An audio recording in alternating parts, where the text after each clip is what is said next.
presentation from Professor Handa Yujiro. He will be online and he's going to talk about strides made towards patient safety in healthcare delivery amidst the COVID-19 pandemic. Professor Handa is not new to us, most of us. He's been to this country many times and has been supporting 5S, CQI, TQM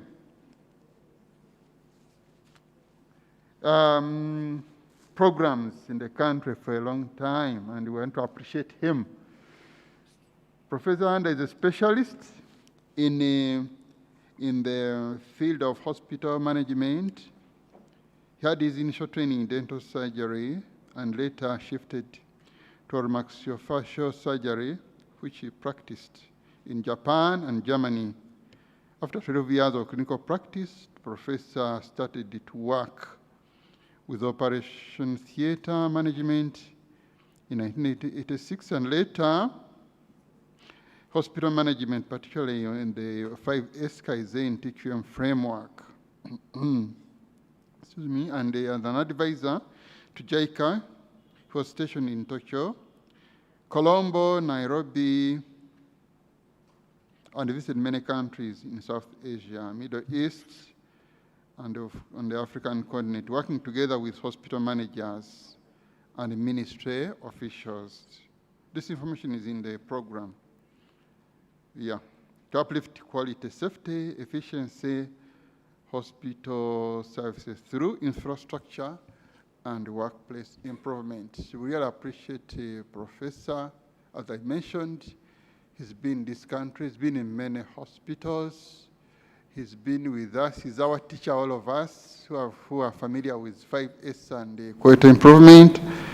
Professor, we are glad to see you and we are glad to receive you in today's session. And I would like to hand over to you to talk to us. Professor Handa, you are welcome. Can we give him an applause? Thank you. Can you hear me? Yes, we do. We hear you and you can see you on the screen. Thank you very much. Okay. It's very nice opportunity for me today that I became a part of your meeting and also a part of Uganda, which I loved so much, to be a second my home country.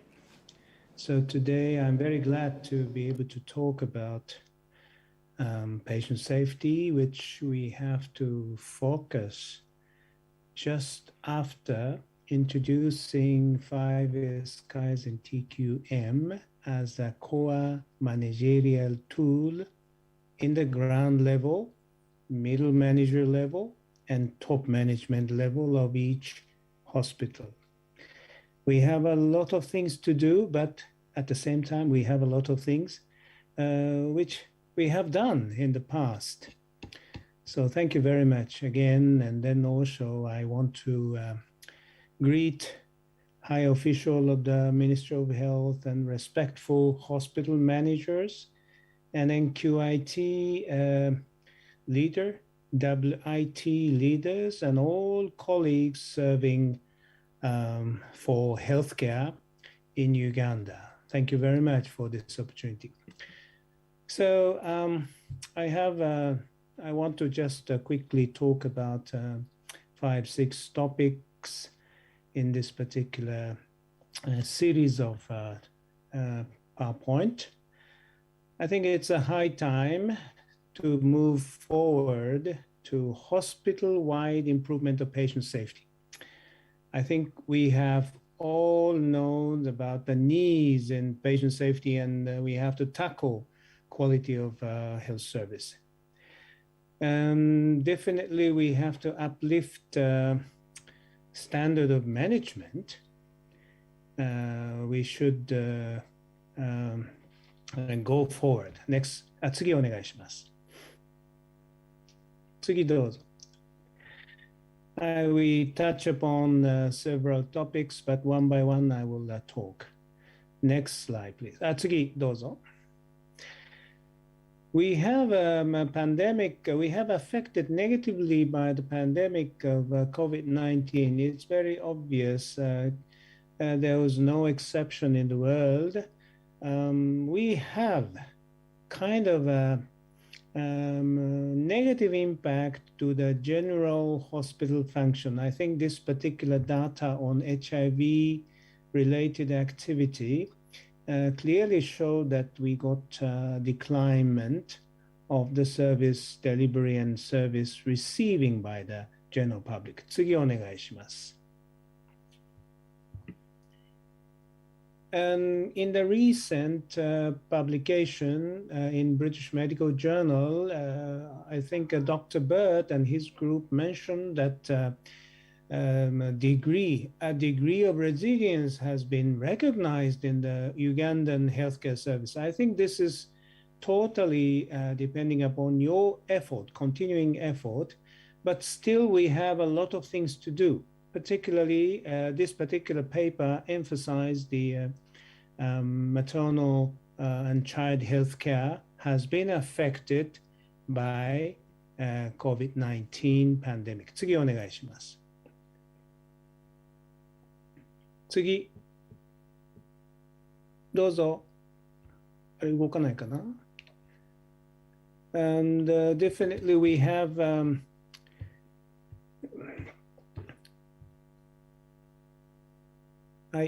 we have to look into the and how to enhance our resilience capability further in order to fight against emerging infectious diseases and other lot of difficulty. はい、次どうぞ.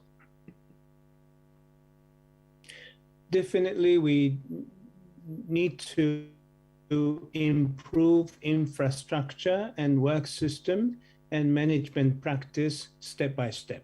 次お願いします。次どうぞ。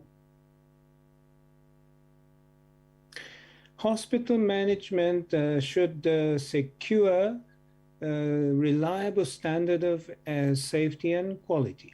次どうぞ。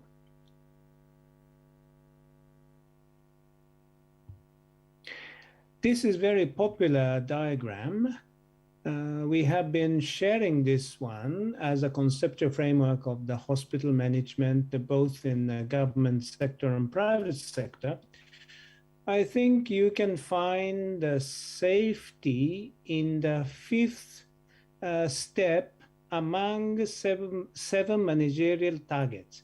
We need to improve productivity, we need to improve quality, we need to reduce the cost gradually, we need to improve the delivery system of the service inside the hospital, and morale establishment and moral improvement is necessary. Next, please. 次お願いします。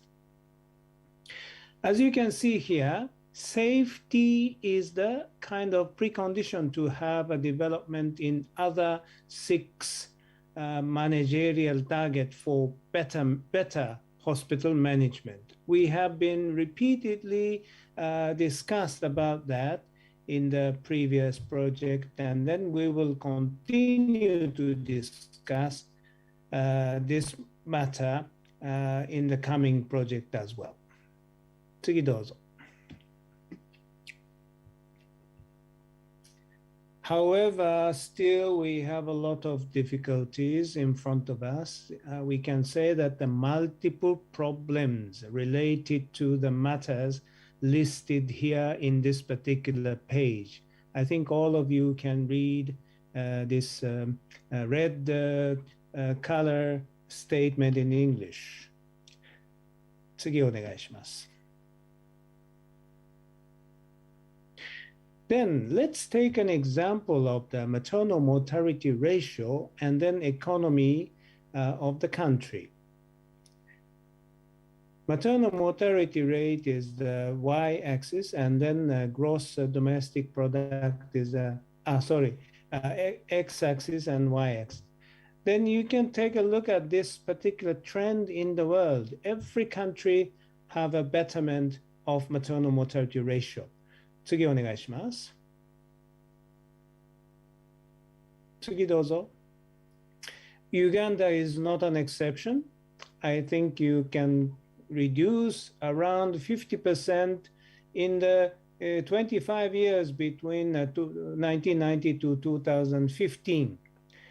Still, we have to continue our effort to improve this particular indicator in order to catch up the situation of other countries shown this particular graph. 次お願いします。As we have already touched upon the difficulty, and then again, I want to mention that we have to step by step overcome the constraints of maternal child health care. Hospital function is strongly related to this. As you can see here, number 5, difficulty on access is should be further improved by active, aggressive investment and then active effort. 次どうぞ。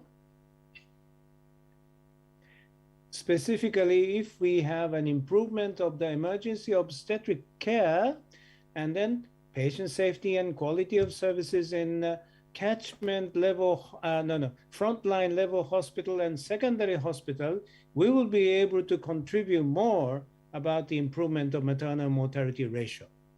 次どうぞ。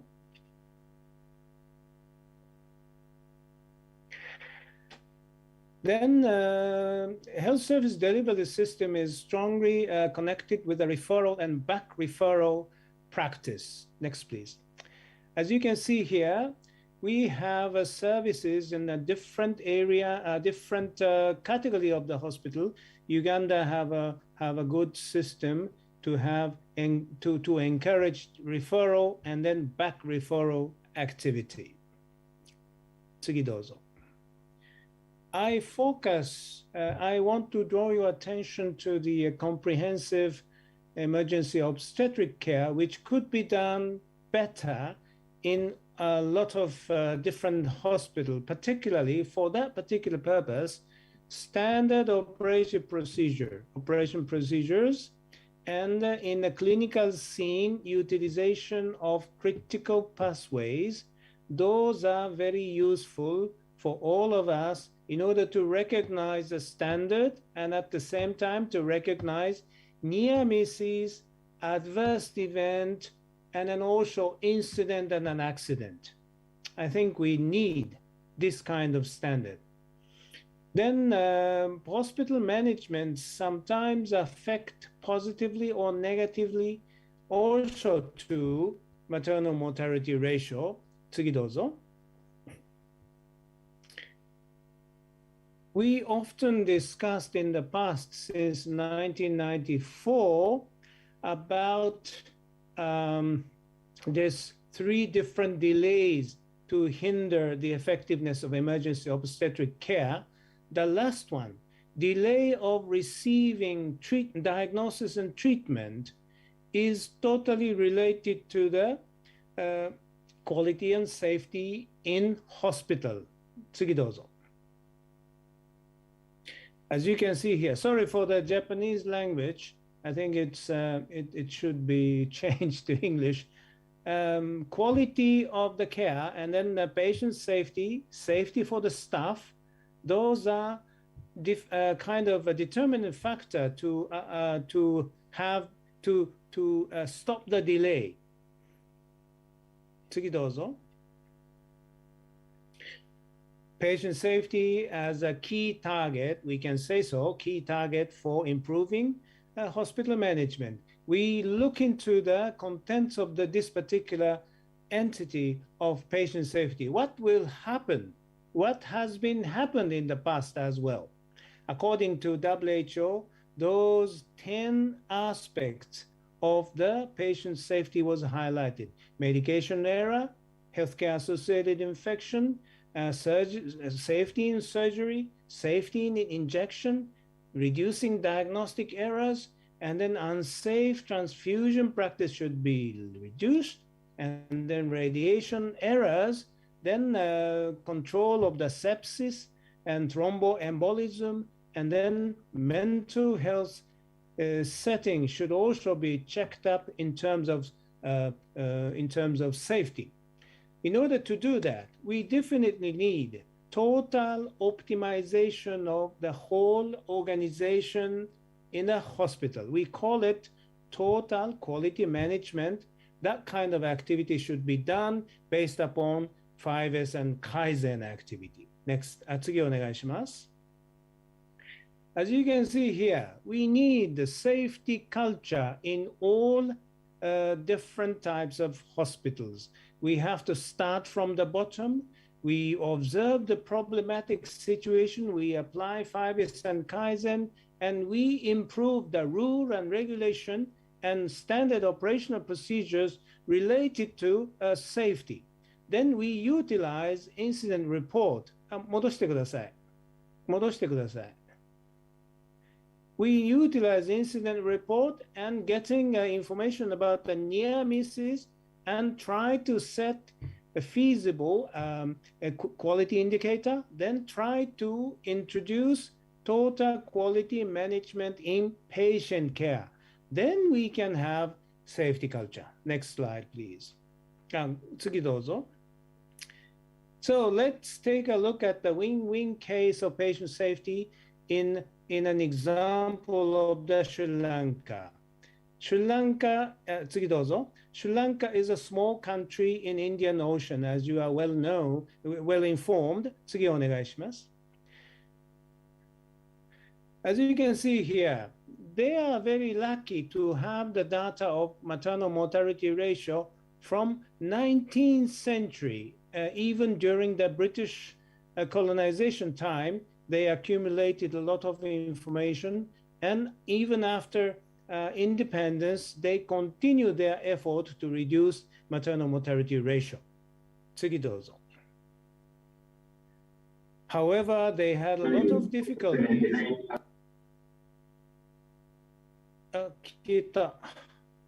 Lot of difficulty in addition to the internal ethnic conflict. They had tsunami attack in 2006. They had a setback of the reduction of maternal mortality ratio, but they could recover from that, and then they continued their effort. 次どうぞ. They developed step by step. They developed GDP, and then gradually their improvement of maternal mortality ratio is continued. Why this kind of thing happened in a developing country in Indian Ocean? We can take a look at 次どうぞ. We can take a look at their fact sheet.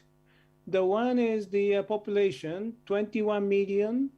Then they have around 1,000 health facilities, small, medium size, and large ones throughout the country. The square meter of the country is around 50% of the one of the Uganda. They could achieve a lot. They could achieve a lot in the past 30, 40 years, then making maximal use of the existing 338 public health territory through the 338 public health medical officer. 次お願いします. However, human resource is chronically in short. I think the situation is similar to the one in our country, Uganda, and the neighboring African country. 次お願いします. So now, ladies and gentlemen, just take a look at the fact sheet in detail related to health indicator about the maternal child health care. As you can see here, maternal mortality ratio is 29.2 in 2019.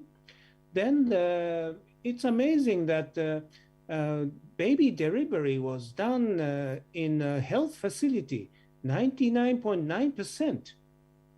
This kind of thing is a main factor to reduce this maternal mortality ratio. 次お願いします。I would like you to get to know a little bit more about hospital's situation. I want to just talk about the Castle Street Hospital for Women in the heart of Colombo City. 次どうぞ。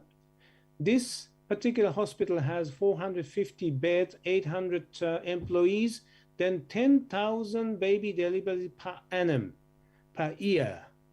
I think it's a very busy hospital. 次どうぞ。The most important factor to achieving better condition of maternal health, child health care in that country was the concept of patient-centered hospital service. 次お願いします。They had a lot of effort. I don't go to the extra details, but you can see this particular data. This is a data of post-cesarean section infection rate of this particular Castle Street Hospital for Women, which has 10,000 baby delivery per year, then around 25% was the cesarean section. They could reduce 50% of the infection rate by the effort of 2 years using 5S, Kaizen, and TQM. Of course, through those activities, they attended actively to safety matter. I think that this 0.9% post-cesarean section infection rate is better than the one from United Kingdom, as far as I was informed in the year of 2002. So, ladies and gentlemen, I think this is quite important to have a focus to patient safety and quality of care through our regular managerial practice in order to achieve patient satisfaction based upon favorable patient experience in the hospital.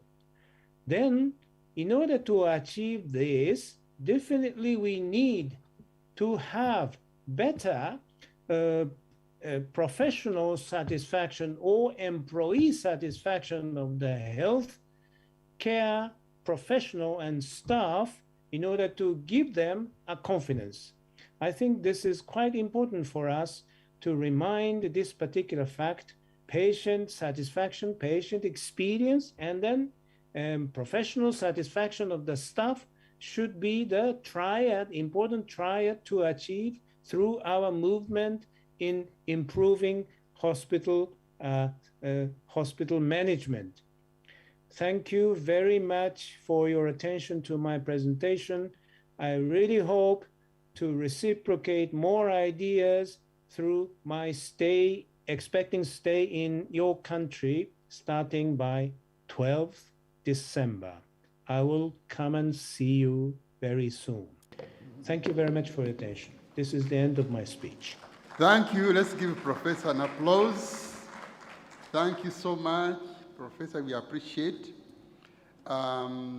Patient safety is going to be our area of focus the coming 5 years. We have it in our framework, which was launched yesterday. And of course, JICA also has come on board to support this country. And yesterday we had the launch of the Patient Safety Project. So this presentation is very timely, and we look forward to many developments taking place. Professor, I'm going to ask you to give us a few moments, and people maybe can have some reactions to share. Yes. But yes. I noted that's fine. The issue of resilience. We need to keep the fight on despite the COVID-19 outbreak. Safety is the foundation. Without safety, you can't, I think, achieve much. And the management, our managers, in the framework objective number 1 is looking at leadership and governance being a key driver and the focus for improving quality. So the same applies to patient safety. we need to reflect onto that. I was also really intrigued with the data from Sri Lanka, 99.9 deliveries, institutional delivery. I think that's amazing. It's a small country, and we see how they have been able to get such a significant achievement. Then, of course, with the patient satisfaction, again, yesterday, actually the Joint Review Mission, I made a presentation on what we conducted, the client satisfaction survey last financial year. And we realized that we still, performance is not good at 36.1 from 25%. We need to be at 70, above 70%. So we have a long way to go. But most important, this is what we want to do progressively, continuously, starting next year. Again, with support from JICA, but it is also in our framework.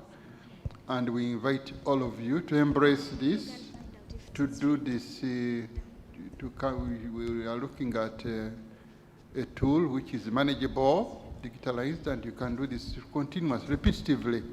And you see what the clients really want, and we try to address their concerns. So members, now I think we open the discussion to all of you. Anybody who wants to react to what the professor has shared with us is welcome. You can ask a question, you can make a comment. Yes, there is a hand this side. The microphone.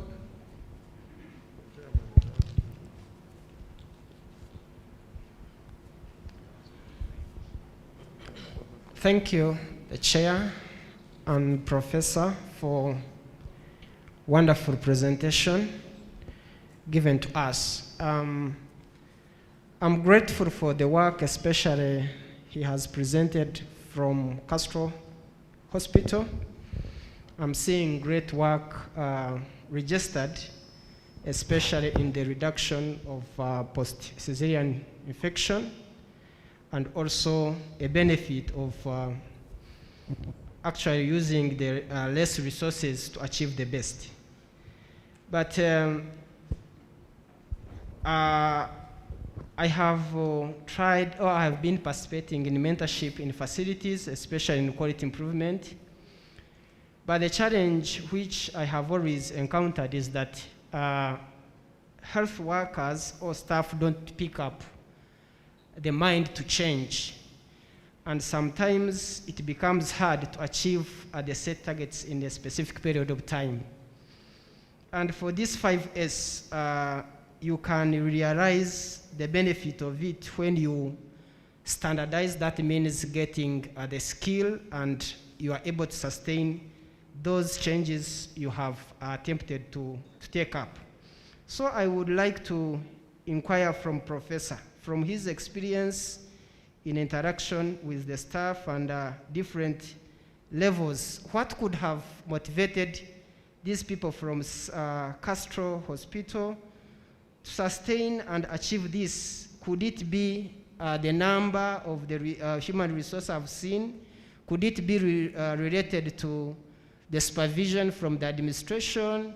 Or it could be other things that could have motivated this staff to sustain the good practices they could have achieved from practicing this 5S. Thank you. Did you introduce yourself? Maybe? No, I'm Patrick Nwamanya. I'm a Vector Control Officer from Itojo Hospital, Ntungamo District, and a regional Chu-I coach. Thank you. Thank you, Patrick. Any other hand? Yes, there is a hand on the other side.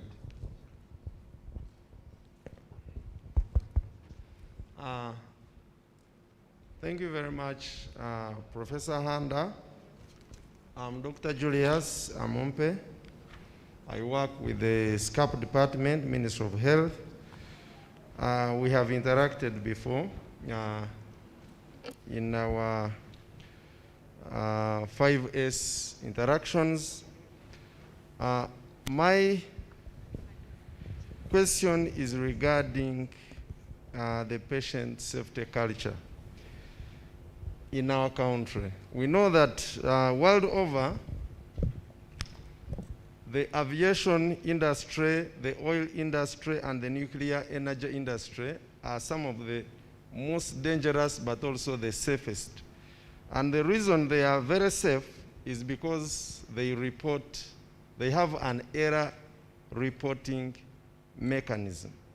Now, healthcare by its nature is a very risky industry. Every time a patient walks into a health facility, there is a risk that they may actually get harmed in the process of receiving health care. The challenge we have is we do not have an error reporting mechanism. And patient safety improvement starts with errors, or what in your presentation you call near misses. There are so many errors that take place within the process of people receiving care. For example, if you look at the cascade that you showed, if you addressed medication errors and diagnostic errors and surgical errors, you wouldn't even get other things like sepsis and so on. So, how do we address error reporting? Because right now in Uganda, we have a problem of the blame culture. The frontline health workers who are here will agree with me that people do not report errors because they fear being blamed. So someone will see an error, but they will just keep quiet. So within the next 5 years, how do we address error reporting? Because it starts with error reporting, then we need to have an error analysis mechanism so that if so many errors are coming out of, for example, medication errors may be happening because of some factors. I read a paper in the US whereby so many errors were happening because on the emergency table, 2 drugs were being packaged in similar vials. But because these errors were happening and they were being reported, they had to change the vial. They had to alert the manufacturers of these medications, one manufacturer to change the packaging of one medication. But it all starts with the reporting. Now, the challenge is we do not have, and people are not willing to report because of the blame culture. So we need to have a very good discussion going forward. We have an error reporting mechanism. We have a mechanism of analyzing these errors, and then we also have feedback. Because even the few errors that are being reported, for example, we have the pharmacovigilance reporting system in the districts. All the people here will agree. But people don't get feedback from this system. So how do we get this system in order so that we can improve patient safety? Thank you very much. Thank you, Julius. I think the message has been clear, loud and clear. I don't see any other hand for now. Maybe, Professor, can you respond to those 2 issues? Mindset Thank you. change, yes. Can you hear me? Yes, we can hear you very well. I was a little bit surprised how the standard of question is so high in this particular convention room. The question number 1 was related to the motivation of the staff. I think it is really correct what you have mentioned, Mr. Patrick. Am I correct? I think motivation is very important particularly in the government sector condition, it is not possible for us to give the monetary motivation about the performance of each staff in the hospital. We need to have non-monetary incentive. Firstly, we have to strengthen our teamwork, making maximal use of the 5S activity activity level, then try to strengthen the capacity of the team. Then we have to create a kind of trust among the team.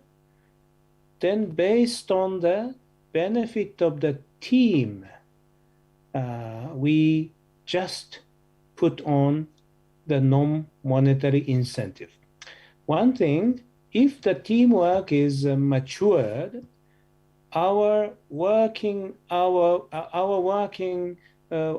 will be reduced, or our stress level will be reduced, because they help each other within the team. And the team in a different division, different places, will be able to communicate in a better way, and each team will have collaboration sometimes, and they help each other. That kind of situation helps the feeding of non-monetary incentive to each of the staff. If their professional work comes to be very easy to do, or their stress level will be easily reduced, or the working environment could be step by step improved because of the implementation of 5S, and then additional input, small input of the resources by the hospital authority, those things will have an effect to reduce the frustration of the staff. This is the starting point. Then we will recognize the importance of motivation of each staff. In order to have this situation, middle class manager's role is very important. Middle class manager have to know about each person, then interest and strength, weakness of each person, then try to guide his or her workforce to a better condition and better objective setting for the next year or next in the coming 5 years. And then together with the career guidance, I think it is quite possible to maximize the non-monetary incentive in the hospital. That is the basis for sustaining the effect of 5S and Kaizen and TQM activity. And then we will see mindset change from negative to positive of each staff. So as a summary, the important thing is to make maximal use of non-monetary incentive from the top management of the hospital and middle class manager. Those people should have a key role to induce those non-monetary incentive and try to have mindset change from negative to positive. Then all of the people start to join in the teamwork. It's a step-by-step improvement. We never give it up. Sometimes we have a resistance, of course. I think it is very natural, but we don't give it up. So going to the second question by Dr. Julius, am I correct? I think he has been widely exposed to the modern managerial framework, and then he read a lot. I felt that. No blame policy is important. but it is not so easy to introduce within a few weeks. If we want to have really safe working condition and patient safety, it is mandatory to have teamwork, as I mentioned in the first question, using the team. We try to motivate the staff to write about near misses. First, incident report. This particular term have a little bit of negative image. So in Uganda, I really hope that a lot of people use the term hospital safety report. It has a positive image. Then try to write about near miss.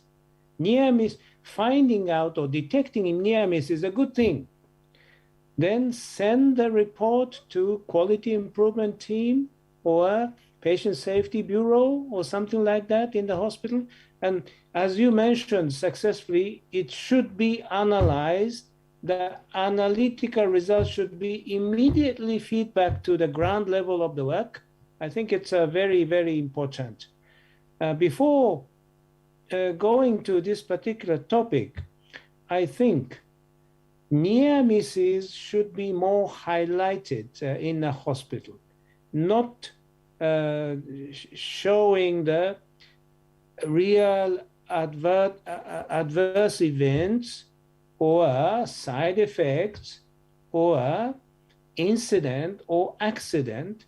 I think more near misses should be reported. And if you receive the near miss report, I think the hospital authority or QIT should praise the department or division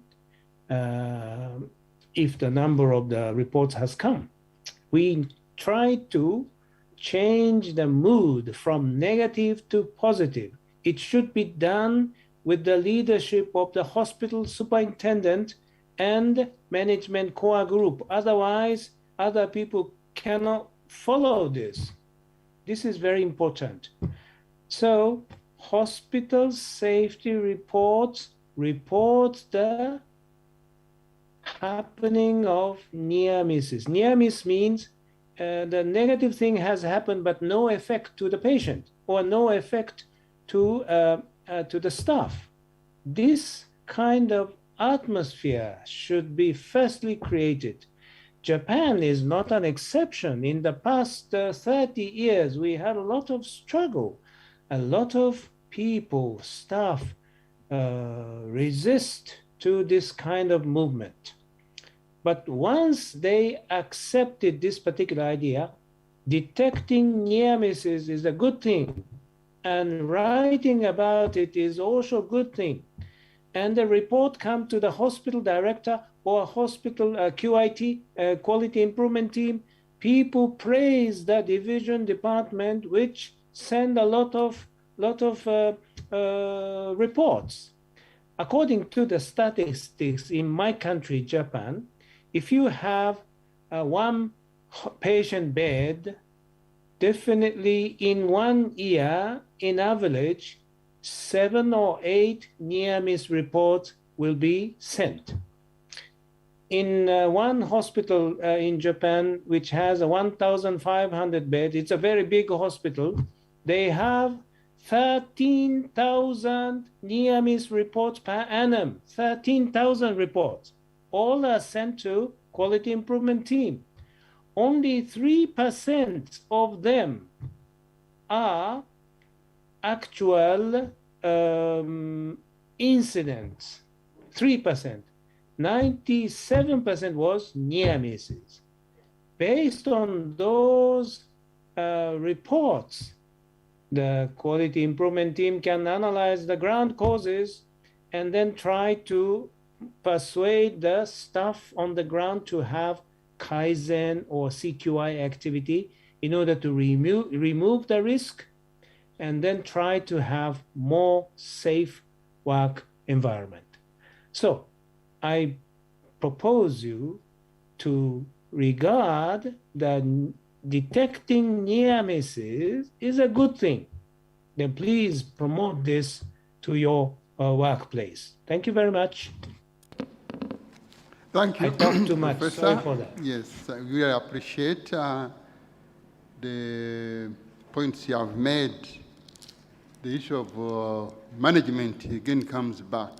Management at all levels, management at the ministry, management in the regional referral, subnational level, regional referral hospitals, the districts, management in our health facilities, the in-charges, the head of the wards.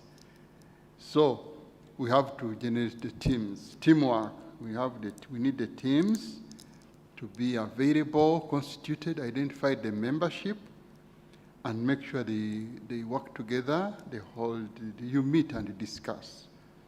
We know the work improvement teams that are supposed to meet even weekly, so the team spirit is very important in motivating departments meeting, hospital quality improvement committees meeting, districts, and you deliberate on the issues you do. It makes a big difference in terms of motivation, and people participating, giving them roles and responsibilities. And maybe the professor, what he didn't talk about, the capacity building also is important. People have to be trained to know what they're supposed to do in the various areas. Now we are talking about patient safety. Definitely we have to train. We get trained, we need the tools to be available. People they meet and they do what they know when they have been given the skills. And of course we need the errors, we are not doing very well in terms of feedback. Having the structures for feedback. We have now the client charters have been revised for all the regional referral hospitals, including the Ministry of Health. But what are they for? The client charters. They're supposed to engage the community. We are supposed to have them. Okay, fine. Yes, I've been informed there are people online who want to ask questions, but let me just conclude that we need we need to engage the clients. We need to give them opportunity and the chance to know what we are doing. So we must have the tools, the charters, we must have the structures. Where do people report when they come to our facilities? The suggestion boxes are not working. We need the WhatsApp number. Now the social media is really a very big instrument that we can have. So it's one of the areas we need to give a lot of attention, especially as we go into patient safety. And certainly, not really, if you have a teamwork, and then we don't expect people to be choosing one another, all fault finding, and you said you are responsible for this. The team which is there is a unit, and we expect it to be focused on really getting solutions, not creating problems. And the management also becomes very important in that regard. And I also appreciate the issue of but near miss. To me, the system must be very well set, that you pick these issues before they become problems, and you sort them out so that you do away with the big challenges. Can we now hear from our colleagues online? Let he get his concern issue. As we get, as soon as he's done, we shall get our colleagues online. Sorry about that. I think I'd almost. Where is the microphone? Let's hear what we have here in-house. One more issue, then we go online. Thank you.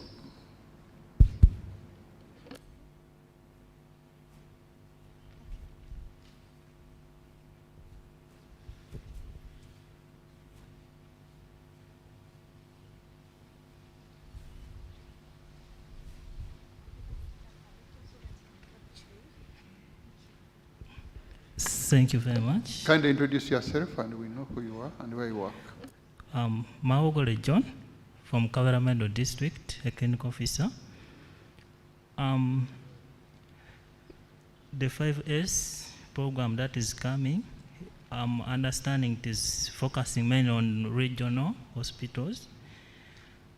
I wanted to know more, how accessible will it be to the people down there in the villages, putting it in mind that they always face many delays, like they have challenges which may not allow them to access those services that may be at the region.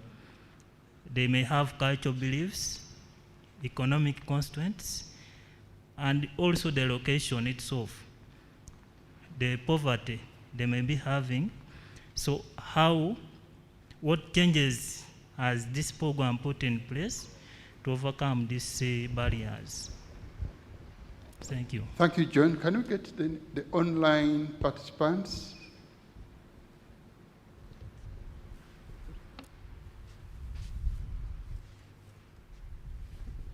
Can I shoot myself first?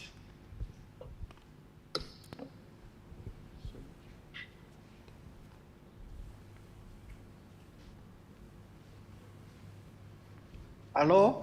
Yes, we can hear you. Yes, George. Oh, very good. I Upentho, wanted to Commissioner. hear that. We can hear you. Yeah, very thank well. you very much. Dr. Upentho George is my name. And I want to thank Professor for this particular presentation. And I think even if I don't listen to another presentation, this one has summarized my day. And that's how grateful I am to this particular presentation by Professor. I have just some 2 documents on my desk right now I'm referring to as Professor is giving his talk. One is the National Health Policy 3, which we are trying to make sure that it quickly comes into operation. And I'm also looking at the document for universal health coverage. Now, the universal health coverage has a dictum of saying leave nobody behind. But also the National Health Policy for Minister of Health is actually saying this time around we are going to prioritize the community-based service delivery platform as the second service delivery platform on top of facility-based service delivery platform. And I'm trying to connect the dots to see how these 2 documents speak to what Professor just presented. When we begin to talk about patient safety, the focus is mainly and majorly and always about patient safety in hospital settings. But I want us to begin to appreciate that we have taken programs like the ICCM to household, that is through the community-based service delivery platform. We have palliative care services in people's homes. And all those cancer patients who the doctors want to be looked after from home receive those services from the confines of their homes. COVID recently taught us that you can as well give home-based care to conditions like COVID, besides other disease conditions, very effectively. Now, when we talk about patient safety, we talk about 5S, we talk about quality improvement. Is it not yet time to begin to speak about these programs, activities, interventions within the ambit of community-based service delivery platform? I think the mindset change Professor is talking about could as well begin with us. I want to know where is the starting point for all this. The patient safety, the 5S, the quality improvement within the confines of household where we are taking services if we want to leave nobody behind. Thank you, I submit. Thank you, Dr. Upentho. Dr. George Upentho is a commissioner in charge of community services in the ministry. We appreciate your contribution and question. Professor will answer you. Any other person we have online?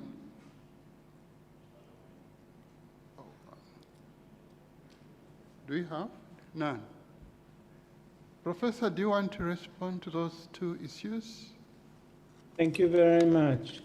I think two questions contains very important common messages without any collaboration among the community-based activities and the frontline hospitals' important role in the system. I think we can't achieve our goal. You can't forget about the community-based activity. I think I have a very strong awareness about that. 5S Kaizen, particularly 5S, are very universal managerial tool, as you know. Then this particular framework, 5S Kaizen TQM, represented by Mountain of Hospital Management Conceptual Framework, it was mainly developed for health facilities, regardless the category, size, and location.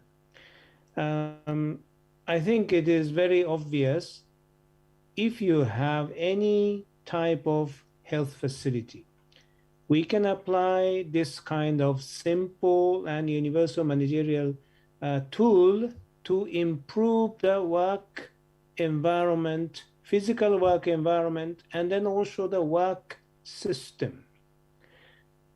Why not to apply this to community-based or household-based health service delivery?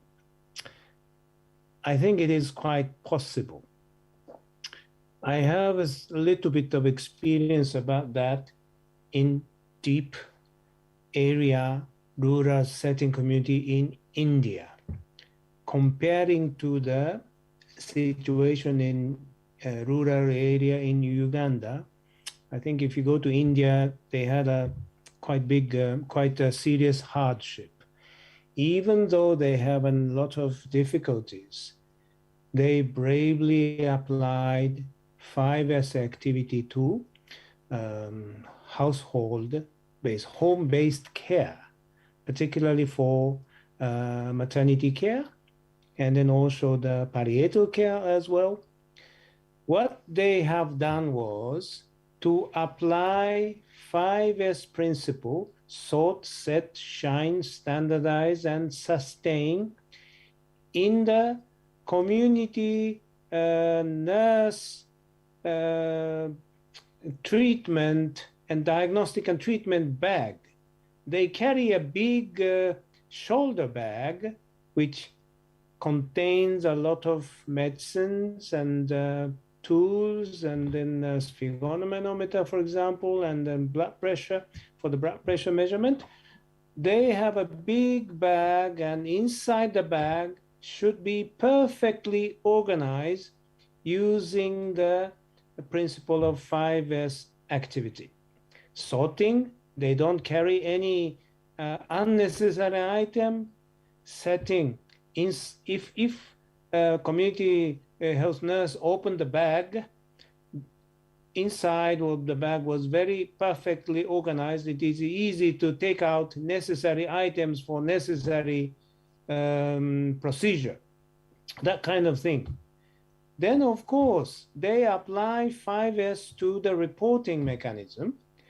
They simplified the format of the reports and then try to economize the time of the desk work, because they want to go around the community and to see many patients, not sitting in the office and then write something about their reports. So simplification of the form, and then improve the efficiency, improve the standardization.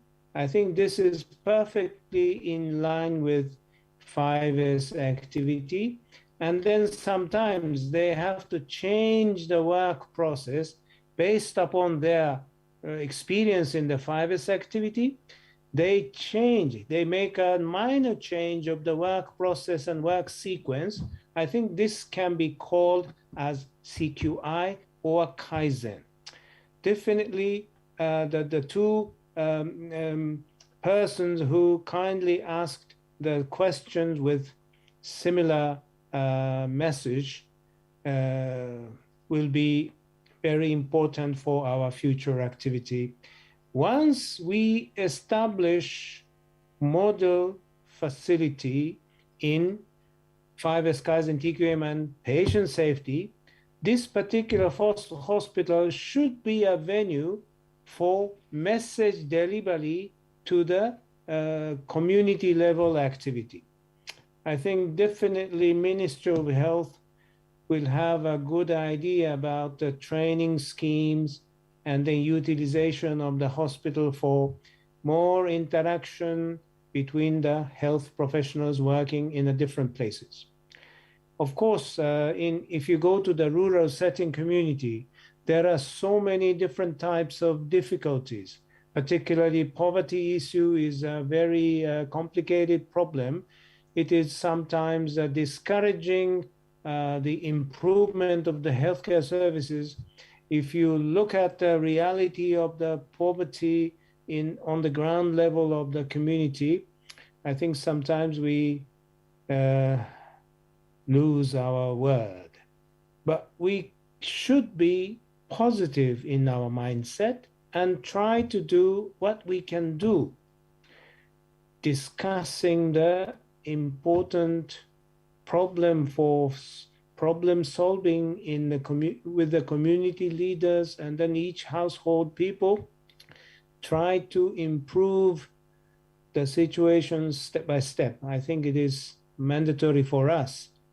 So I think we will transfer those messages to the your neighboring regional hospital, or in case we can just bring the message to the Ministry of Health, apart from the existing information track, since we are the visitors from outside of the country, our capacity is limited, but we do our best in the coming project, 5-year project of the patient safety, in order to communicate better with the community-based activity and then our activity in the hospital.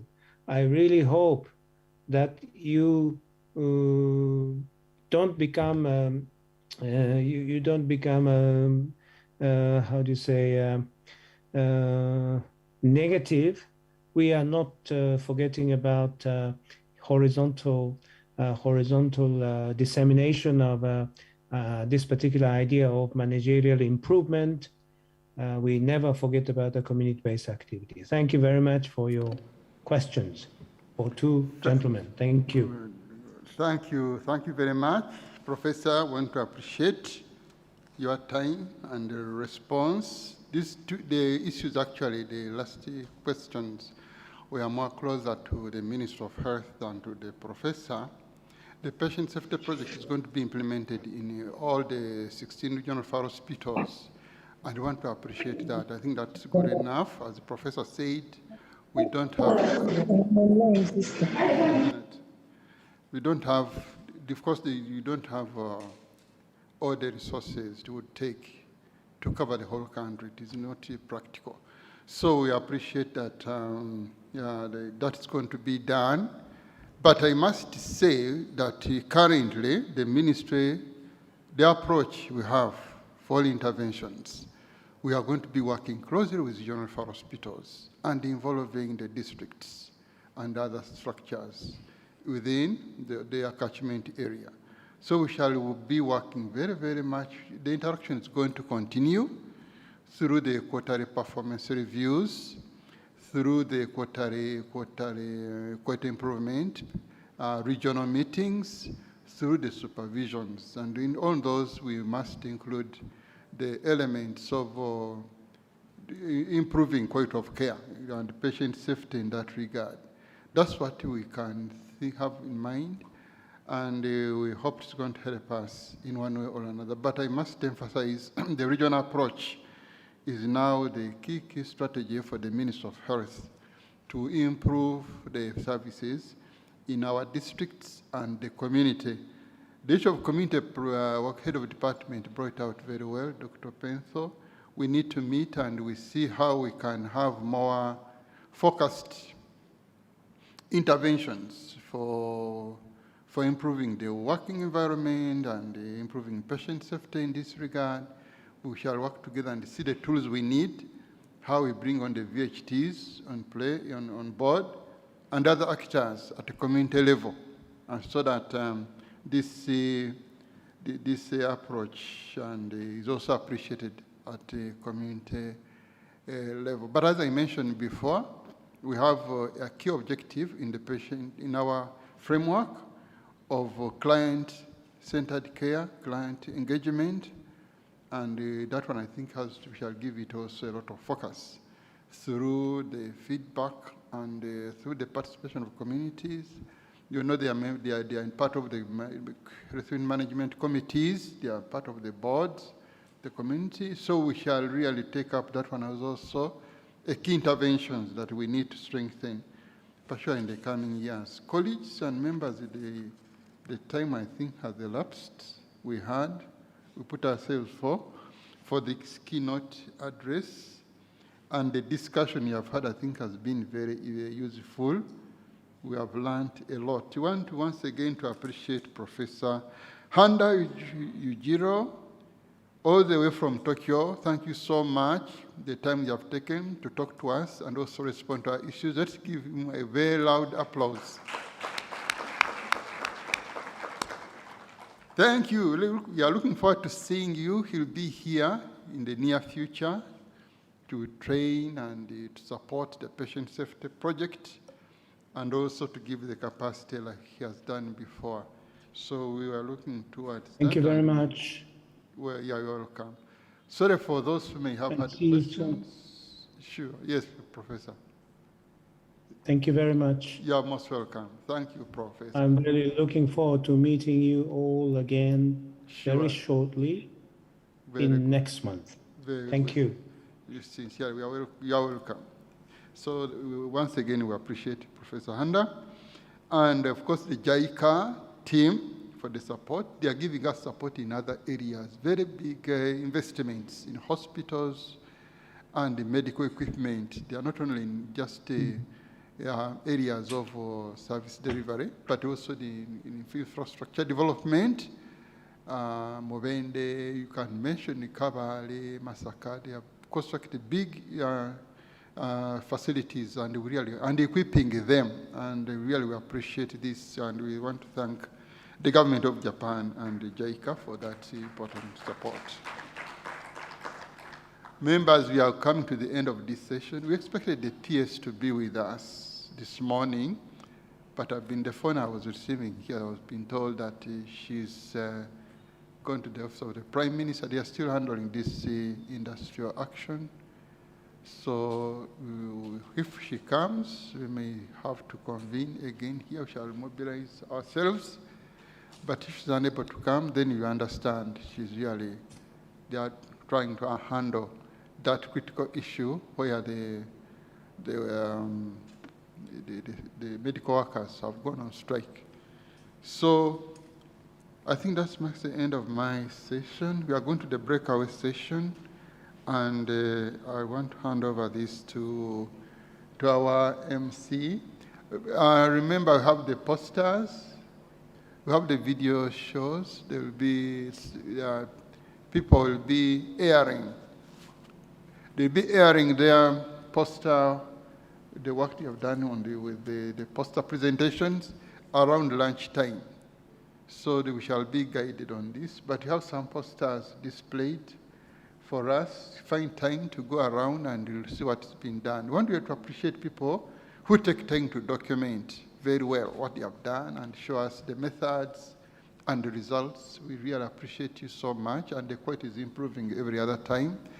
So let's use this information which is with us, and so that we can also learn from other people doing different things. And when we go back, we can do things differently. Thank you very much for listening to me. I hand over to our MC. Thank you. Thank you very much, Dr. Martin. Please, let's give a round of applause to Dr. Martin. So now we're going out for a break, tea break, and on return, we're not all converging back to this room. We are going for the breakup sessions. As yesterday, we have 3 breakup sessions in this hall. We shall be having Dr. Muhumuza Simon, who will be the chair for the session in this hall. That is service delivery. And in Mahogany Hall, we shall have Dr. Emmanuel Batibwe. And in Acacia Hall, we shall have Dr. Charles Oyo. So please, we are having a break, a tea break of 30 minutes, exactly 11. Let us go to our respective halls for these breakup sessions. Thank you very much.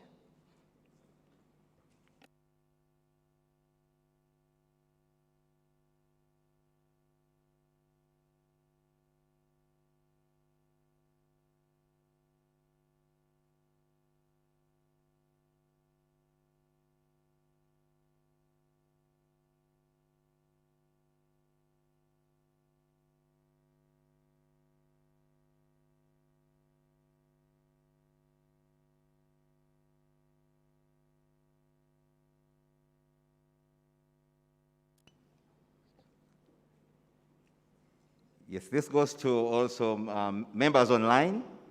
We are going for a tea break right now, but on return in the next 30 minutes, exactly 11, please join us in your respective allocated hall. We have Speak Ballroom here, we have Mahogany, and we have Acacia. So those online, please, you'll join us in those 3 respective halls for the breakup sessions.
and also co-emceeing this conference. We are going to have our breakaway sessions, and those ones staying in this room, I request we resume our seats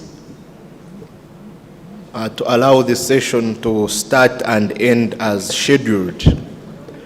And we request the presenters to strictly stick with the 15 minutes of presentations. We do not want to have a repeat of yesterday where we had a lapse in timekeeping. But I would like to know, in case someone who mispressed their charging cable, it's a white cable, they need to retrieve it, but I don't know how ownership will be justified.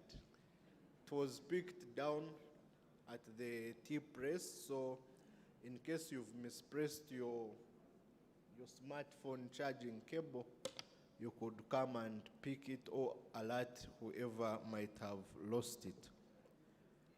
So I will take this opportunity to hand over to the chair of the session and also call upon everyone to be attentive.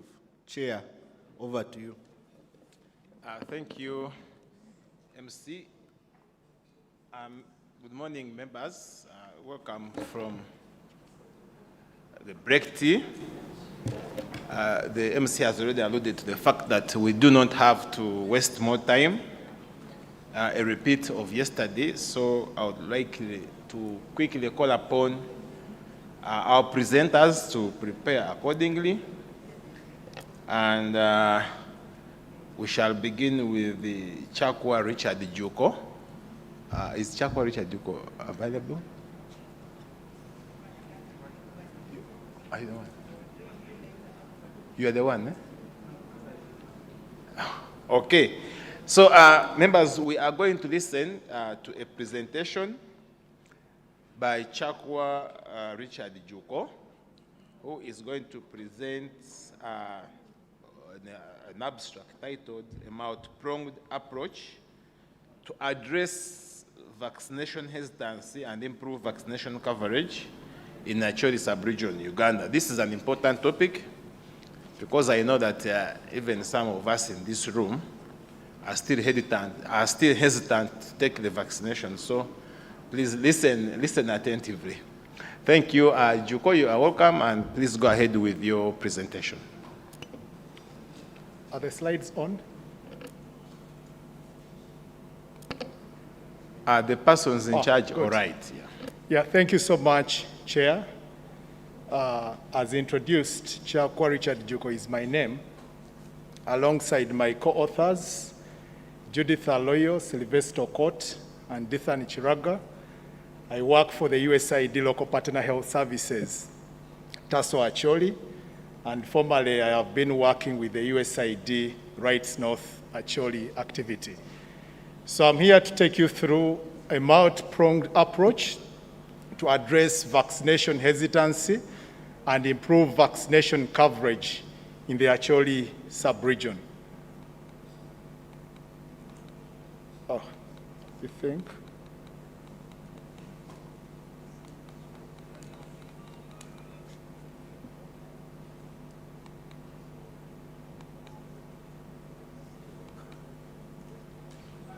I think we have some technical glitch here to move the slides. So can we have the operation from the other side, maybe? Okay, so as we all are aware, we registered our first COVID-19 case in Uganda in March 2020. And as of October 2021, we had registered about 125,000 COVID cases with 3,200 COVID-related deaths. And in the Acholi sub-region, we observed that we have had several hotspots emerging, especially in the districts of Amur, Padel, Gulu, and Omoro. And as of March 2021, we did see that Ministry of Health Uganda did introduce vaccination exercises, including the Acholi sub-region. But what we did observe in the Acholi sub-region was that as of end of April 2021, only 2.1% of the population had been vaccinated. This was associated to a number of barriers, including the inadequate knowledge on COVID vaccines among health workers. We had inadequate knowledge among, vaccination processes among religious and cultural leaders. Then we had issues to do with the need to consent. This actually came up as a very big challenge because the population did think that for the other EPI vaccination vaccines, there was no need to consent. Please get back. There was no need to consent, but for this one in particular, it necessitated, the consenting process. Then there was a lot of negative information that was flying over social media platforms, and one in particular was that there was a magnetic attraction of the vaccines when people go ahead and then receive them. The other barrier to this was the few vaccination health facilities, and largely they were offering static, vaccination processes. But then also finally, we had limited COVID-19 vaccination data, utilization at both district and facility level, in addition to the limited support supervision processes. Next slide. Next slide, please.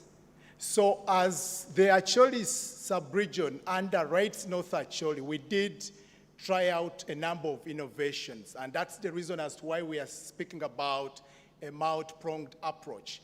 One of the strategies was to support capacity building processes, and in this we engaged Ministry of Health Uganda and trained over 662 health workers on COVID-19 vaccines. Number two was to engage the different health teachers to a joint session to try and then also walk them through into vaccination, but also engage the community arm through the village health team members, trainings on COVID-19, messages. We supported support supervisions for COVID-19 vaccines, where we did engage the different, district health team members to conduct support supervisions. But very importantly, we went ahead and supported the printing and distribution of the facilities that were offering vaccination within the sub-region to the public, so that they were reliably informed where they could access vaccination processes. We supported processes of outreaches because remember we started with static sites, but then, some people like the elderly could not quickly walk through these facilities, so there was need to differentiate vaccination to lower, outreach sites. Then under vaccination information sharing, we did support district health team members attend to different radio talk shows where they had to demystify and then share, vaccination-related information. We supported printing of SBCC materials, and then very importantly, we engaged the district teams to open up WhatsApp groups. These WhatsApp groups were very important to clearly demonstrate the available balances of vaccines at the respective districts, but then also where we needed to support redistribution processes, it was quite very clear and very evident on where the stock could basically come from. We procured 70 megaphones and we shared them to all our health center 3s, 4s, and hospitals. A minute, please. First get back a little. We shared these megaphones and they had pre-recorded messages to try and then mobilize the community. We as well also supported coordination and data use for COVID-19, where we, through our technical leads, we supported discussion of vaccination data at district and sub-county task force meetings, but then also through our national coordination meetings, at higher levels with Ministry of Health. And we think this was very critical to support the processes of vaccination uptake. Next slide. So as I did mention, we did have some very good influencers within the region, and one of them is the Deputy Paramount Chief, who openly came up and then supported mobilization of, vaccination processes among his subjects. But then also very importantly is the RDC of Pade District, who did present himself on NTV on more than 2 occasions to try and then rally the population within the Acholi sub-region to support vaccination exercises. So among the other strategies in pictorial format, we did support or worked with the district health teams to support launches at both, district and sub-county levels, engaged the different leadership, including the DEOs of schools, to support, Larry, their other fellow teachers, and then, come up for vaccination. We engaged the VHTs to support processes of mobilization. But then also we are very conscious about health work safety, which has been one of the critical, elements in today's keynote address.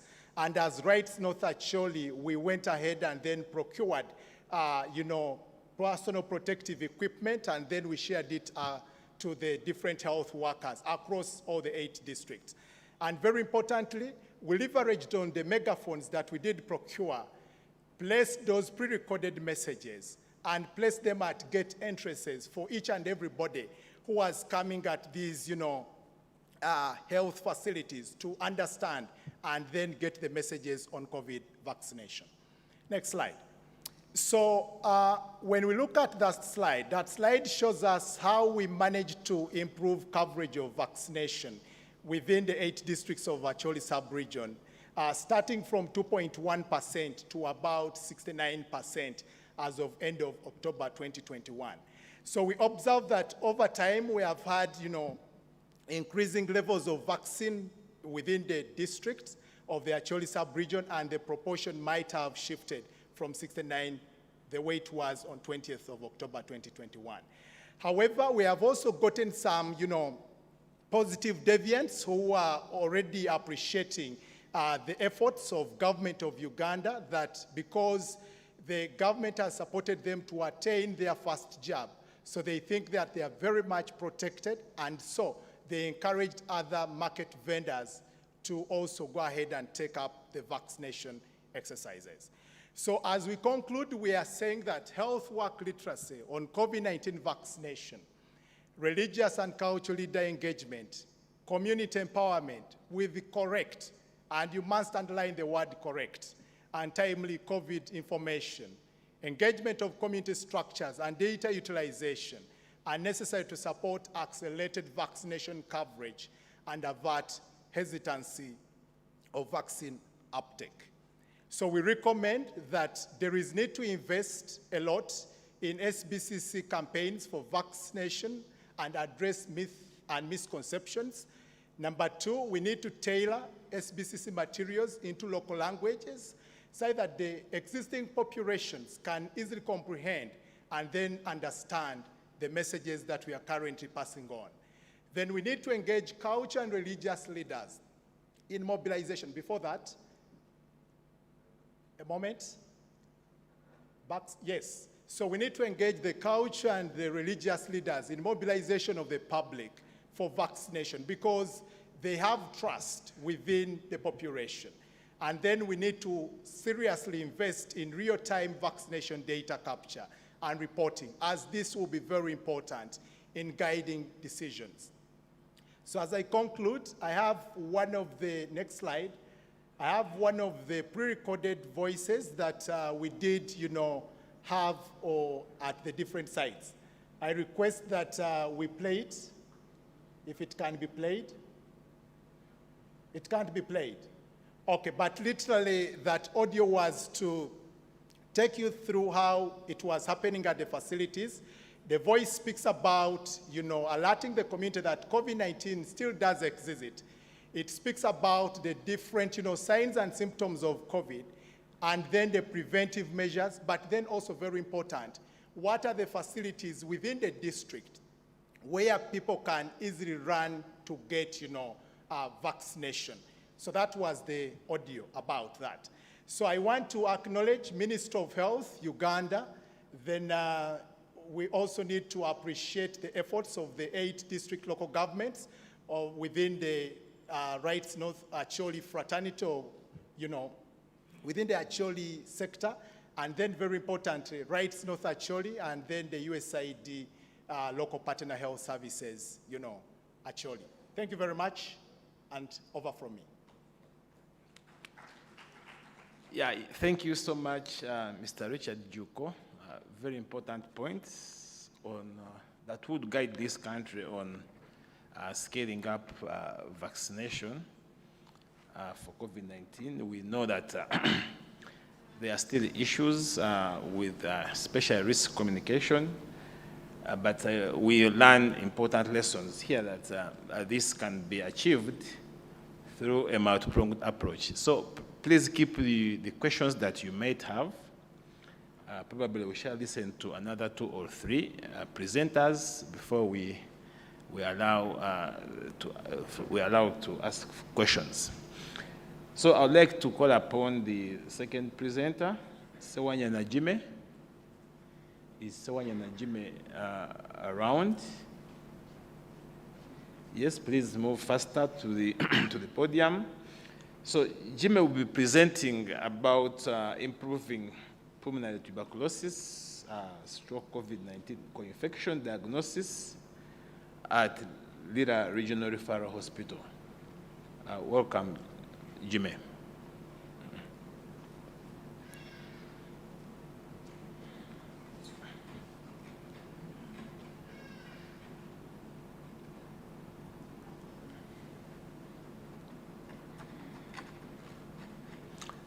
Can we have the slides for Jimmy?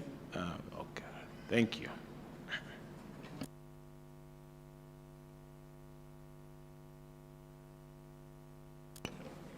Good morning once again.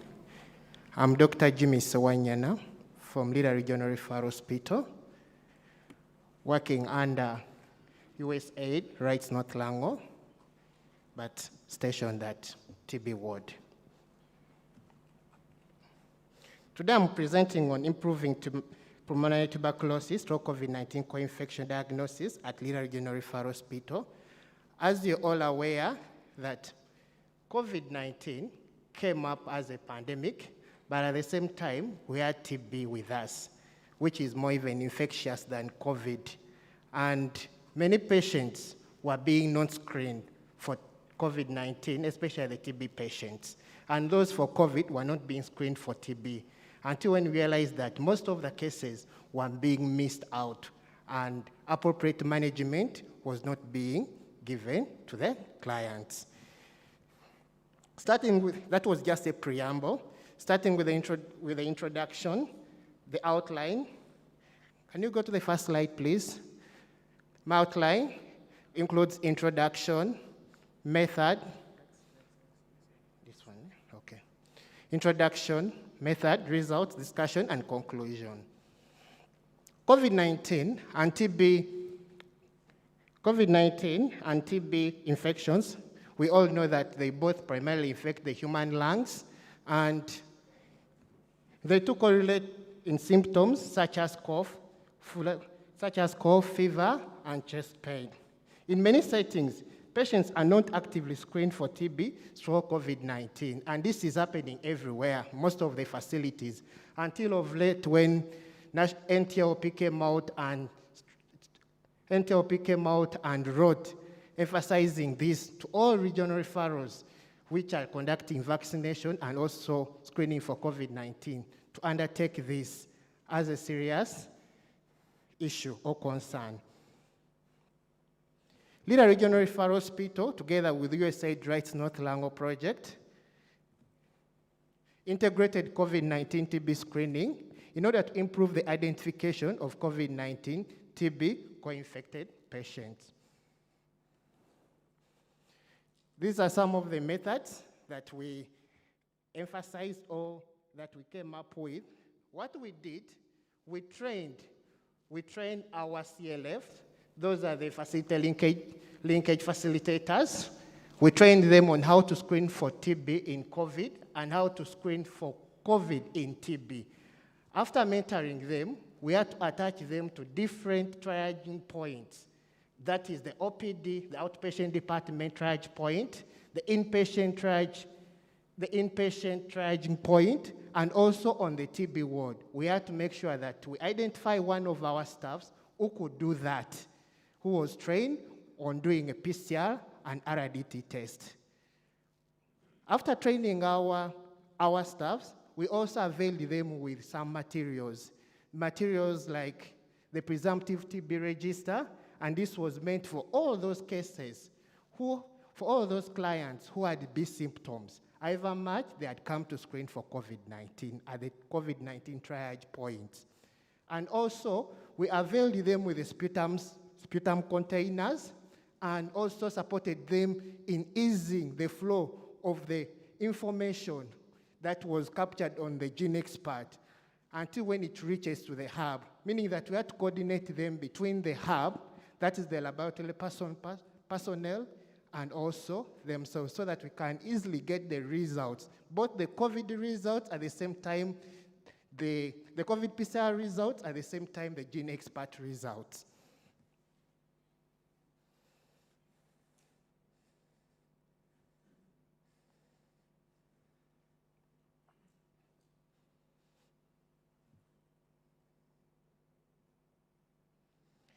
We started this from June. We started this from June to September 2021, and we initiated it as our QI project that integrated COVID-19 TB screening at the OPD, triage points, and TB ward. As I mentioned earlier, that linkage facilitators were mentored and attached OPD triage points to screen every patient with COVID-19 symptoms for possibility of TB.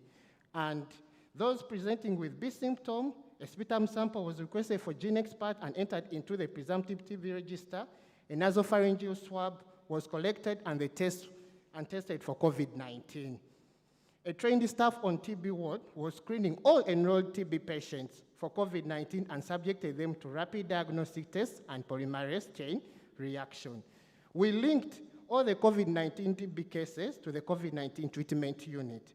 Apart from those for MDR-TB side, because some cases were identified in MDR-TB side, and as well, you know that we cannot mix MDR-TB with COVID-19. We had to isolate these ones at the MDR-TB ward, but still, we had to coordinate with the CTU team to review these clients. That's a pictorial presentation when we are conducting mentorship for our CLFs and some staffs. And the second pictorial view represents when our staffs, some staffs, the CLFs, were informing about the clients, about the screening for both, so that they could allow us to do the PCR test at the same time the GeneXpert test. Results, we were able, from June to September, we were able to screen a total of 145 clients, for which 17 were from the triage points, and the 128, they were from the TB ward.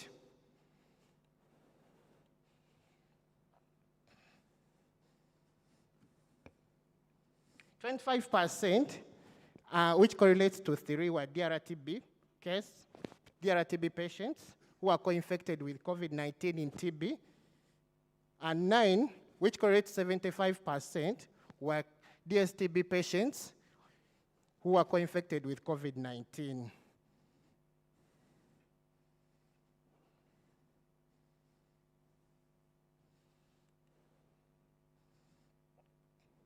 When you look at that next slide, it shows how many cases that were discharged. Those who were discharged, you find that on MDR-TB side, where we lost 2 clients who are co-infected with COVID-19, and on the DSTB side, we only lost 1 client who was co-infected with COVID-19 in TB, which totaled it to 3, meaning that from June to September, we lost 3 clients. But these 3 clients, what made their prognosis worse was because of COVID-19. And because of that, we took up this so that every patient now who comes to our ward, or every patient who comes to be screened for COVID-19, we have to make sure that we screen this same client for TB. If the client is found with TB, still we have to go on and screen the client for COVID-19. My discussion, it's what I've discussed, it's what I've just finished discussing, that from 145, where 17 were from the outpatient triage, and the 128 they were from the TB ward. But amongst these, 3 were found co-infected with COVID in TB, and amongst the 3, 2 were from MDR TB side who died, and 1 was from DSTB side. We lost a total of 3 clients. The 2 MDR TB clients, we managed them from the ward. I would say that maybe the treatment and the management may have not been so good since we managed the patients from our ward as compared to those for the DSTB side who are managed from the CTU. I would conclude by stating the following. COVID-19 TB co-infection is prevalent but goes unrecognized. Active TB COVID-19 screening can go a long way in minimizing missed opportunities for diagnosing TB early. TB screening should be part and parcel of COVID-19 management at all COVID-19 triage centers. Strengthened integration of screening for TB COVID-19 co-infections at triage, OPD, and IPD will tremendously increase case detection. I want this to be your takeaway, or the take home, that when we go back, let's integrate the screening of COVID-19 with TB. Where they're screening COVID-19, screen for TB. Where they're screening for TB, screen for COVID-19. You'll see that you'll be able to find the real cause of death or the poor prognosis of your patients. You might think that it is COVID alone, yet it is co-infected with TB. Thank you very much. I would like to acknowledge the following. I'd like to acknowledge Minister of Health, Rice North Lango, the co-authors who supported me in doing all this, and those include Dr. Rebecca Nekaka, Dr. Pamela Dong, or Tim James, Dr. Chua Francis, Dr. Patrick Magona, and Angela Kateremo. Thank you very much. Yes, thank you so much, Mr. Jimmy, for that insightful presentation on the co-infection of TB and COVID-19 and the need to have integrated diagnosis and management at hospital level. Thank you for that. And I'd like to call upon our third presenter, Rose Vivian, who is going to talk to us about total quality management on readiness to manage hypoxia in the context of COVID-19 at Kabale Regional Referral Hospital. Thank you, Rose.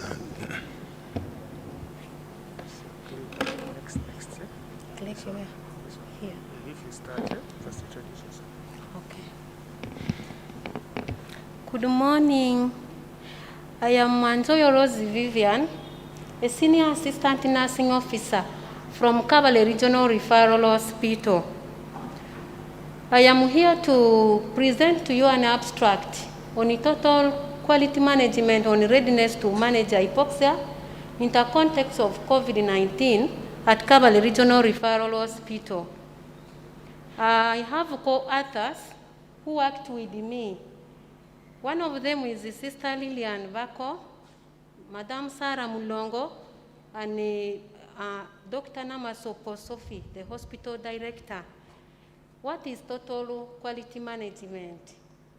It is a management framework based on the belief that an organization can build and achieve a long-term success by involving its workers, its staff, from the lowest level of workers to the highest level of executives.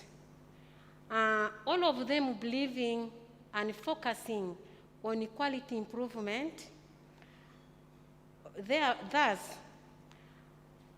delivering services that meet the satisfaction of their client.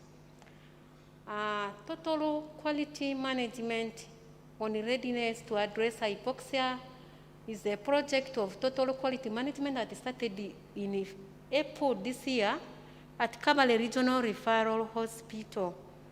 So let's go to the method. I mean the background. We all know that the prevalence of hypoxemia among pediatric and adult patients in healthcare facilities in low and middle income countries is very high.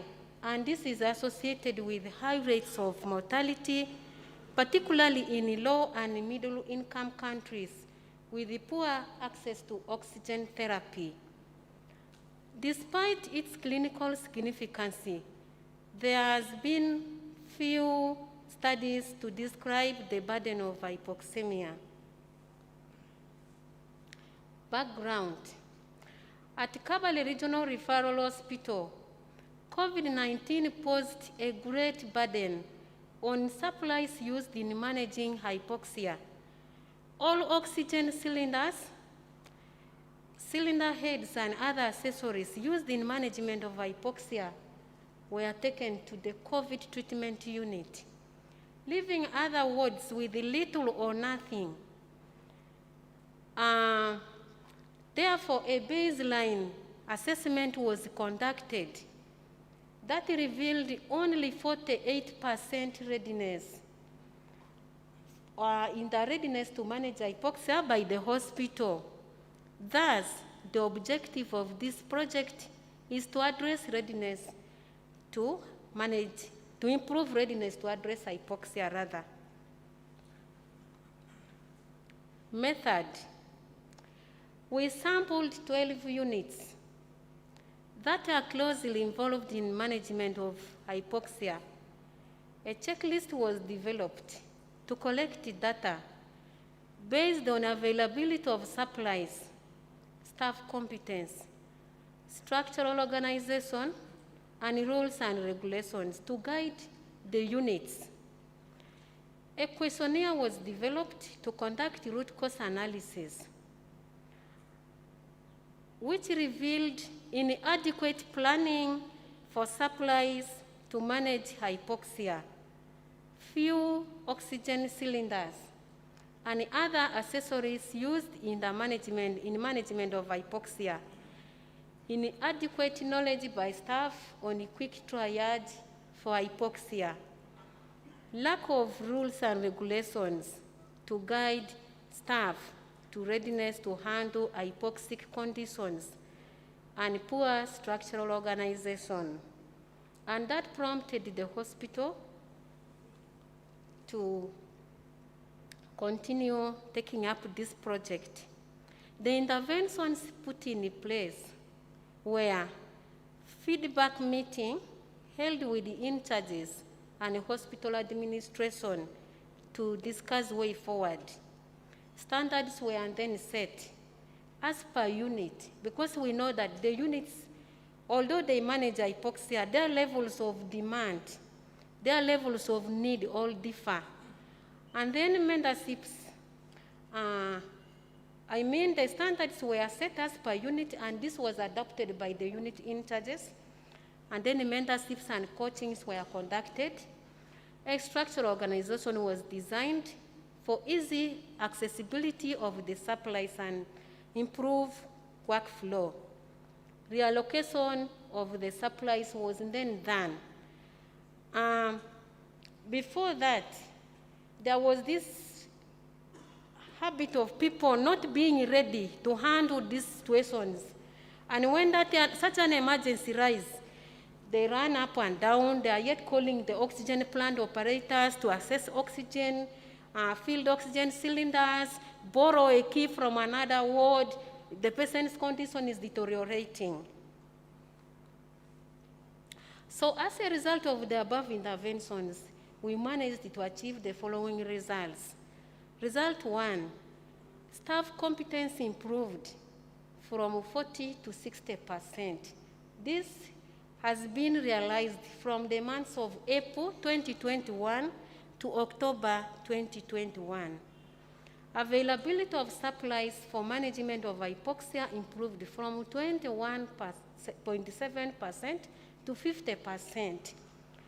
I would like to happily inform this House that currently Kabale Hospital has a total of 326 oxygen cylinders that have been ably distributed to the wards according to their needs.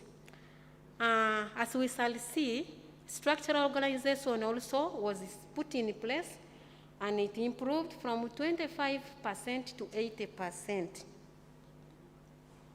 Result 2 is a graph showing the trend of improvement in readiness to manage hypoxia.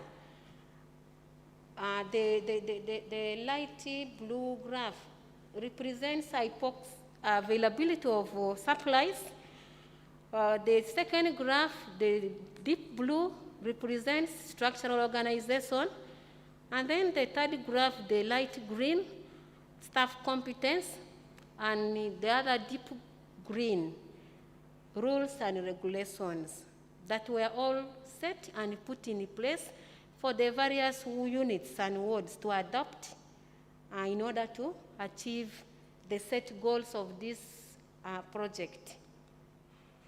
Result 3, picture showing structural organization. Standards were set to reorganize the structure to make the hospital be prepared at all times to manage hypoxic conditions. One of them was that all units to have oxygen cylinders and other accessories divided into portions. There is that portion that should be for daily use, a place designated for it and well labeled, accessible by anybody on duty at any time. Then there is a portion set aside called the reserve stock that should be used at any one time when the oxygen plant has issues. And maybe it is under repair, it's not able to give us oxygen, we are still able to survive and manage these conditions. Mounted cupboards were put in place to separate other accessories from the daily use and those ones that are supposed to be for reserve stock. And then also identifying high dependence corners in all the units that handle hypoxic cases. Discussion and conclusion. Readiness to manage hypoxia can be improved by equipping staff with the knowledge on quick triage and on use of equipment needed to manage hypoxia and availing supplies. We all know that we can put all the supplies in place and avail them, but if the staff do not have the competence on even how to assess a patient who needs supplemental oxygen, even to operate the equipment, then they will not serve their intended purpose. Setting rules and regulations, all standards also contributed a great deal. What happened? Can you please move, give her 1 more minute to end up? Yes. Summarize. Okay. There was a photo taken showing assessment of availability of supplies at the COVID treatment center. Acknowledgement. We would like to acknowledge Ministry of Health for availing supplies to improve management of hypoxia and training staff. All implementing partners that supported us in availing supplies for hypoxia. I told you we have about 326 oxygen cylinders We got some from different people, including government of Uganda. The JICA Uganda for equipping staff with knowledge of total quality management. Top management of Kabale Regional Referral Hospital, the quality improvement team Kabale Regional Referral Hospital, and the staff of Kabale Regional Referral Hospital at large. As earlier on I told you, this has been a hospital project which involved all the staff at the various levels and their various capacity. That brings us to the end of my presentation. Thank you so much. Thank you so much, Rose Vivian from Kabale Hospital. It's important that we have oxygen in our facilities, and this is a very good project of ensuring that there's enough oxygen in our facilities. But also most important to note that the chair of this session was also born from Kabale Hospital. So probably if there was no oxygen, I wouldn't be on this table. So let us try to make oxygen available. Thank you. Felix Mutariebwa, and the next speaker is going to talk about uses of urine. This one is very difficult. Lipo. Please, as you present, try and make it easier for us, because if the chair himself cannot interpret it, then what do we expect? But it's an essay that is used in TB diagnosis among HIV patients at Koboko Hospital. Yeah, thank you and welcome. Thank you, Chair. This is Felix Mutariebwa from IDI, that is Infectious Disease Institute, Makerere University. I work with the West Nile HIV project, that is West Nile, and I support laboratory services. For this presentation, as we can see from the program, I'm presenting some findings that we got from an assessment of using a TB LAM test for diagnosing advanced HIV disease in patients living with HIV who are attending care at Koboko Hospital.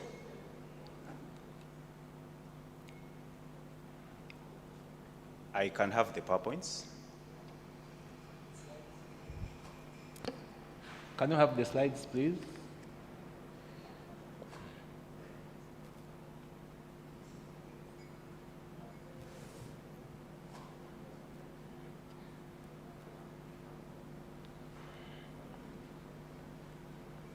Okay.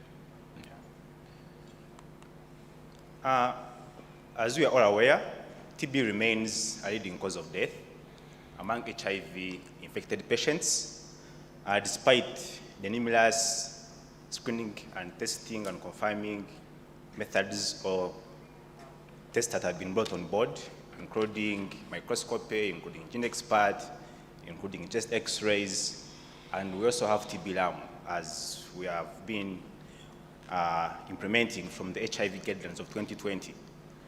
So this TB LAM assay enables same-day treatment initiation for TB in our patients living with HIV who have been able to be screened positive. Once you use this test, of course using the HD guidelines, the advanced HIV guidelines, you're able to have results within 20 minutes of testing. And that enables short stay of patients in the hospital. It eases or minimizes follow-up of patients in the community, because this short turnaround time of the results is able to give you real-time management of patients. Equally, like I mentioned, this study was done at Koboko Hospital, and Koboko Hospital is supported by the PEPFAR through CDC and IDI to implement comprehensive HIV programming, and we have been able to also find out what were the factors affecting sensitization among the patients living with HIV at this facility. Koboko Hospital has a population of about 2,000 patients who are active in care, and we used the facility lab registers for TB, LAM, and CD4 and viral load to collect these demographic data. We also did qualitative data collection by conducting key informant interviews from 10 of healthy staffs, that is 5 from at clinic and 5 from the laboratory, to be able to share with us the factors that are affecting saturation in the facility. For the qualitative data, we used inductive thematic analysis to be able to analyze these findings so that you can come up with themes depending on how data was relating to one another or to each other, so that we're able to have aggregated themes for analyzing this and reporting the data. From the findings, this was done between January to December 2020. 178 people living with HIV had a documented CD4 test result, and they had a mean age of 33.4 years and plus or minus 11.4 standard deviation. Majority of these patients were between the age of 30 to 39 years, respective of the sex. Of the total CD4s done, we realized that 36.7% were for newly diagnosed HIV positive patients, and 61.7% were for the viral and suppressed ART patients. Probably we shall look at the discussion why this trend. Of the 61.1 of the total CD4s done, 61.1% were below or equal to 200 cells per microliter, and this fits within the category of advanced HIV disease, and that means they were eligible for TB-LAM testing. We only realized that only 22.8% were only eligible for TB-LAM, and I beg pardon, so about that. 61.1% of the total CD4s done were below 200 or equal to 200 cells per microliter, and that's being eligible for TB-LAM. However, only 22% had a test being done, and we have been able to register a 19.5% positivity rate. Whereas we also report that the baseline CD4 patients reported a higher TB-LAM positivity rate of 28.2% compared to the non-suppressed patients of 15.2%, implying that people are testing for the first time HIV are having a reduced CD4 or low suppression of immunity compared to the patients who have been in care for some time or are receiving treatment.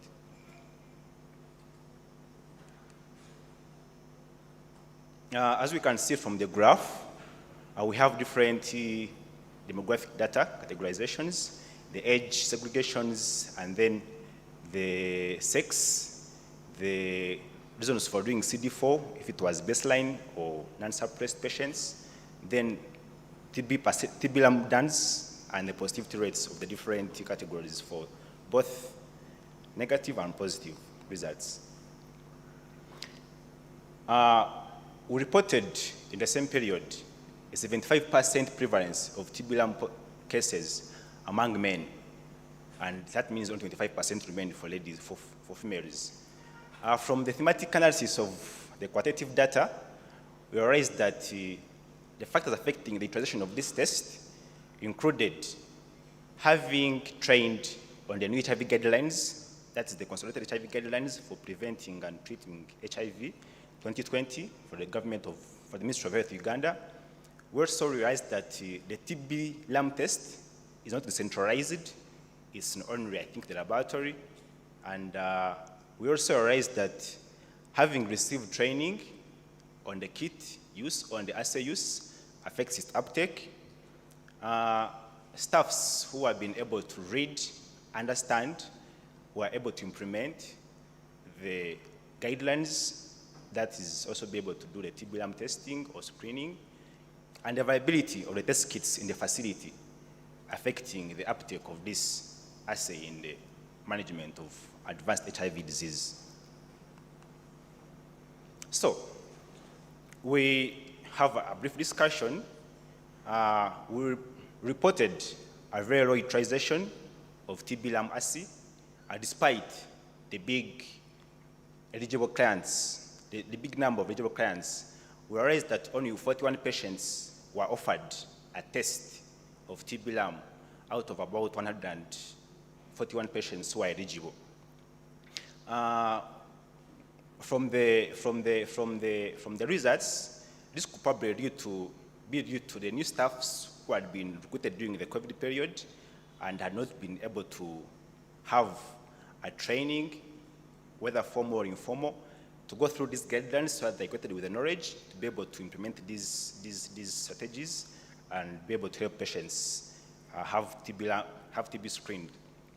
We also realized that non-availability of the test kits at the points of care testing, as we have been hearing, we have different wards, and TB-LAM is meant to be a bedside test, implying that not only for the lab, even a non-technical person is able to offer this test if they're given the knowledge, but the non-centralization of this test contributed to probably this poor performance.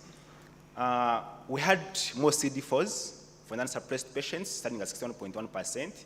The new patients, probably due to non-suppressions, the non-suppressed patients who are in the clinic days, they receive regular screening for advanced HIV disease, and this could have been a very good opportunity for them to be offered the service compared to the new patients whom we sometimes even find in the communities doing the outreaches, and thus causing or leading to missed opportunities for TB-LAM screening. I already mentioned that, the various HIV testing modalities, as I mentioned during, for example, the home-based care testing, the outreaches, where people go for, the health workers go for testing and screening and testing of HIV, could be leading to missed opportunities for CD4 collection, because rarely do the health workers move with the CD4 test collection supplies. And once we have these positives being identified, it is always hard to have them follow through the community, the facility, and have these tests being offered to them. We realized that the newly diagnosed HIV positive patients aged between 30 and 39 years of age were likely to have advanced HIV disease, and this is probably due to delayed HIV diagnosis. And of course, once you dread to access services or to be diagnosed, that means there's immune suppression. And we also reported a 72.1% of baseline CD4s and 57.4% of the non-suppressed CD4s being below 200 cells per microliter, implying they were eligible for TB-LAM screening, TB-LAM testing. However, only 10.6% and 29.7% were offered the test. We can appreciate that from the findings, the 28.2% positivity rate was among the baseline patients or CD4 tests, and 15.2 positivity rates were among the non-suppressed, very non-suppressed patients. This takes us back to the results we have been able to the thoughts we have been able to gather, in that the patients who are new have probably they have long-term infections, and they've not accessed the health care, so probably they have they've had reduced or compromised immunity, leading to positive cases of TB-LAM. Let me have the last slide, conclusion and recommendations.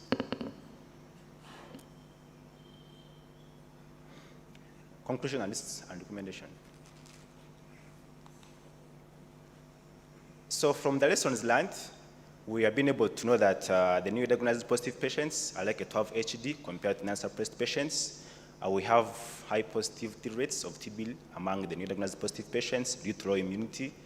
Staffs, if they're provided training, they could be able to provide advanced HIV disease management in the facility and the different points of care where they're working. We can also have staffs being trained in this testing method, this assay use. Likewise, we also appreciate that good inventory management in the facility can improve the uptake of HD management. Conclusion, we've been able to conclude that there were fewer tests offered for TB-LAM tests despite many patients being eligible for this. Therefore, if the facility management, of course with support of the IP, I've been able to conduct official training for these staffs. We could realize an improvement in the uptake of this method in screening for TB.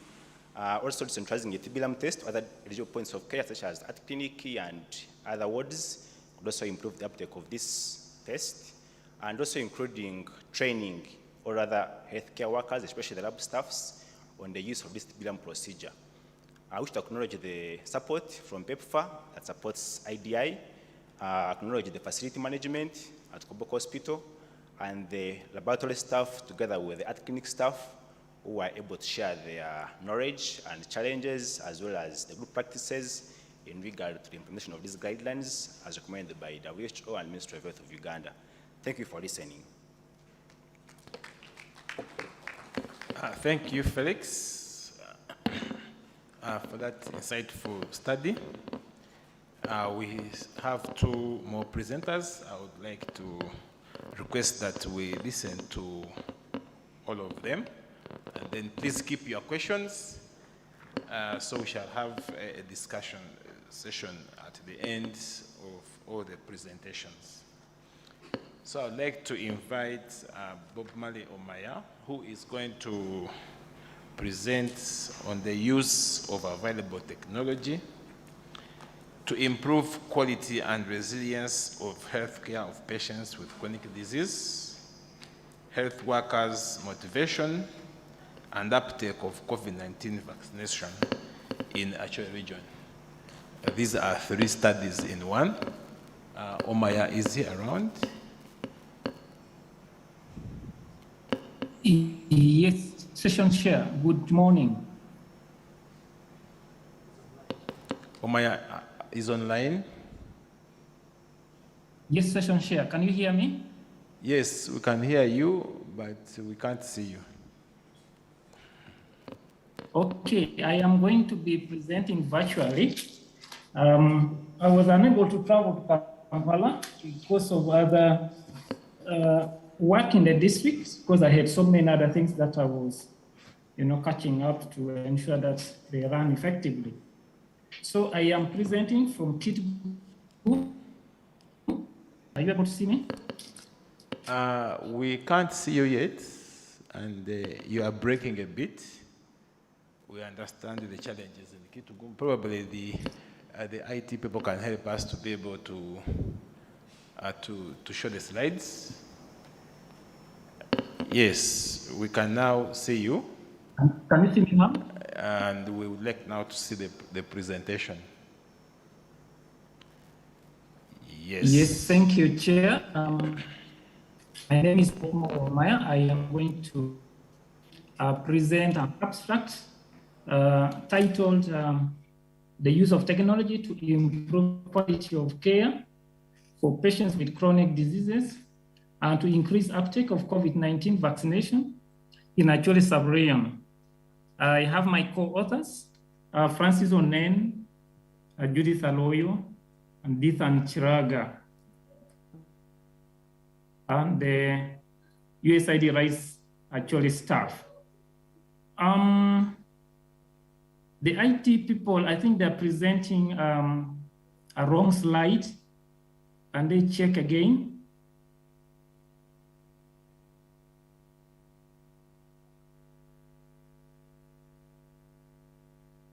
Session share, this is the wrong slide.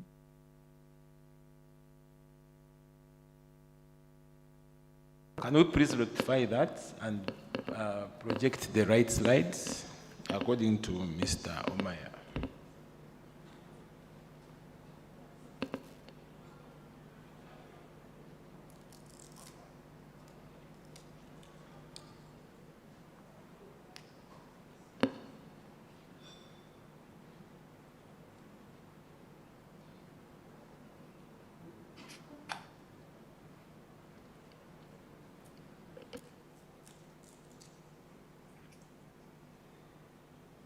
Session share.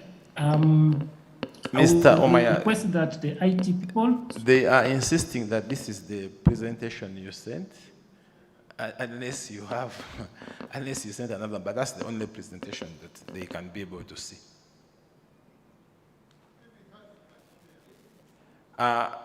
can you be able to present what you have from your side? Okay, let me Bob Marley, yeah. Can you be able to try to share? Yeah, can you be able to share from your side? We'll give If you the IT can permit me, I should be able to share. We'll give you a minute to be able to show your screen.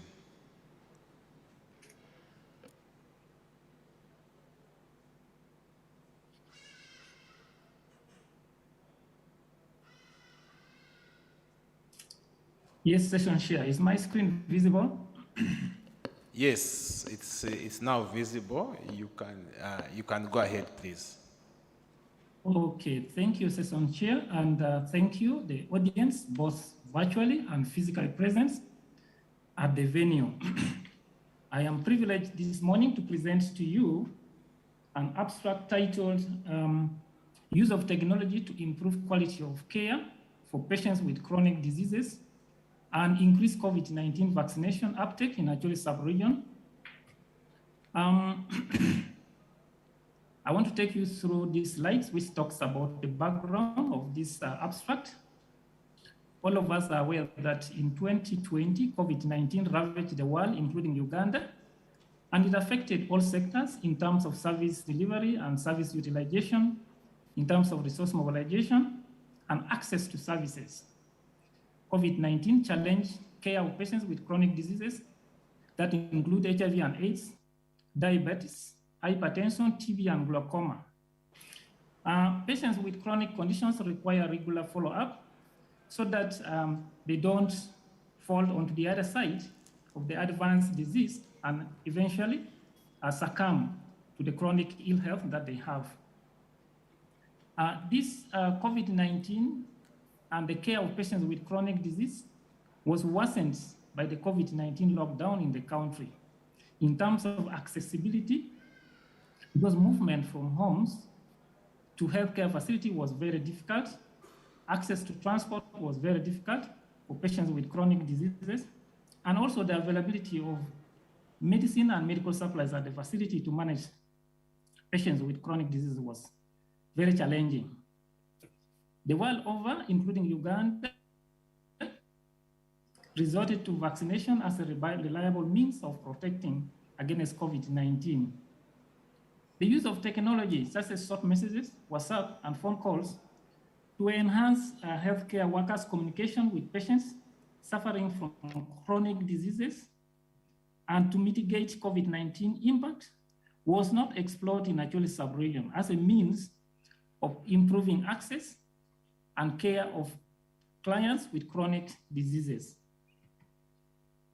The methods deployed for this intervention included: one was the routine data review in the region that indicated a drop of patients accessing care at the facility. Two, we held a meeting with the DHTs in the sub-region to brainstorm about strategies to improve service uptake. We enlisted clients with phones from January 2021. We also obtained consents from these clients to receive messages as a way of alerting them that they are due for services at the health facilities. To roll out this intervention, we prioritized 8 high-volume facilities that included 2 hospitals, 1 health center 4, and 5 health center level 3s. We guided all the clients and their caretakers on the use of calls, short messages, and WhatsApp, especially for those with smartphones. Following that, we retrieved client files who are due for appointments using the appointment register at the facility. And we look at the services that they are due for, like viral load, adherence counseling, and psychosocial needs, a day or a week before that due date. And following that, a pre-appointment messages were sent to these clients. And staff on duty keep sharing this information with the clients that are due for their services. Patients can equally share their ability to fulfill the appointments using the same methods of sending back messages. And this enhances access and retention in care.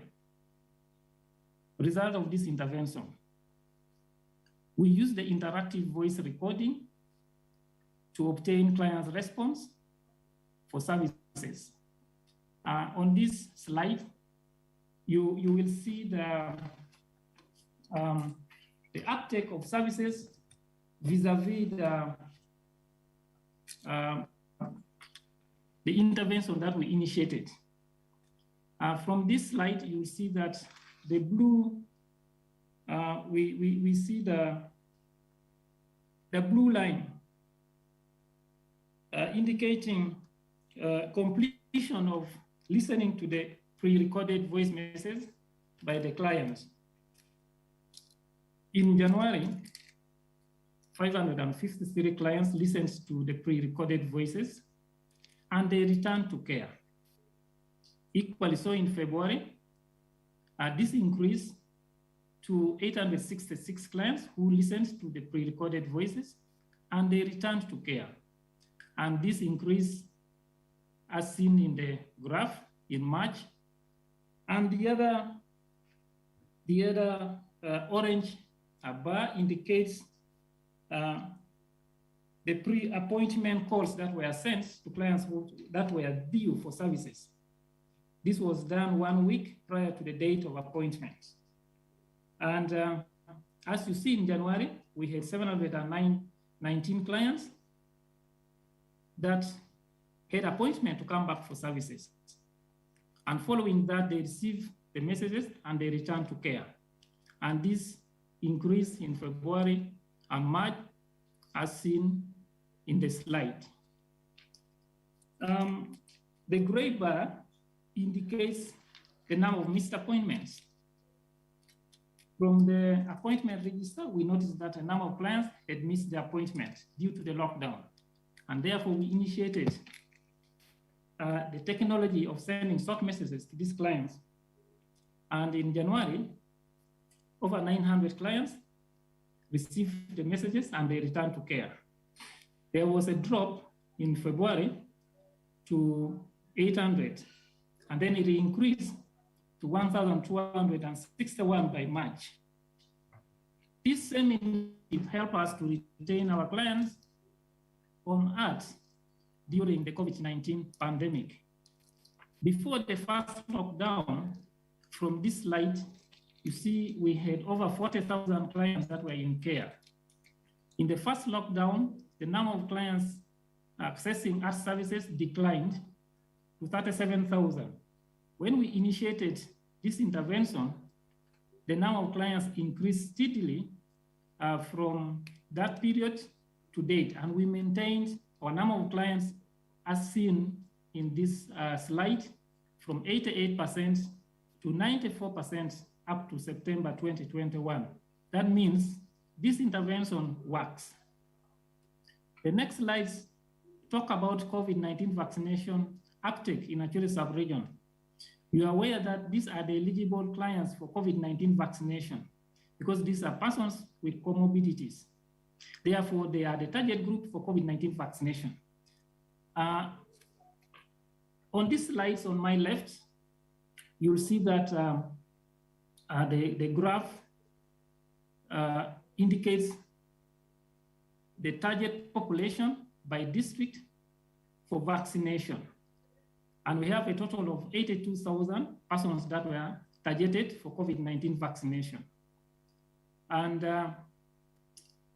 over 62,000 persons were vaccinated by end of September.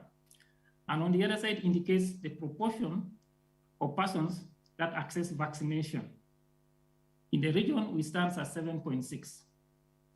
On my right, which indicates the various category of eligible clients that were targeted for this COVID-19 vaccination. The uniformed men and women that access COVID-19 vaccination stands at 2%. This is very low. Why? You are aware that the Ministry of Defense had a separate team, mobile team that moved from barracks to vaccinate the uniformed men and women, and those data were not captured in the district database. So for these 2% are those uniform men and women that access vaccination services from the health facilities that exist in the region, and the data were captured in the district registry. The elderly that were targeted, we reach out to 10%, and the health workers, 9%, teachers were 18%. Recording in progress. And included the HIV clients has the biggest proportion of 60%. So that demonstrates that the use of technology improves access of clients to services because they were able to follow the pre-recorded message and therefore able to come back. And this was a low-hanging fruit for us to use to vaccinate the comorbidities clients that come to the health facilities, especially the HIV-positive clients. Again, talk about the COVID-19 vaccination uptake in the region, which already explained. I do not need to repeat it. The discussion of the 1,800 enlisted clients by January, 553, which is representing 30% of the clients, listened to the pre-recorded alert messages that are sent to their phones, and they returned to care.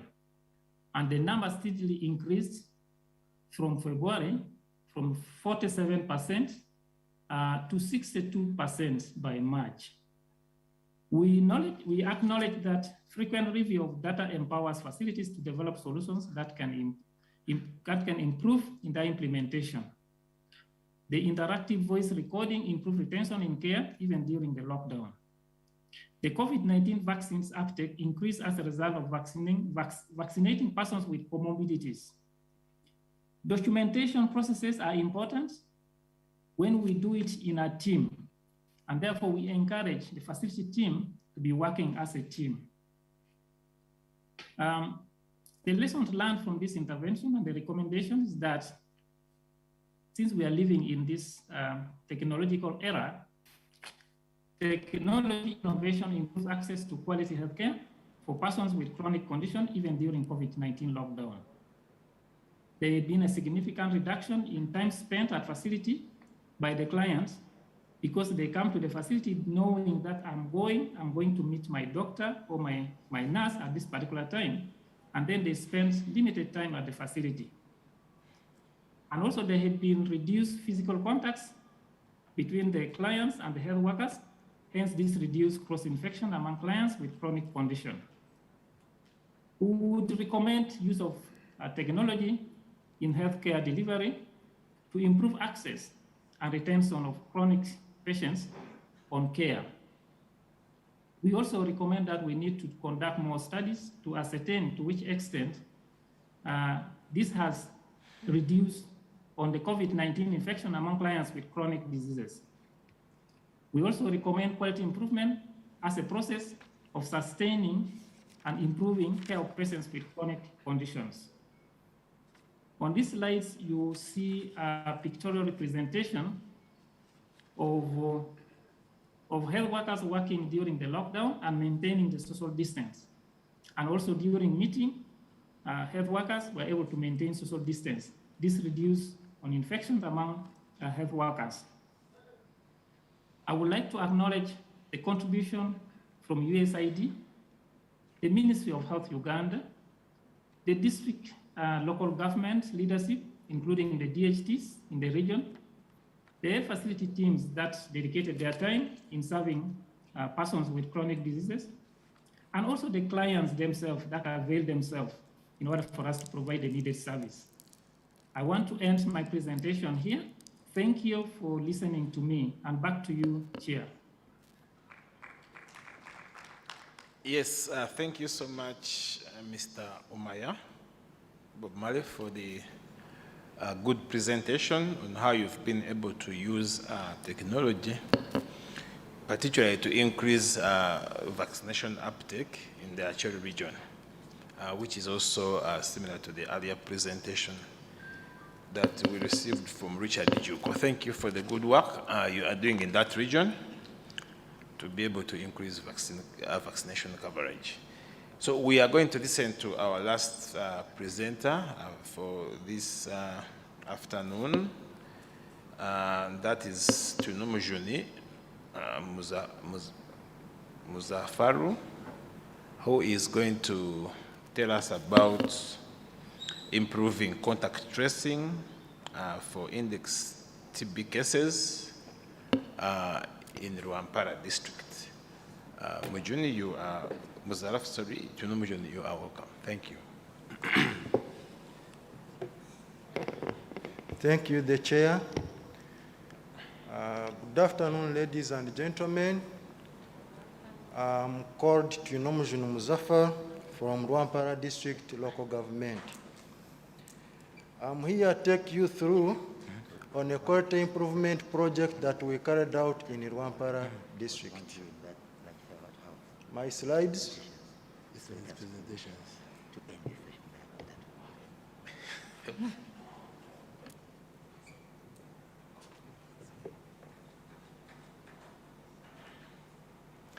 Title: Improving contact tracing of index tuberculosis cases in Rwampara district.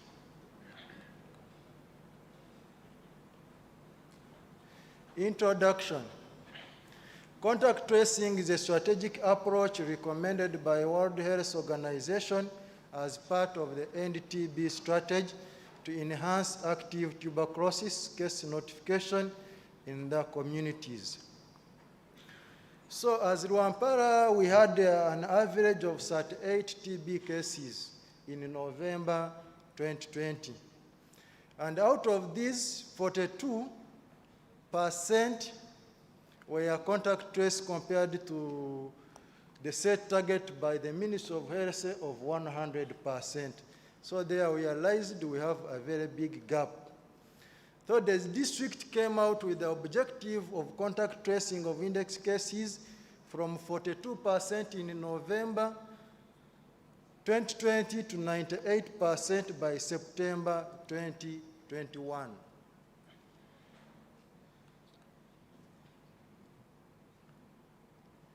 Methodology. A root cause analysis conducted on 5 whys indicated the reasons for poor contact tracing.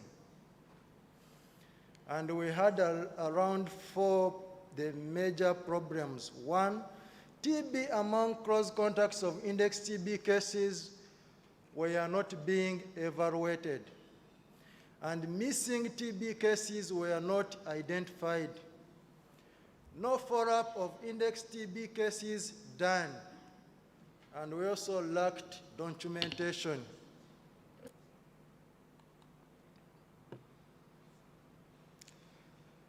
So the team reviewed the district performance, set target, and implemented the above changes.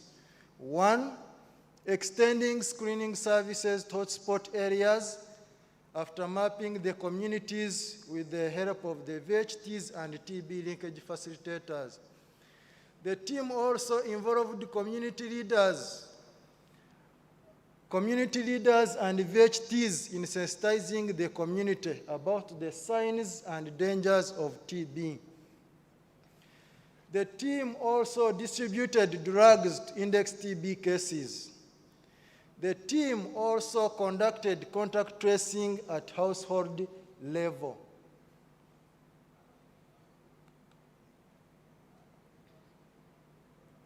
Results. The data analysis after 11 months of implementation showed a consistent improvement of contact tracing of index TB cases from 42% in November 2020 to 98% by September 21.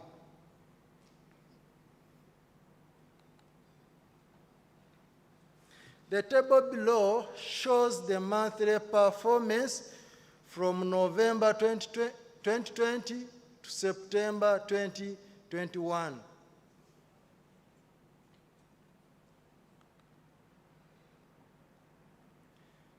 This graph also shows the results from November 2020 to September 2021.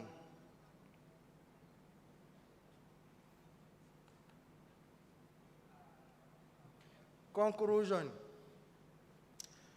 contact tracing of index TB cases should be conducted consistently, not only for the benefit of identifying TB cases, but also to improve the treatment success. And also extending screening services to community also helps in improving contact tracing.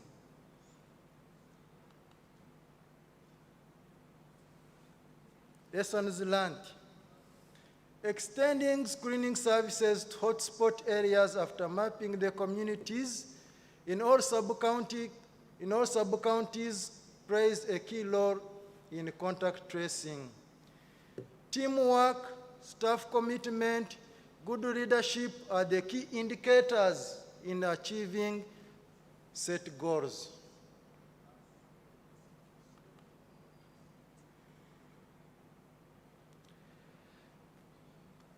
Thank you for listening my presentation. Thank you, Mr. Twinomujuni, for being very brief and for saving us some minutes. Please, you can come and take your seats. Members, I'd like us to give a round of applause to all our presenters this morning. And I've been informed that we need to end this session by 1:45 because there are some presentations that were not made yesterday and would like to be made today. So we have about 15 minutes for us to ask questions to our presenters and also get responses. So I would like the audience, please, to ask your questions. Probably don't be too wordy, be brief, because we've got short time. Is there anybody who is helping us to? We'll start with you, madam. Excuse me. Okay, behind you. Yes, please.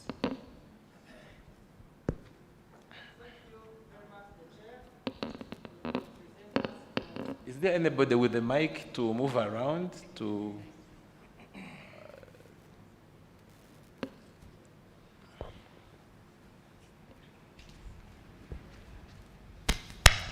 I can see there are many hands. Let's try to be as brief as possible. Yeah. Thank you so much, Chair and presenters, for good work done. I'm Nwamanya Patrick from Ntungamo District. My question or questions go to Mr. Richard, the first presenter.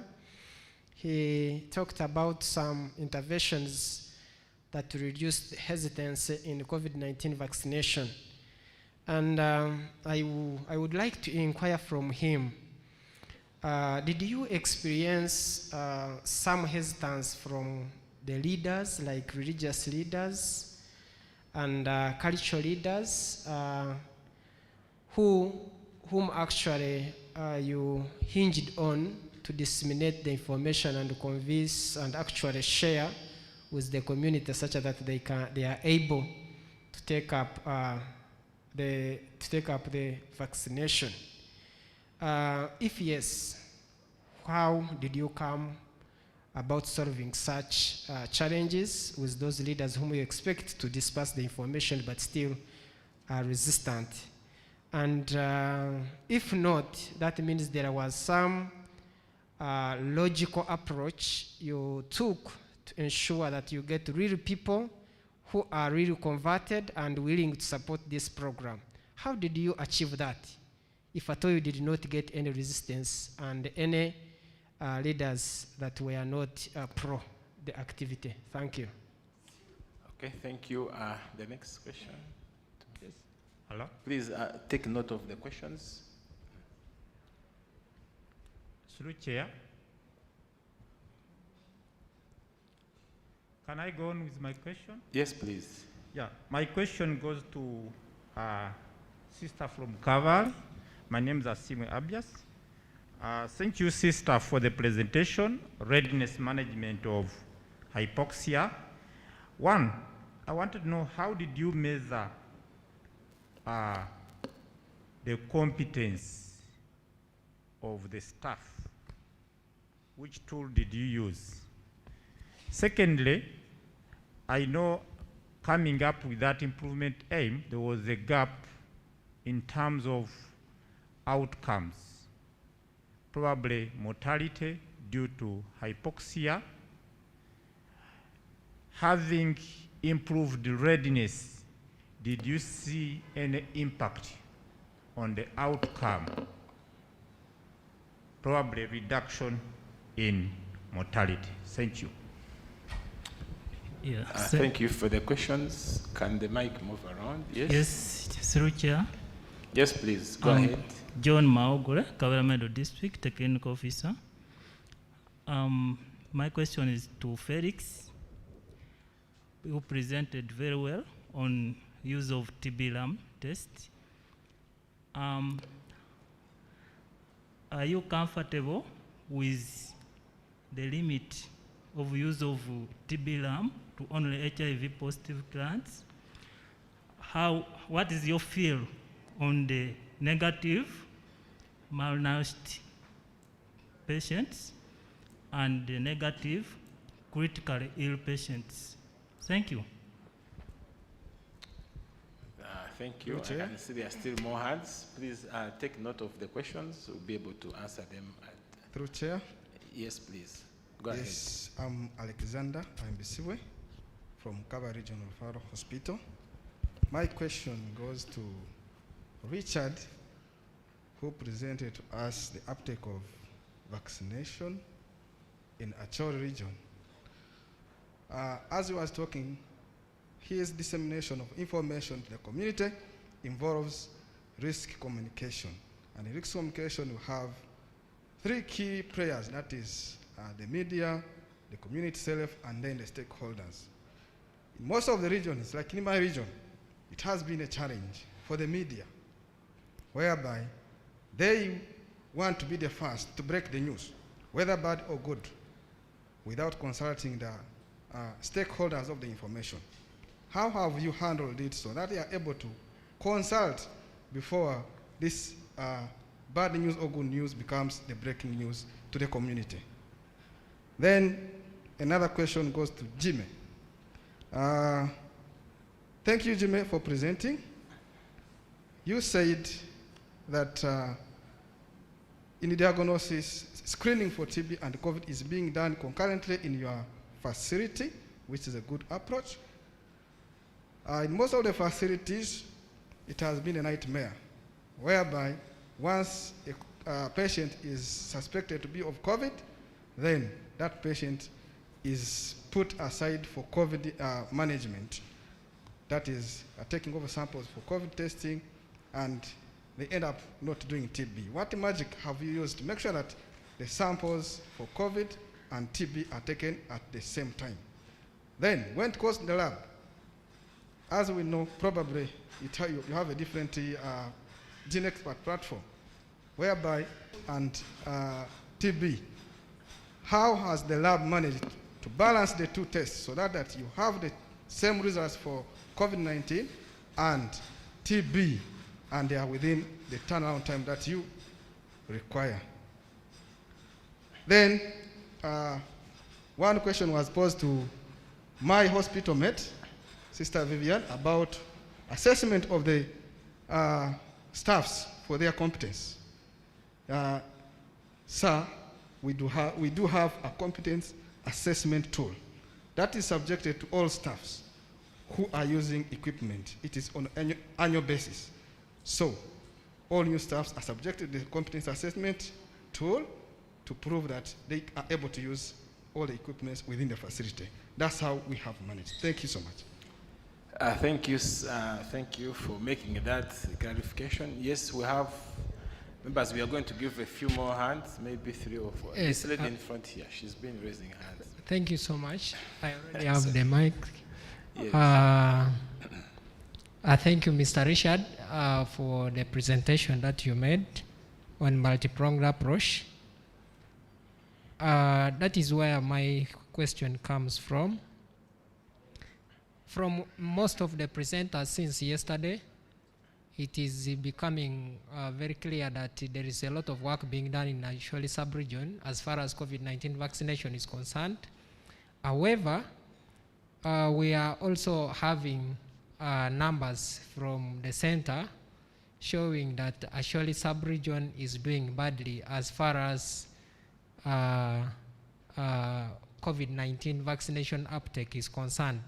In fact, the data displayed about a week or two ago showed that Asholi sub-region was only second to Busoga region as far as poor uptake is concerned at 45%.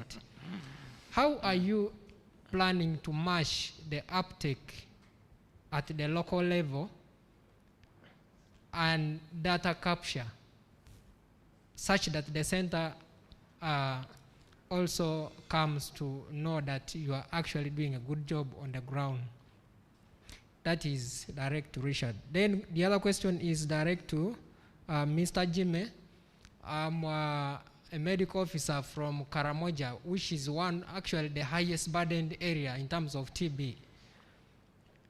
From your data, I didn't appreciate very well your baseline screening data to make me appreciate the improvement in screening.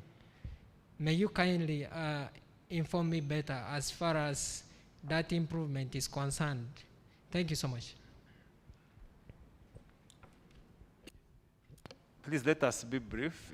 If you have more than one question, please prioritize to ask one. I think we are getting one more question and we end it there. Yes, Through please. the chair, thank you so much, presenters. My submission goes to Felix. You presented well the effective use of TB LAM kits, but I would like to know, how did you maintain the supply? Because some of us in the facilities who have tried to use TB LAM effectively, we are facing the challenge of stockouts. I want to recommend that TB LAM kits are doing so well, especially among the HIV patients, the newly diagnosed, but the issue now goes to the stockouts. So how did you manage that? Thank you. Thank you. This lady in front here, she's been putting her hand. The last person, please. Thank you, Chair. I can't fail to give an opportunity to the Commission, otherwise I may be just from here. You are going to be the last one. Okay. Thank you. My question goes to Felix, the one who presented about TB LAM. And you had somewhere in your presentation, you said that 75% of the positives, TB positive LAM, they were men. How have you gone about with them? Are they also having HIV, COVID, and how are you handling them? Then also you had something that the newly diagnosed HIV positives are likely to develop advanced HIV disease compared to the non-suppressing people living with HIV. I want to understand that better. Thank you. Lastly, let's take the mic to Dr. Martin for the last question, and then we give an opportunity to the presenters to use the next 5 minutes to respond to the questions. Yes, Dr. Martin.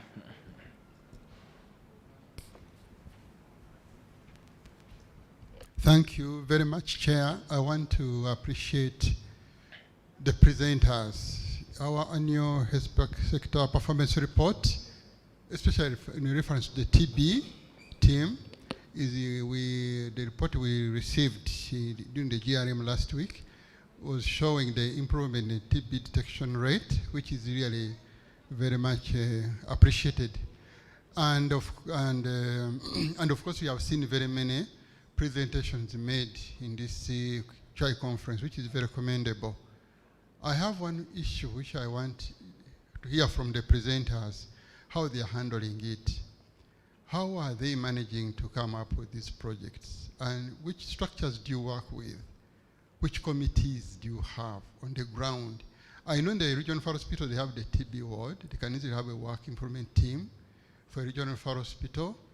But yesterday, the presentation which was made on TB, the presenter said they formed a committee where he was interacting with, which I think was not, it is good they had a committee, which is commendable, but we really, we encourage to use the existing structures, the committees which are already there for quality improvement, to interact with, to collect the data, to get the feedback, and so on and so forth, and generate your report. And you're also sharing it internally within the institution. If it's a department, if it's a hospital, you discuss this work. You discuss at a district level when there is a district chair committee meeting. At the same time, even in regional level, the progress being made. So I want to hear the experience of the presenters, how they are doing this. I'm saying this because we need to embrace what is in the framework, which we launched yesterday. Let us use the structures very well, so that what you do is sustainable. When you maybe you hand over to another person, you go for further studies, people can easily take it up. But if you are doing it as individually and maybe as a program, then we have, I think, something to improve. I've already discussed with the TB team, we need guidelines, operational guidelines for quality improvement for TB. It's becoming, I think, a very lot of improvement being made. So we need operational guidelines for quality improvement for TB and other programs. There's nothing wrong with that. To be operationalizing the framework and to help us to institutionalize the work we are doing. Thank you very much, Chair. Thank you so much, Dr. Martin. I think the question from Martin is general to all of us. We need to be seen to work within the structures for quality improvement that's well stipulated in the quality improvement framework. So I will give each one of you a second to briefly respond to the questions, but also to what Dr. Martin has asked. Starting from my left, Rose, I think we can begin with you. Please give a response to the earlier questions, but also to what Dr. Martin has just mentioned. Thank you. Thank you, Chair, and thank you, our dear listeners, and particularly to my brother who asked a question to me about our project. The method we used to measure staff competence was developing a checklist, doing monthly assessments to measure their competence by taking them through the questionnaire and scoring them, and then at the end, calculating percentages of their score on a monthly basis. And we have been able, through CMOE's coaching and on-site mentorship, able to register a tremendous and continuous improvement concerning staff competence.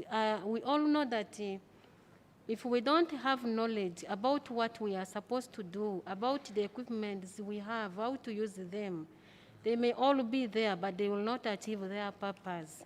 And therefore, a death can occur that we could ably prevent just because we lack knowledge to make that appropriate decision and any timely intervention. And then the impact on the outcome of the project. Try to summarize. We know that all hospitals had a lot of hassles with the oxygen demand because of the COVID-19 impact or complications on the respiratory system.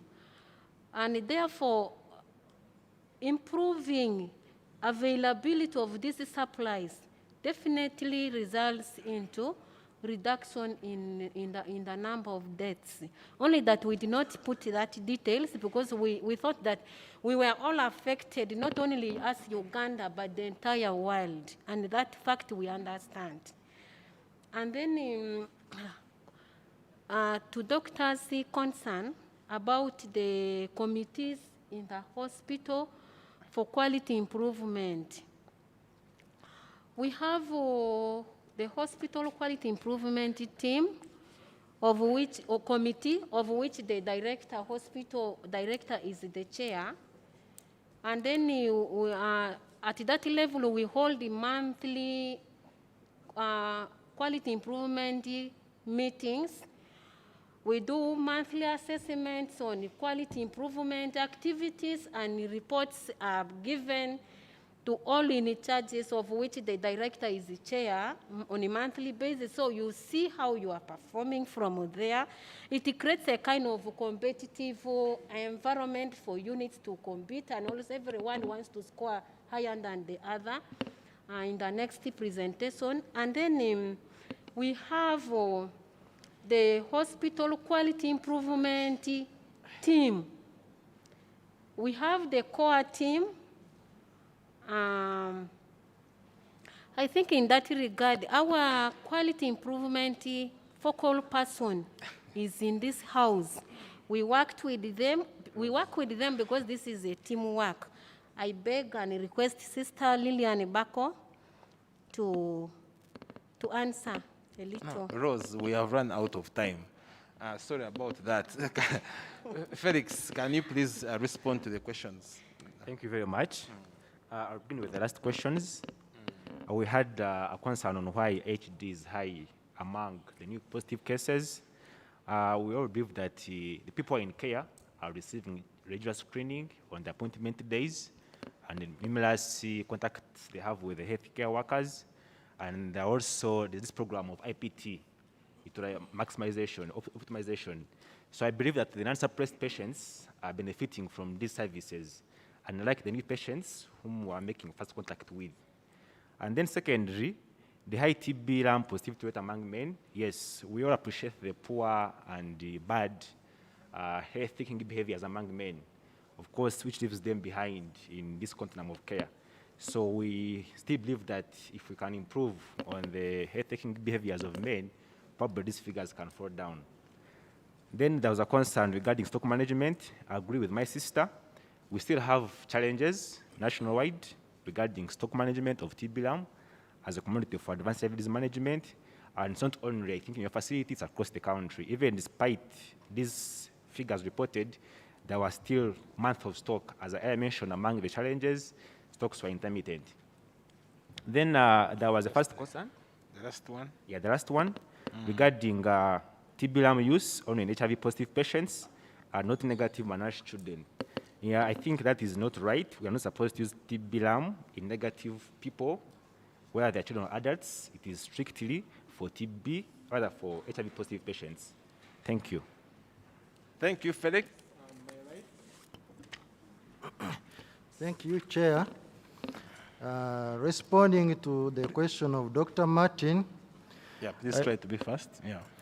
I would like to inform you that the district has a district quality improvement team, and we also have district QI coaches, and each facility also has the quality improvement team.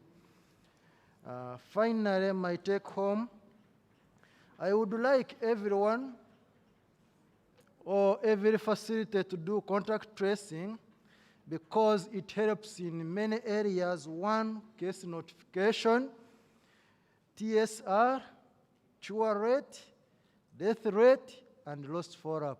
Thank you. Thank you. Next, please. Thank you very much. To Dr. Imbisibwe, he asked me what magic did we use to ensure that samples for COVID-19 and GeneXpert are being taken at the same time. At Lira Regional Referral Hospital, we are so blessed that TB unit, particularly TB unit, we have laboratory persons who are attached there, and the focal person for running the GeneXpert machine at the same time running the PCR test is one of that staff, is one of the staffs who are attached to TB unit. We are so glad that we could run the tests by prioritizing TB and COVID-19.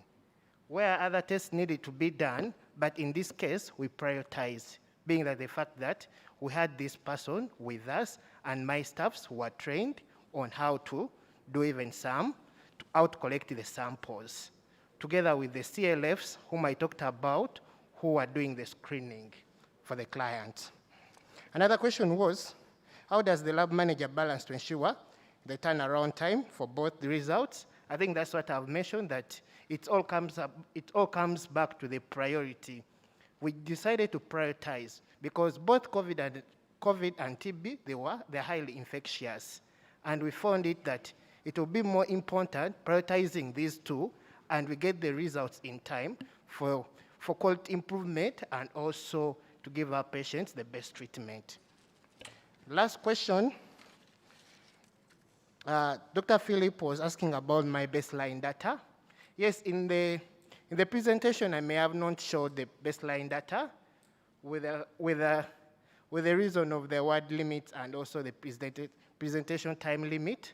However, how we came up to conduct this or to do this or to work on this TRI project, when we conducted the mortality analysis, death audit analysis in TB ward, we noted that during this period of COVID-19, we are losing many cases, we are losing very many patients. And for us, since we didn't know what could be the contributing factors, we said now, some were diagnosed COVID-19 after dying or at the late stage when they're almost dying. And that's when we said, no, every patient who comes in, all clients, we say the triage, let's do a PCR, and let's also run GeneXpert for them. And that's how we came up with that. Thank you very much. Thank you. And the last from Richard Juko. Yes. Tell us about the magic bullet that you've used to increase vaccine coverage in Acholi region. Yes, thank you so much. Is this on? My heart? Okay. Yes. So the first question came from Patrick. Louder, please. Speak closer to the mic, yeah. The first question came from Patrick, and he was wondering whether we did have hesitancy among the culture and then religious leaders. The answer is yes. You observe that at the inception of COVID, there were so much myth and misconceptions, and definitely also when the vaccines came through, the same myth and misconceptions and negative information was also flying over social media. So one of the quickest strategies was the engagement of the DHT to make courtesy visits to some of these palaces and then also to the residencies of the religious leaders to try and then, provide information in relation to COVID vaccination. But then also very important, just like we saw yesterday, when the DHOs or the DHT members were receiving vaccination, some of these religious leaders were invited to witness some of these key people, receive their vaccination. And then also that enabled them to go ahead and then catch up with their vaccination, jabs. Then the question from Himbisiwe, I think, he spoke about mass media. Yes, it is true, mass media is very good, but at the same time, it can be very dangerous because it fuels up, a lot of negative information. So what we have observed in the Acholi sub-region is that COVID vaccination information is managed by the district task force, committees that are largely headed by the RDCs. So for each of these committees, there are also publicity secretaries that are responsible for all the information that is shared, within the districts. So when there are publicity guys that have been invited, they're invited by the publicity secretaries, and then subsequent, any information to be relayed must be through the office of the publicity secretaries. And because of that, we have seen that we have, slowed down on the negative publicity that is arising through the Acholi sub-region. Then finally to Philip. Yes, Philip, you observe that, COVID, vaccines keep on coming in districts day in, day out. And if you are critical, I did present data as of 20th of October. So it's true we might have had a number of other, doses come through the region. And you observe that definitely when the national level is aggregating all this data, they aggregate all the vaccines that they have provided with you. So, but in addition to that, as a region, we have supported a number of mechanisms to ensure that all the data that is coming from the persons that have been vaccinated gets on to be captured. And we are leveraging on the existing structure of the biostatisticians, whom we think are very technical to provide that, guidance of support supervision to the lower teams. But very importantly, supported them to mentor out the health information assistants. And on the side of the program of Rights North Acholi, we did employ some data clerks that are supposed, to support the routine entry of this data into the EPIVAC system. And finally, in addition to that, also observe that we are limited at times with internet, connectivity.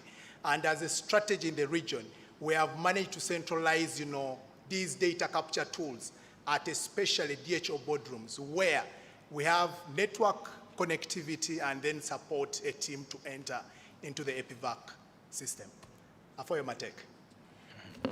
Yeah, thank you very much. Members, please join me once again to give a round of applause to our presenters. This morning, they've been a great team. Thank you so much. I don't know what the organizers now have to mention regarding yesterday's presentations. I know we've run out of time. We had been, yes, sir. Please guide us on the next steps. Otherwise, me and my team, we are as good as done. Thank you.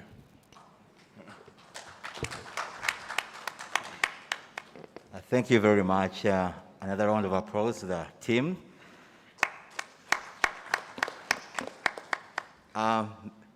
Members,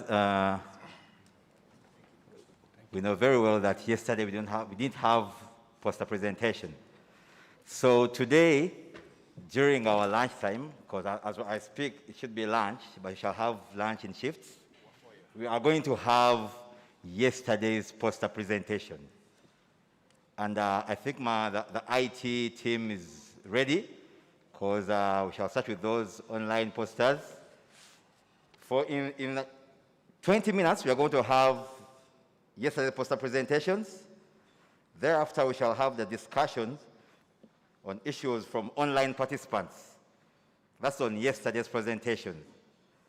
So those who have today's presentations, please, you will have an early lunch so that at 2, you will come in and do today's presentations. So allow me welcome Julius Sendiwala and Kalyesobla Stephen up to on the platform.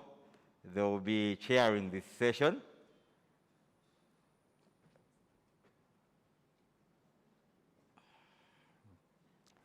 Mr. Sendiwala and Mr. Kalyesobla.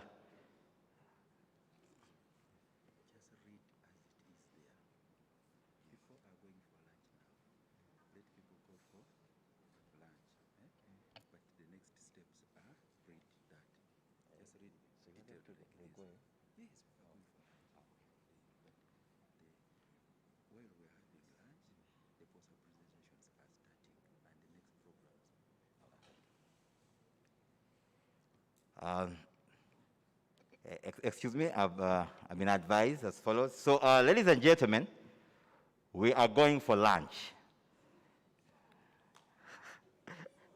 We are going for lunch, yes, but as we are going for lunch, the program is as follows. We are having yesterday's poster presentation.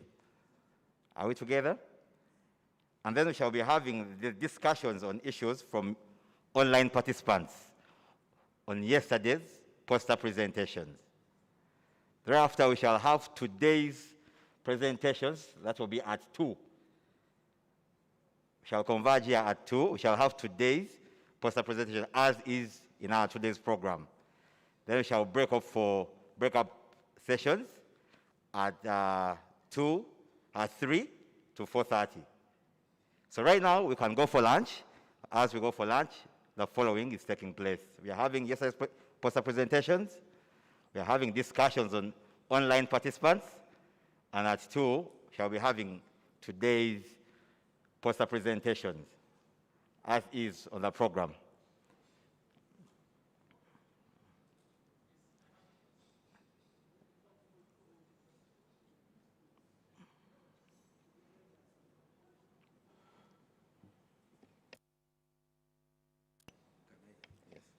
Yeah, colleagues, I think we're making a few changes, but just slight changes in our program so that we're able to catch up with what we missed yesterday. So we also know that we have colleagues who are online. So as the physical participants right now, we are going for lunch. we're saying between now and 1:30, the audio poster presentations are going to be going on. And we are assuming you're going to have your lunch fast enough to be able to catch up. You come back and listen into some of the audios which are going on. But we also know that the physical participants, you have the advantage of, in case you come and the poster you wanted to listen to has already been played, you can go and see it physically, the ones which are displayed. So that is happening between now and 1:30. Between 1:30 and 2, we are, in case there are any issues which have come up, say from the online participants and the ones who are here, we're going to have them responded to by the presenters between 1:30 to 2. At exactly 2, we are starting today's program, I can say, where we're going to have the videos of the posters of today being played, okay, and the display also going on. And that's going to go on between 2 and 3. At exactly 3, we are breaking off to the breakaway sessions to have the oral presentations up to the end of the day. Is that clear?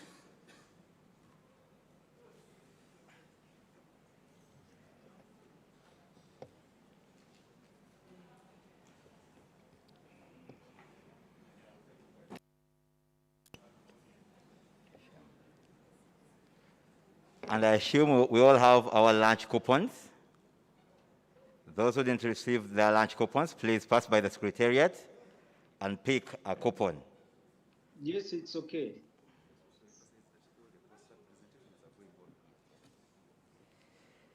All poster presentations are going on in this boardroom. Speak ballroom. Are we together? All poster presentations session will take place in this room. So let's take lunch very fast and we get back here. Thank you very much.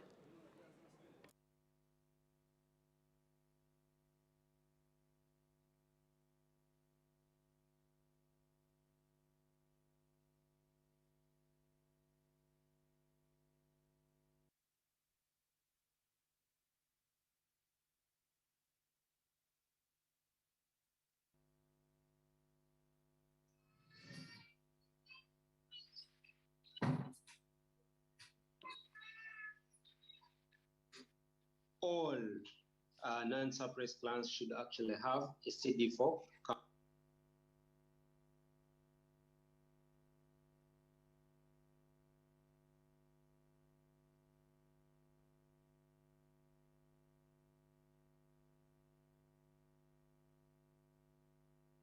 Recording in progress.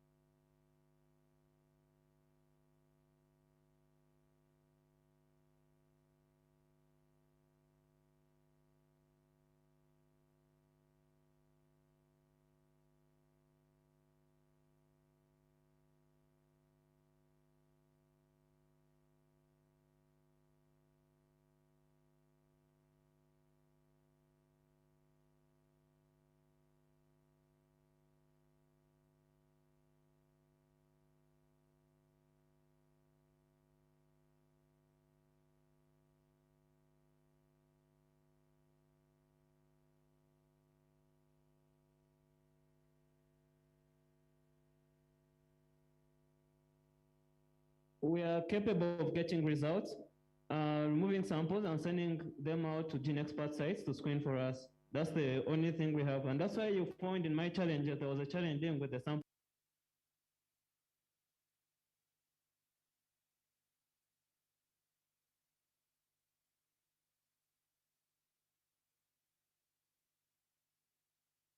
May go with those samples.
I wanted to be red.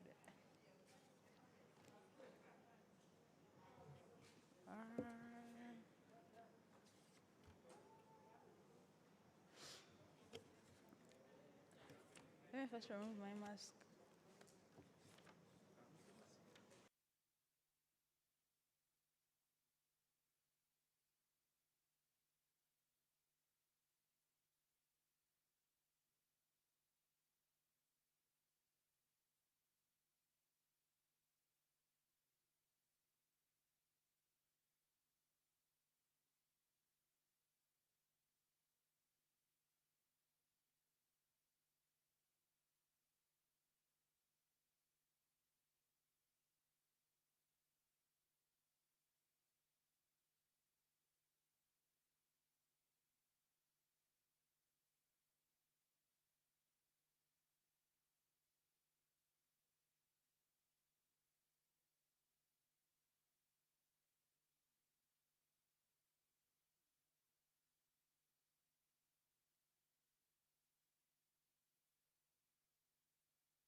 seats.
Senior Maternal and Newborn Health Officer.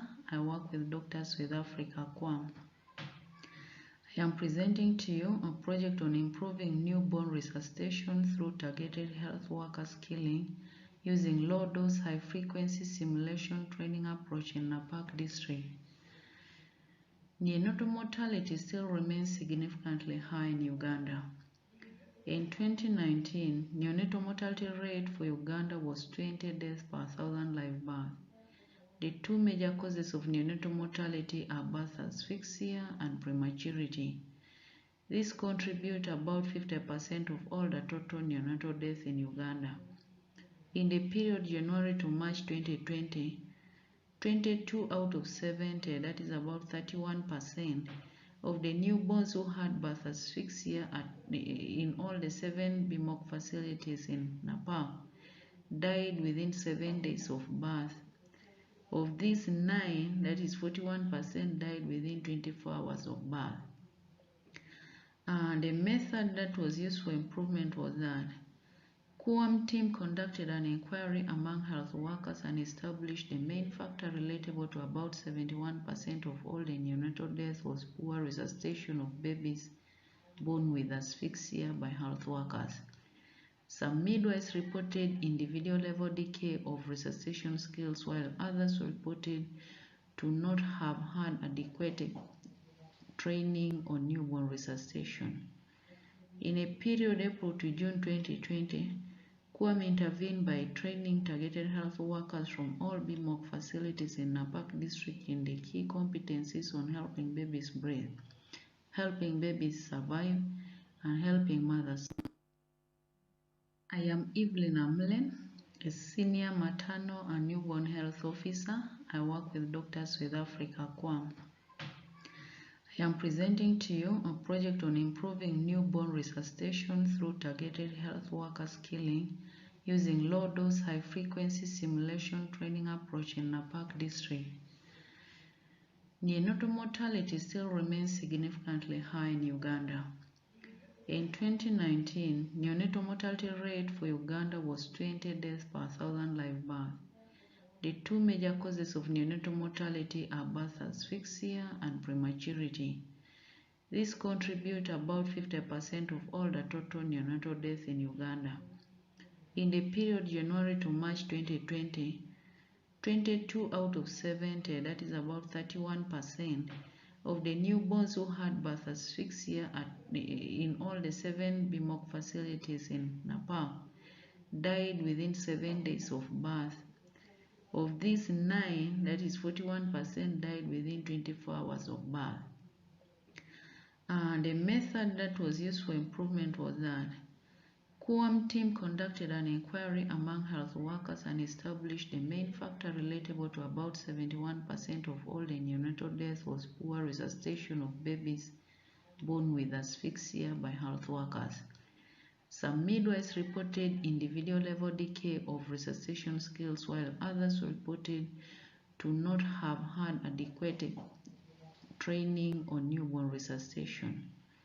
In a period April to June 2020, QAM intervened by training targeted health workers from all BMOC facilities in Napak district in the key competencies on helping babies breathe, helping babies survive, and helping mothers survive. The trainings employed a low-dose, high-frequency simulation approach to enhance skills uptake among the trainees.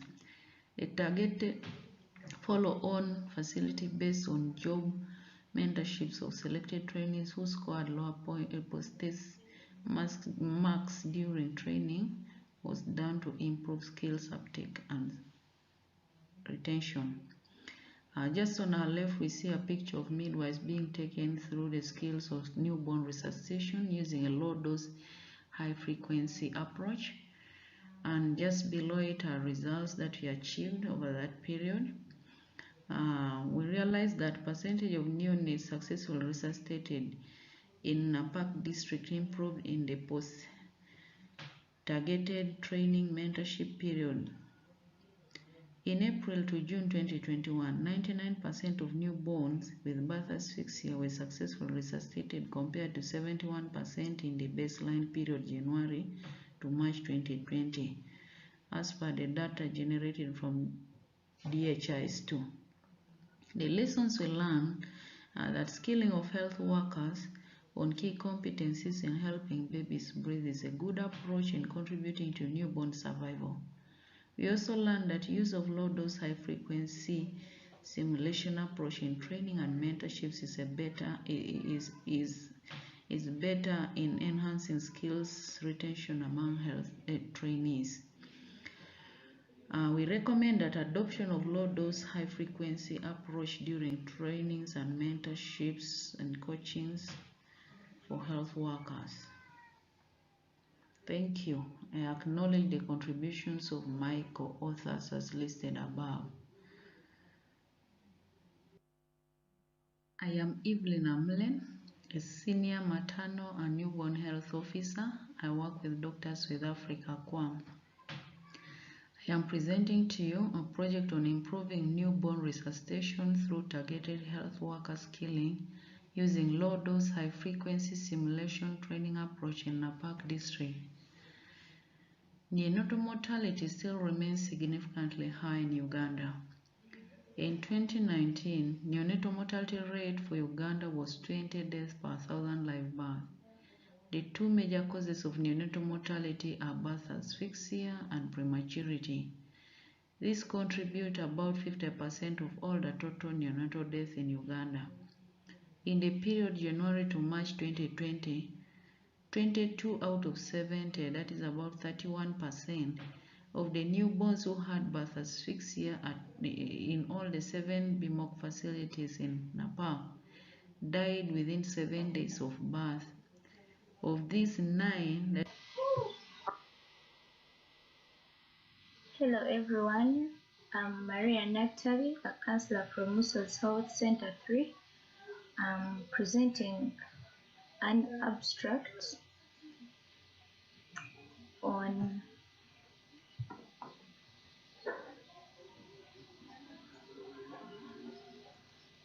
increasing the percentage number of stable clients enrolled on CICLA DSDM at Muscles Health Center 3, Kasanda District, using quality improvement approach. Differentiated service model delivery was aimed at providing HIV prevention, care and treatment to people living with HIV and making sure there is a good clinical outcome and improvement. The Ministry of Health recommends 30% of stable clients to be enrolled into community models, that is CCLAD, which is community client-led at delivery, which should be at 15%, and community drug distribution points, it should also be at 15%. At Muscles Health Center 3, by the end of August, we had enrolled 18 stable clients out of 258 into CCLADs. This gave us a percentage of 7% out of 15%. This is way below the recommended 15% by the Ministry of Health. In order to increase on the percentage number of clients enrolled into DSDM, CICLA DSDM, while in a performance review meeting, we had to brainstorm some of the tested changes we can employ to improve. We realized that facility-based mentorships would help equip health workers with knowledge on the eligibility criteria of stable clients to be enrolled. We realized that also grouping clients who come from the same villages would also work, like clients would get suitable group members to form with groups. We also realized conducting psychosocial support to clients would help these clients disclose to the significant others, because most of them had non-disclosure issues and they had stigma, so this would prevent them to get into groups. But when they managed to disclose, most of them entered groups. We also conducted health education talks We intensified the health education talks and would especially talk about the community models, how beneficial they are. This made many clients to get enrolled into CCLADS. As a result, we managed to get from 7% in August 2020 to 16% by the end of June 2021. At the start, we started with grouping clients. This raised our figures to 14% when health workers changed their attitudes and they got more knowledge about CCLADS. We went to 15%, and then by February 2021, our numbers dropped to 11%, and this was attributed to non-suppression. Some of our clients became non-suppressed, and this was due to alcoholism, missing drugs, not having specific time for taking their drugs, and many more other issues. These clients were enrolled into facility-based models, so it reduced our numbers, but around March we managed to go to 16%, and at this time we intensified health talks. We gave more support to these clients, and this helped us to hit our target. Some of the reasons we learned, some of the lessons we learned, Recording CCLADS stopped. reduced on the waiting time for clients on the clinic days, because one client would represent a number of 6, so they wouldn't take so long. The congestion at the facility reduced. There was also increased peer-to-peer support, because these clients would support their fellows in the community whenever they would meet to collect their drugs. They would support each other where necessary. Another thing, retention was reported to have increased, because most of those clients who come from long distances and those who can't afford transport on a monthly basis had joined groups, and they would get multiple monthly refills. In conclusion, therefore, CCLADS have built togetherness. They have reduced stigma among clients. CCLADS have reduced on the waiting time for clients at the facility. They have reduced workload for health workers, and they have also promoted peer-to-peer support among our clients. I acknowledge my fellow staffs, Malgme Uganda and Kasanda DHT for the tremendous support they have rendered in the development of this project. Thanks very much for listening.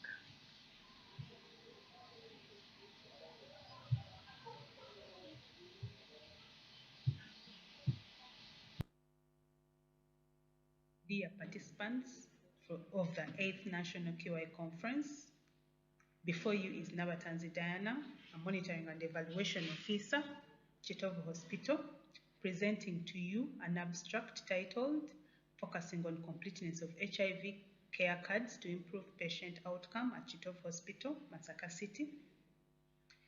Though I didn't work alone, Lukwago Frank, Pius Bangirana, Dr. Lumala Alfred, Kisa John, Dr. Tamale Ronald, Najingo Solome, Dr. Henry Mwesezi were other team members. Those with 1 are from Chitovu Hospital, and those with 2 are our supervisors from Uganda Catholic Medical Bureau. To begin with, for effective and efficient patient management, patient records are very key, and they should be properly documented at every clinic visit for proper patient care and monitoring. If these records are not documented right, we can miss out on key tests such as viral load, intensive adherence counseling, INH refills, which compromise the quality of care. At Chitovu Hospital, only 50% of the HIV care cards were properly filled and 15% opportunistic infections, and our suppression rate, viral load suppression rate, then was 93% as of July 2020. We therefore started a project to improve the completeness of HIV care cards so that we improve patient monitoring and improve their outcomes from 50% as of July 2020 to 100% by February 2021. A root cause analysis was conducted, and the major root causes were the ignorance of health workers on the importance of complete documentation and the increased workload on clinic days and the at clinic days. A number of interventions were put on board to bridge these gaps, and these were a CME on filling the HIV care cards to the health workers, instituting the internal support supervision committee, mentoring counselors in filling the psychosocial section to reduce on the workload of clinicians and nurses, data volunteers cross-checking for completeness of HIV care cards before entry into the Uganda EMR, weekly review of HIV care cards to assess completeness, and at the end of the month, we compile the percentage of the HIV care cards filled properly to assess the progress of our project. The results, as shown as evidenced in the graph, in July 2020 were at 50% with a suppression rate of 93.8%. And in August, we had a CME conducted on how to fill the HIV care cards to the health workers, and this increased the percentage to 69%. It was an increasing trend to 75% in September 2020, 81% in October, 87% in November, 90% in December, 96% in January, and 100% in February 2020. This was due to a combination of interventions that were carried out together.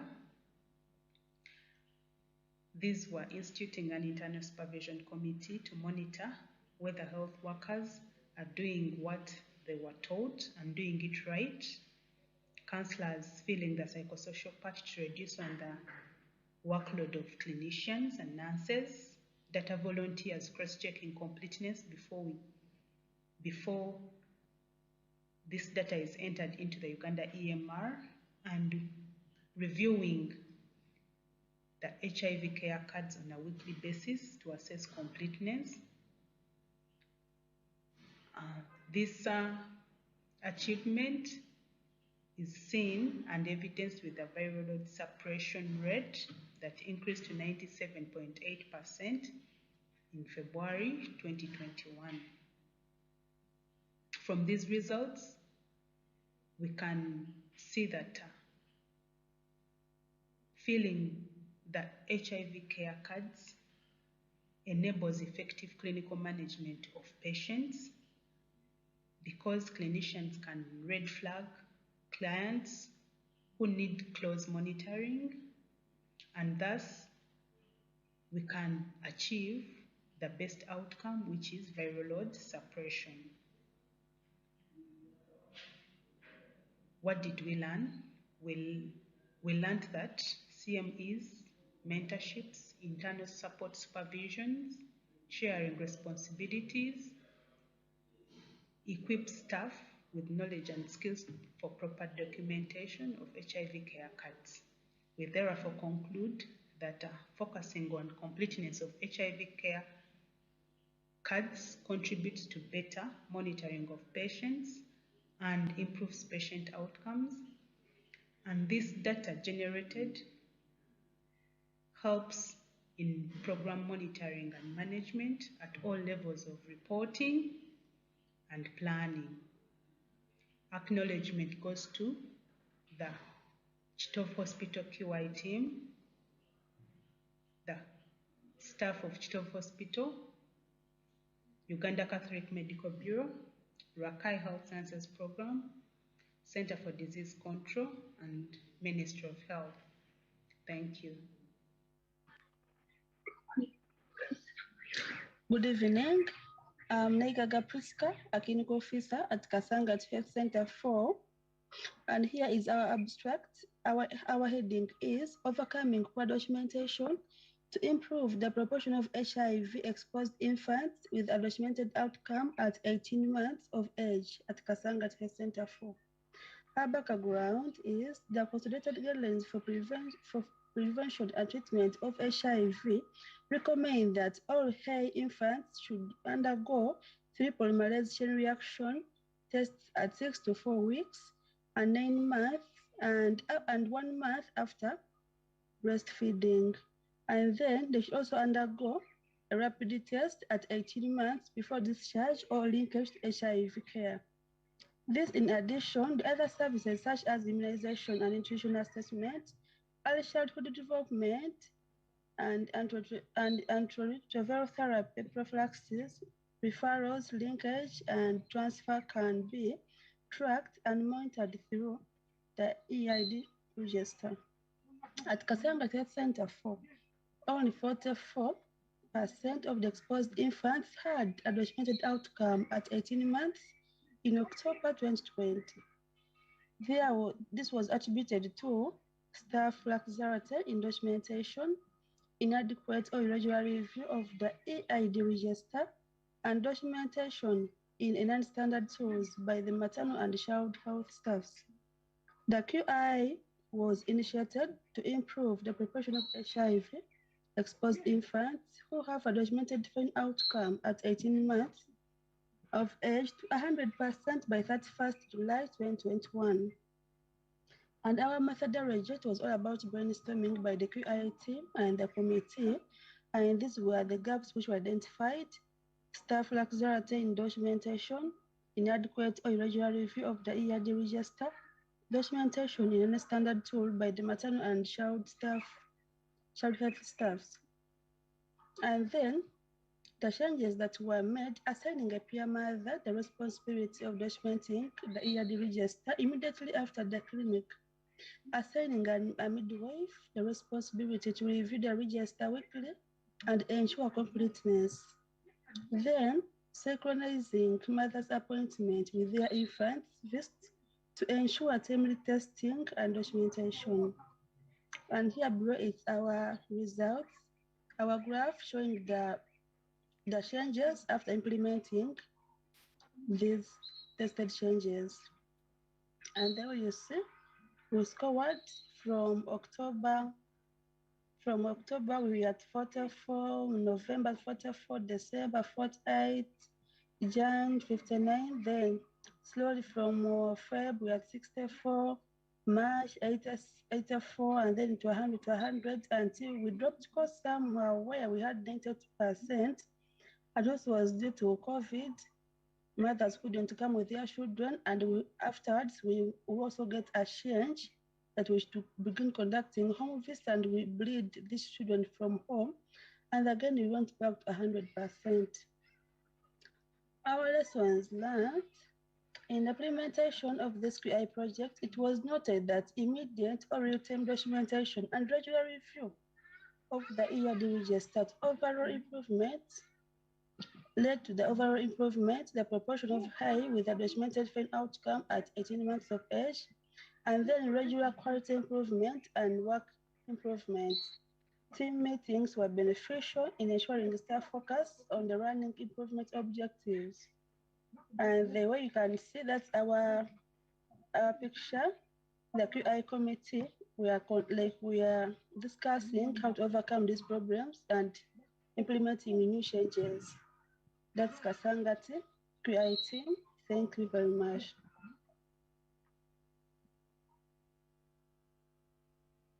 Yes, it's okay.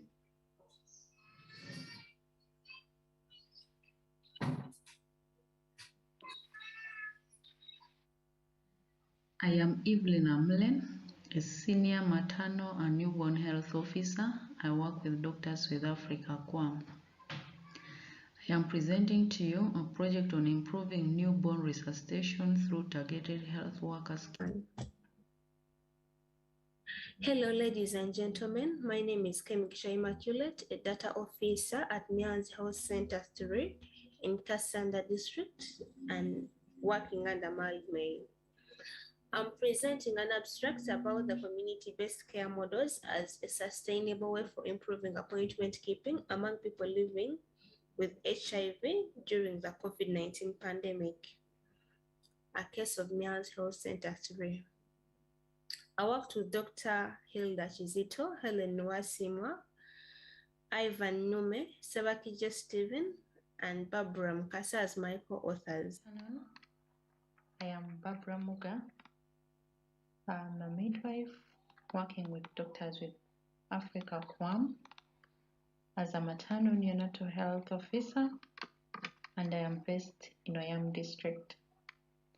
I'm going to take you through this poster presentation, and here we're looking at the effects of COVID-19 on performance indicators of neonatal care unit, a case of St. John, the 23rd Hospital, Aber, in Oyam, Uganda. Those are the authors: Barbara Muga, Carolina Dong, Jennifer Akongo, Dr. Sam Okori, Anita Rico, Giovanni, Dr. Emina Godfrey, Dr. Joseph Katetemera, Dr. Jerry Ichito, and Dr. Peter Lochoro. And the affiliations are Oyam District Local Government, St. John Hospital, Aber, and Doctors with Africa, QAM.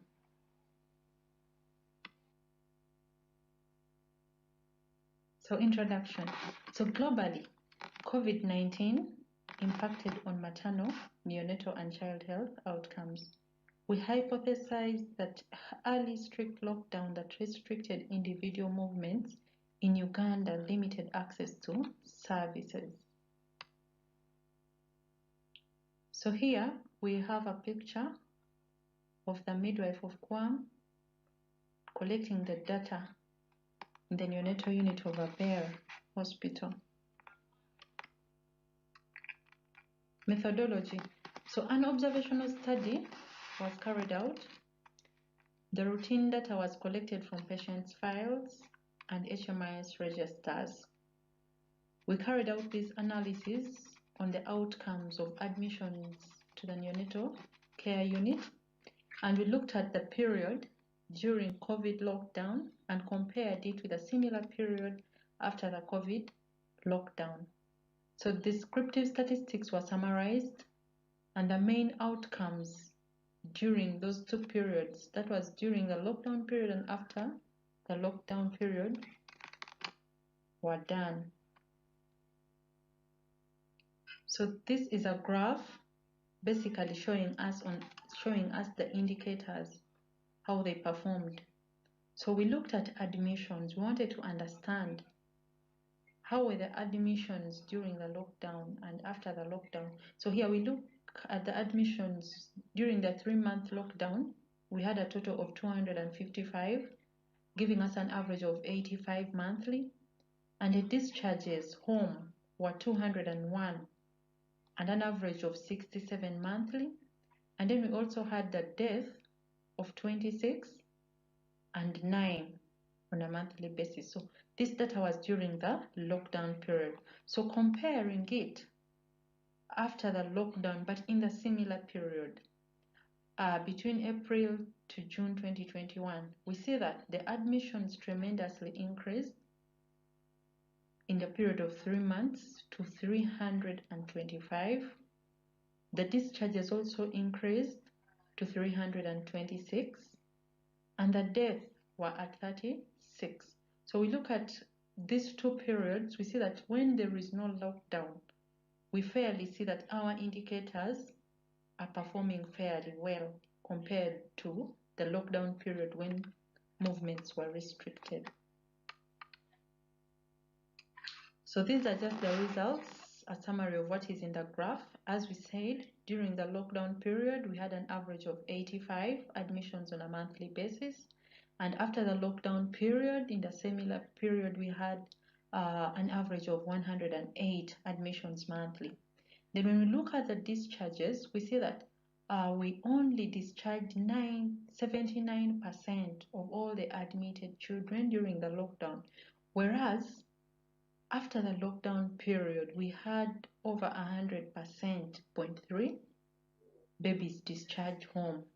And this was attributed to babies who are not born within the hospital. These are babies that came from home, they came in poor states, and that is why they were not discharged home early enough during that period, and they ended up crossing to the next period. So basically, we see that these were associated to delays in reaching the hospital due to transport challenges. The deaths remained fairly stagnant at 10% during the lockdown period, and after the lockdown period, we had 11%. So the team in the neonatal unit anticipated that we're going to have a challenge during the lockdown period, but they continuously maintained the quality of care that they are providing to the patients. So what lessons do we learn? COVID-19 lockdown impacted on the performance indicators of neonatal unit, and we recommend that future pandemic responses must consider impacts of restrictions on neonatal indicators, and measures of preventing neonatal mortality should be instituted in place. I would like to acknowledge Doctors with Africa QAM, Abel Hospital, and Oyam District Local Government. Thank you very much for listening. Apoyo Matek.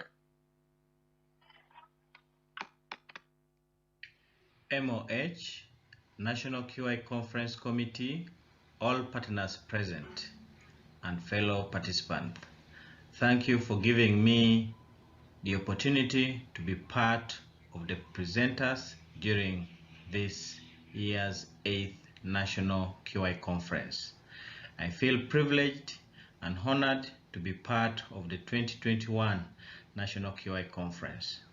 By names, I'm called Ekelot Isaac, Assistant Nursing Officer Psychiatry, working at Princess Diana Health Center 4. I'm also a regional QI coach in charge of Soroti, Kalaki, and Kabermaido. Part of the authors of this presentation are Ojod Joseph, Dr. Nyonga Alfred, Apolot Zarina, Dr. Oloit Gerald. My presentation is on improving documentation of reported adverse events among voluntary medical male circumcision clients at Princess Diana Health Center 4, Soroti City. Adverse events in voluntary medical male circumcision are critical quality and safety indicators. However, monitoring of adverse events in large-scale VMMC programs is not without challenges. And by October 2019, documentation of reported adverse events was at 0% at Princess Diana Health Center 4, Soroti City. This was majorly attributed to knowledge gap on grading, documentation, and reporting of adverse events, lack of reporting tools, and absence of VMMC work improvement teams, the WITs. We initiated quality improvement study to increase the proportion of volunteers with documented advance events from 0% in July 2019 to 100% by August 2020 at Princess Diana. What method did we use? At Princess Diana Health Center 4, we instituted work improvement team to increase advanced events documentation to 100%. 2, we conducted root cause stock effect analysis using fishbone diagram.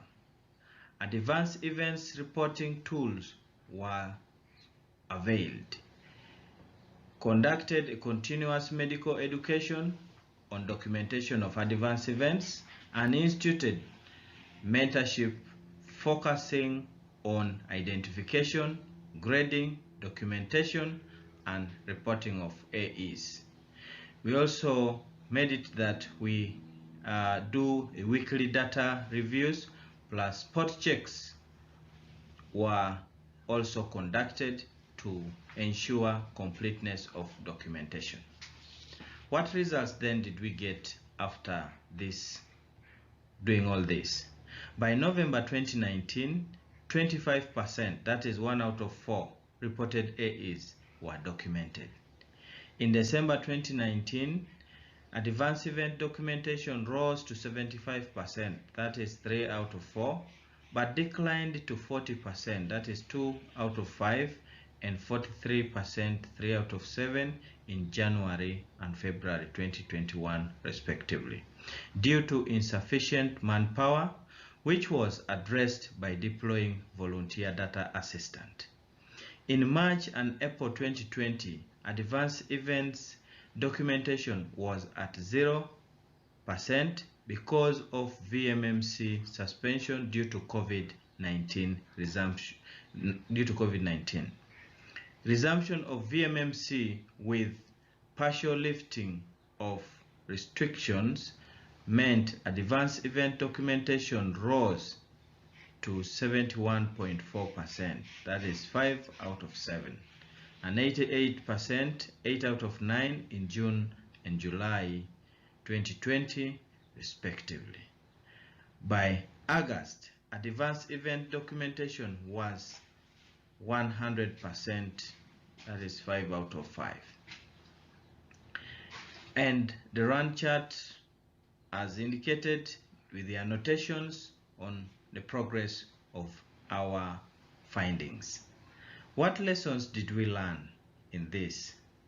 Advanced event document identification, grading, and management improved through continuous medical education. Availability of reporting tools and deployment of a data assistant improved documentation of advanced events. WIT ensured reported AEs are promptly documented and managed. As I conclude, in providing quality health care services, work improvement teams and contingency human resource for health are critical and allows for focused and proactive gap analysis, leading to tailored solutions which improves service delivery. Settings with similar programs challenges may adopt these interventions. I want to acknowledge one of our strong IPs, Tasso Soroti Regional Project, for the support from CDC through PEPFAR and the organizers of this very important conference. Thank you very much. So I want to welcome everyone to my presentation, and specifically I want to thank the organizers for sparing time and resources to make sure this conference is a success amid its COVID-19 challenges. Norbert Adrawa is my name. I'm a quality improvement specialist at Tasso Soroti Regional Project. Tasso Soroti Regional Project was installed in April 2017 with a general aim of accelerating epidemic control in Teso sub-region. However, this was later cascaded to Southern Karamoja. And TASO, Soroti Regional Project, therefore covers about 14 districts in the region. So without wasting time, I want to take you straight to my presentation, which reads identification of advanced HIV disease among clients receiving ART services at Soroti Regional Referral Hospital. In the context of COVID-19, it's a quality improvement intervention. So in Uganda, you realize that morbidity and mortality among HIV-infected persons remains alarmingly high despite the shift to test and treat strategy. This is particularly attributed to late presentation to care by newly identified clients, failing regimens, and advanced HIV disease following interruption in treatment. However, when we did data review at Soroti Regional Referral Hospital, we found only 62% of the eligible clients have accessed CD4 tests, with only 5% having CD4 below 200 cells. Yet this is a prerequisite to AHD identification among the eligible clients. And so we initiated an improvement study to increase the proportion of eligible clients who accessed CD4 tests from the previous 62% in December 2020 to 100% by June 2021. And so what did we do in particular? We constituted a work improvement team to scale up CD4 tests, and we identified the root causes as suboptimal providers' knowledge on care package for people living with HIV, with AHD, human resource for health gaps, and restrictions due to COVID-19.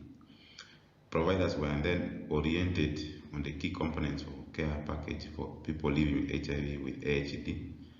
We assigned staff to support laboratory services and used updated line lists of eligible clients, retrieved and tagged their files for ease of identification. We later introduced pre-appointment reminders for eligible clients and used targeted community outreaches for CD4 tests during COVID-19 restrictions for eligible clients. And so what did we find out? You realize over the period, about 96% of the eligible clients accessed CD4 tests, which represents 34% increase from the previous. And 14% had CD4 of less than 200 cells, up from 5%, which is a marker of AHD, with 100% receiving their results on the same day of CD4 test. All cases were accordingly managed for AHD. And so when you look at the graph on the left-hand side, it shows the annotated changes that we implemented over the period during the undertaking of the project. And so a number of lessons were learned from this improvement. You realize that by using continuous medical education and updated line lists and tagging of files of eligible clients, a substantial CD4 coverage for eligible clients was conducted. Meanwhile, community outreaches, assigning a staff in laboratory as a form of task shifting, and a pre-appointment reminders that utilize both phone calls and physical follow-ups ensured no missed opportunities due to COVID-19 restrictions.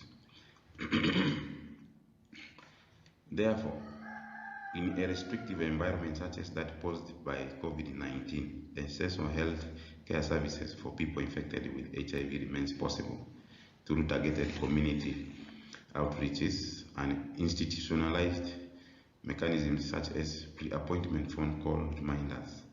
We therefore recommend settings with similar program challenges to adopt these interventions, as it has yielded results for us.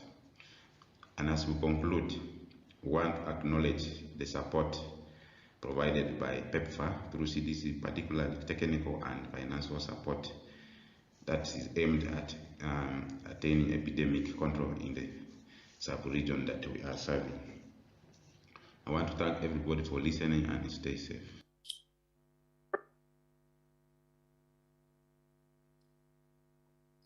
Hello everyone, I'm Claire Concha and I'm here with Dr. Pa Bernard Toliver. We work with Walimu organization on the Smart Discharges program. Today, we are given an opportunity to present a poster on the implementation of a quality improvement intervention to improve pediatric discharge practices in Gulu and Rukungiri districts. The poster is displayed here, as you can see.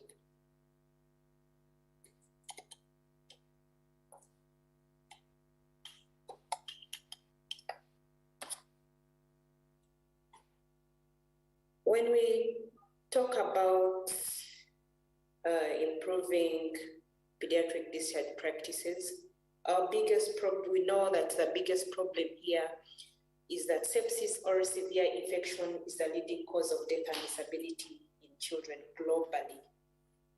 And Uganda is also not spared.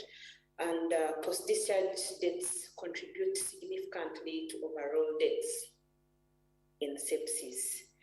Well, when we talk about the epidemiology of post-discharge deaths in Uganda, here we are looking at a study that was done in 6 facilities in children aged 0 to 60 months, and where we see that post-discharge deaths were more than the in-hospital deaths, of which most of the deaths occurred at home, at least around 46%.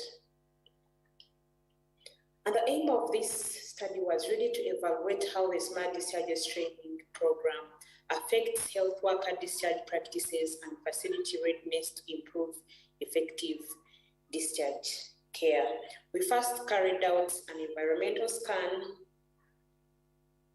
at these facilities and observational scan where we are looking at how the health workers conducted the discharge practices at both baseline and 4 months.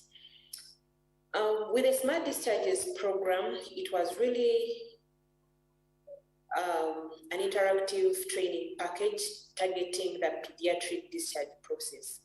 And we are looking at utilization of a risk prediction algorithm to assess post-discharge vulnerability. We also looked at counseling caregivers on post-discharge care and scheduling community follow-up visits based on the child's vulnerability.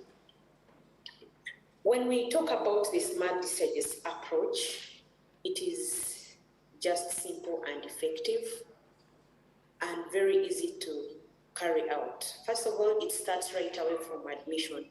If a child is admitted with any infection,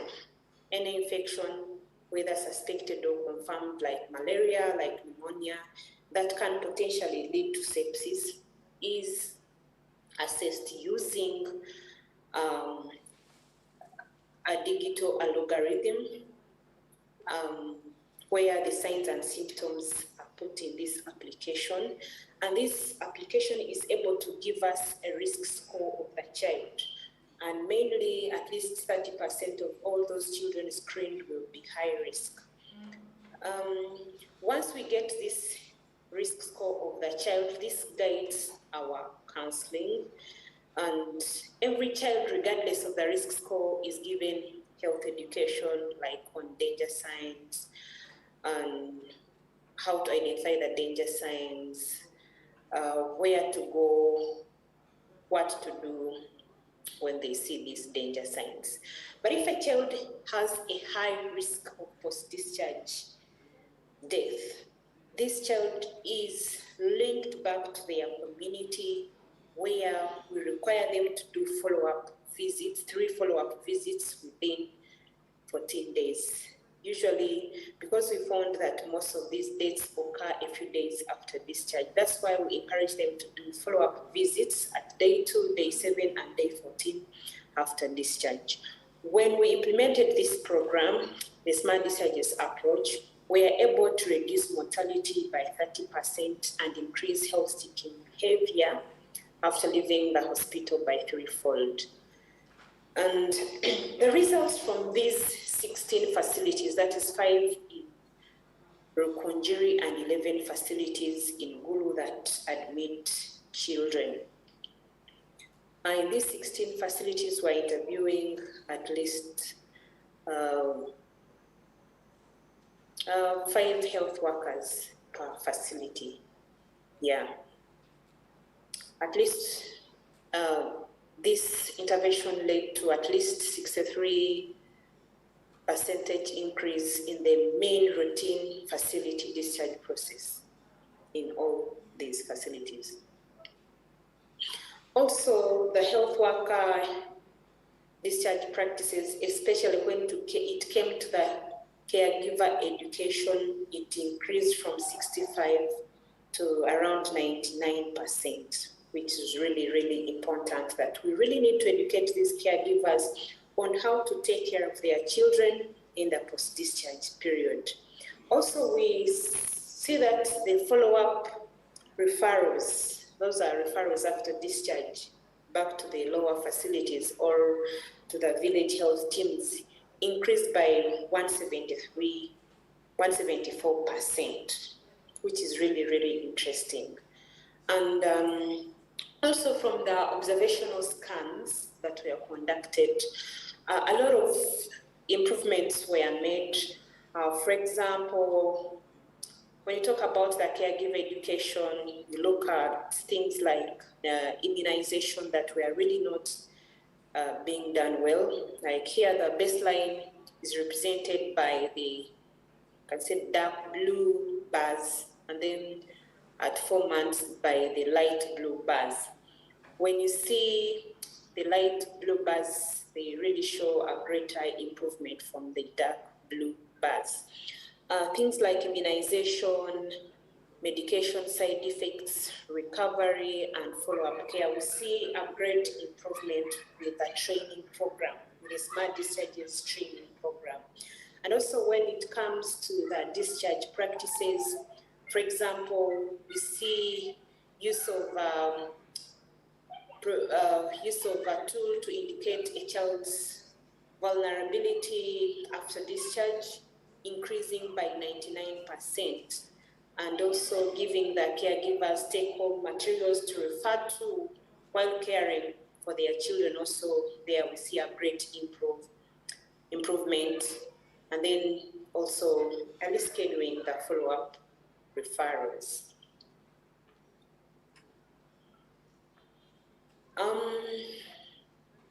When it came to the routine discharge processes, for example, the discharge planning at admission, then the follow-up referrals, we also see a great improvement, which is really which tells us that the Smart Discharges program has really done a lot, especially in empowering caregivers with knowledge on how to improve care after discharge.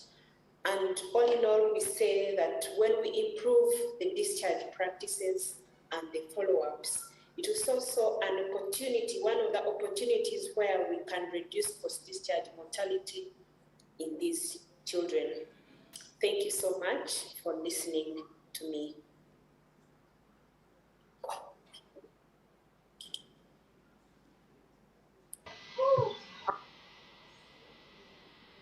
Hello everyone, I'm Maria Naktari, a counselor from Musos Health Center 3. I'm presenting an abstract on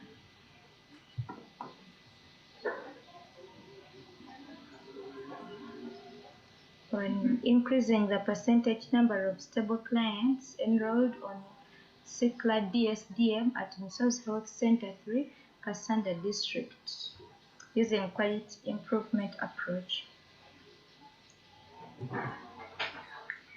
Differentiated service model delivery was aimed at providing HIV prevention, care and treatment to people living with HIV and making sure there is a good clinical outcome and improvement. The Ministry of Health recommends 30% of stable clients to be enrolled into community models, that is CCLAD, which is community client-led art delivery, which should be at 15%, and community drug distribution point, it should also be at 15%. At Musos Health Center 3, by the end of August, we had enrolled 18 stable clients out of 258 into CCLADs. This gave us a percentage of 7% out of 15%. This is way below the recommended 15% by the Ministry of Health. In order to increase on the percentage number of clients enrolled into DSDM, CCLAD DSDM, while in a performance review meeting, we had to brainstorm some of the tested changes we can employ to improve. We realized that facility-based mentorships would help equip health workers with knowledge on the eligibility criteria of clients, of stable clients to be enrolled. We realized that also grouping clients who come from the same villages would also work, like clients would get suitable group members to form with groups. We also realized conducting psychosocial support to clients would help these clients disclose to the significant others, because most of them had non-disclosure issues and they had stigma, so this would prevent them to get into groups. But when they managed to disclose, most of them entered groups. We also conducted health education talks. We intensified the health education talks, and we would especially talk about the community models, how beneficial they are. This made many clients to get enrolled into CCLADs. As a result, we've managed to get from 7% in August 2020 to 16% by the end of June 2021. At the start, we started with grouping clients. This raised our figures to 14%. When health workers changed their attitudes and they got more knowledge about CCLADs, we went to 15%, and then by February 2021, our numbers dropped to 11%, and this was attributed to non-suppression. Some of our clients became non-suppressed, and this was due to alcoholism, missing drugs, not having specific time for taking their drugs, and many more other issues. These clients were enrolled into facility-based models, so it reduced our numbers. But around March, we managed to go to 16%, and at this time, we intensified health talks. We gave more support to these clients, and this helped us to hit our target. Some of the reasons we learned, some of the lessons we learned, CCLADs reduced on the waiting time for clients on the clinic days, because one client would represent a number of 6, so they wouldn't take so long. The congestion at the facility reduced. There was also increased peer-to-peer support, because these clients would support their fellows in the community whenever they would meet to collect their drugs. They would support each other where necessary.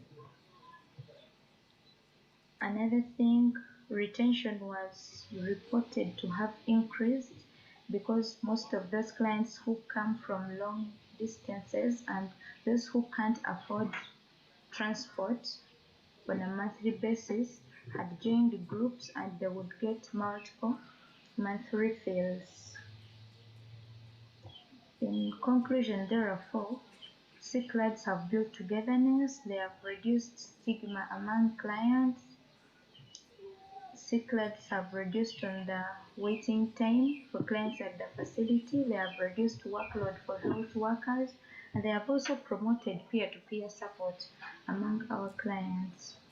I acknowledge my fellow staffs, Maldme Uganda, and Cassandra DHT for the tremendous support they have rendered in the development of this project.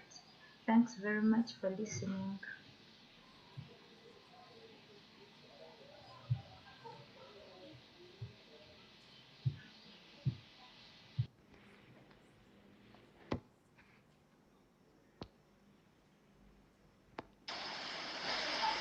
Hello everyone, my name is Muyunga Anthony.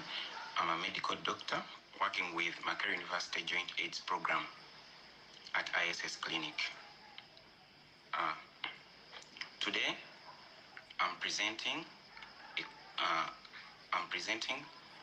a quality improvement project that we carried out at ISS Clinic, which is titled Improving Isoniazid Preventive Treatment Initiation Among People Living with HIV at Mulago ISS Clinic.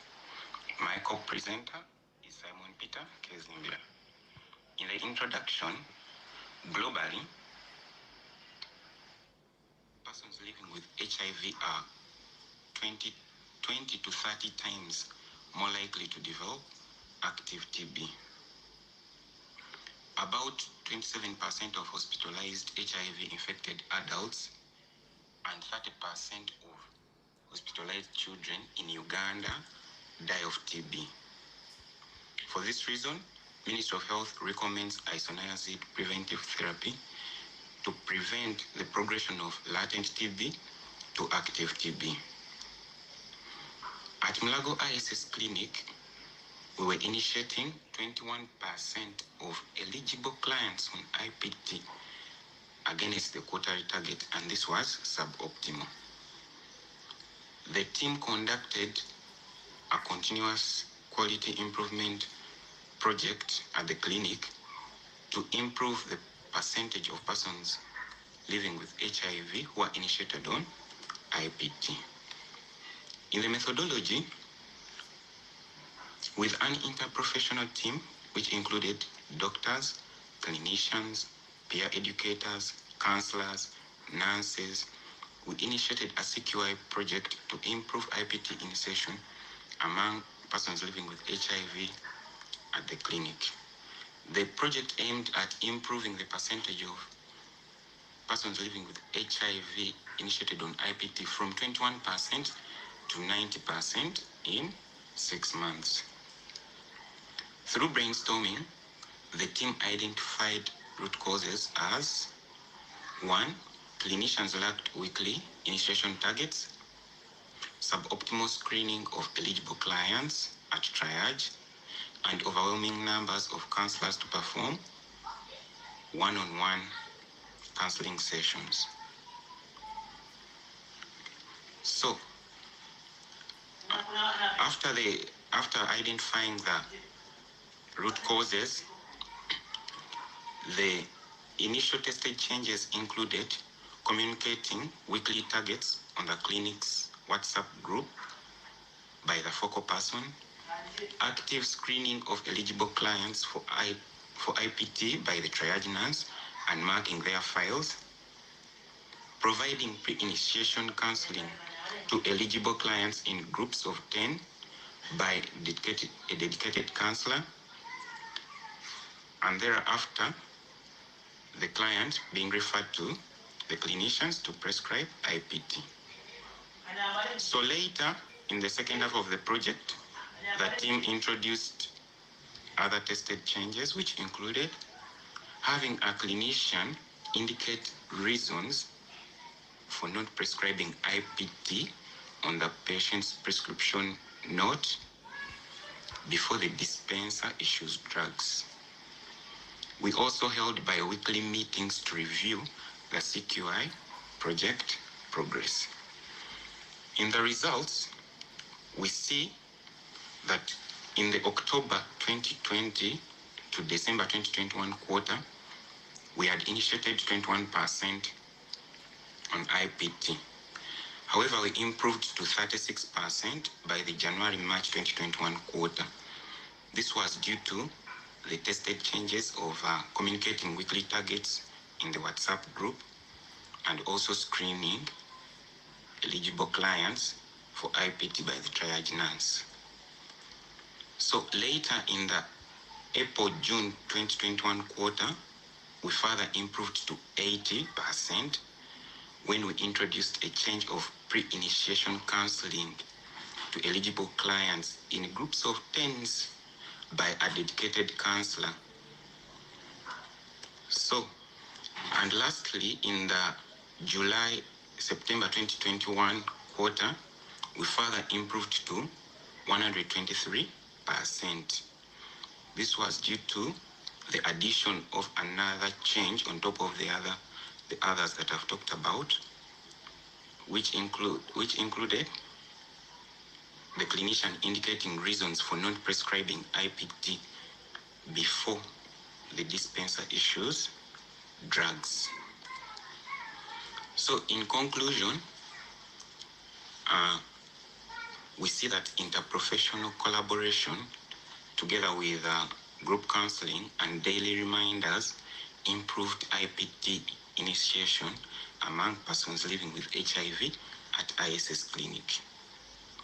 So our recommendation is Ministry of Health and all other stakeholders and implementing partners should embrace interprofessional collaboration amongst their teams so as to improve their CQI projects.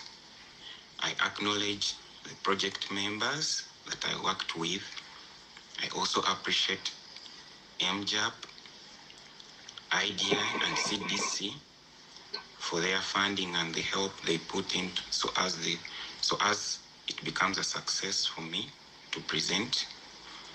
And I also thank Ministry of Health for organizing this conference. Thank you.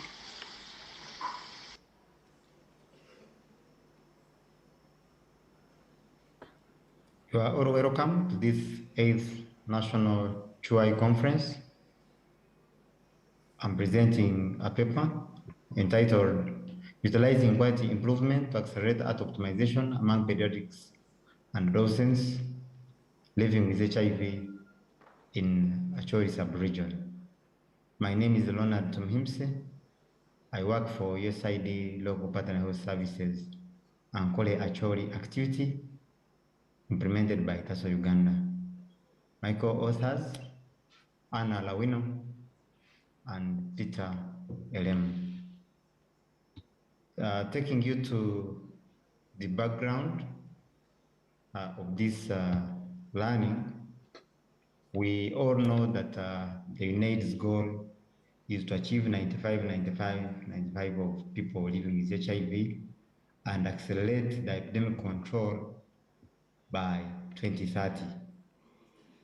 HIV viral suppression is the most important indicator for successful antiretroviral therapy. So it means that in our adolescent and pediatrics and all people living with HIV, successful treatment is to see the clients attain viral suppression. By end of June 2021, the region had a challenge. Out of 1,900 clients, a total of 697 children and adolescents were not on optimal regimens. For us to know, Acholi region has 80 districts of Agago, Amuru, Gulu, Kitagum, Lamo, Noya, Padel, and Omoro. So we embarked on supporting these grants, utilizing quality improvement, and we had to work together with the ministry and the district teams to do this learning activity. So under the methodology, we started with working with Ministry of Health to induct both district and facility teams on the audit tool, its utilization, and tracking of service gaps. The facility teams were supported to extract the required baseline data from electronic medical records, that is the EMR, and conduct chart reviews at facility level to establish the exact service gaps. And after line listing the clients, they had to be clustered geographically for mobilization and service delivery. The services were offered both at facility and community. And this was by a joint team, facility team working with the community structures and OVC partner to mobilize and provide services.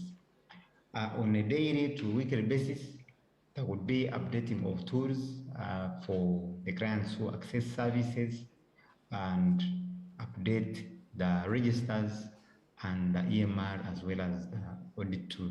So review of the performance trends by the facility teams and ongoing guidance by the implementing partner Rights North team was hopeful to see this activity achieved. That is a snapshot showing you facility teams are reviewing the data and updating their audit tool.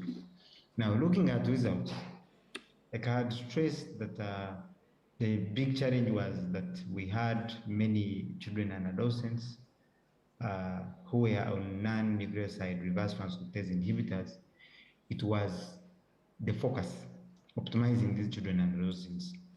So you can see that by weight and the would-be optimal regimen were able to achieve 88%, which is 610 of the 697 grants optimized onto DTG-based regimens, and 12%, 87 grants optimized onto ropinavir, ritonavir regimens. That's not alone. You can see that even for the children and adolescents who were bred for Violet and actually had their results returned back, out of the 24, 23 had suppressed, which is a suppression rate of 96%. So it is evident that once our clients are on optimal regimens, they would easily attain Violet suppression. And CHUI can easily help us close the gaps. In the discussion, we are saying try approaches, especially utilizing the revised audit tool, can help us attain art optimization for the children and adolescents in a shorter time. And the learning is that teamwork among stakeholders, both for facility and community, is very critical if your CHUI approaches are to be embraced and successful to attain the intended results. In conclusion, still, we say that of now, as a country, we should see all our art facilities embracing CHUI for providing services to our children, adolescents living with HIV/AIDS, but now including adults. It should be taken as a good recommendation that all of us embrace the use of the audit tool. It's available, it's disseminated, we embrace it. It can easily help our teams at facilities to track the service gaps and close the gaps of required clinical and psychosocial services. This poster was printed with assistance from the American people through the United States for International Development, USAID. Thank you very much. I remain Leonard Tumimsi.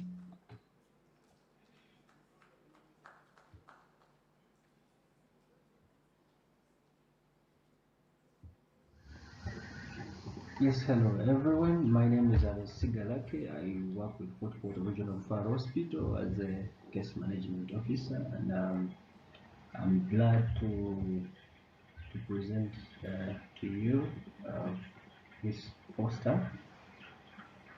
And of course, this is our experience in regards to viral load uptake. So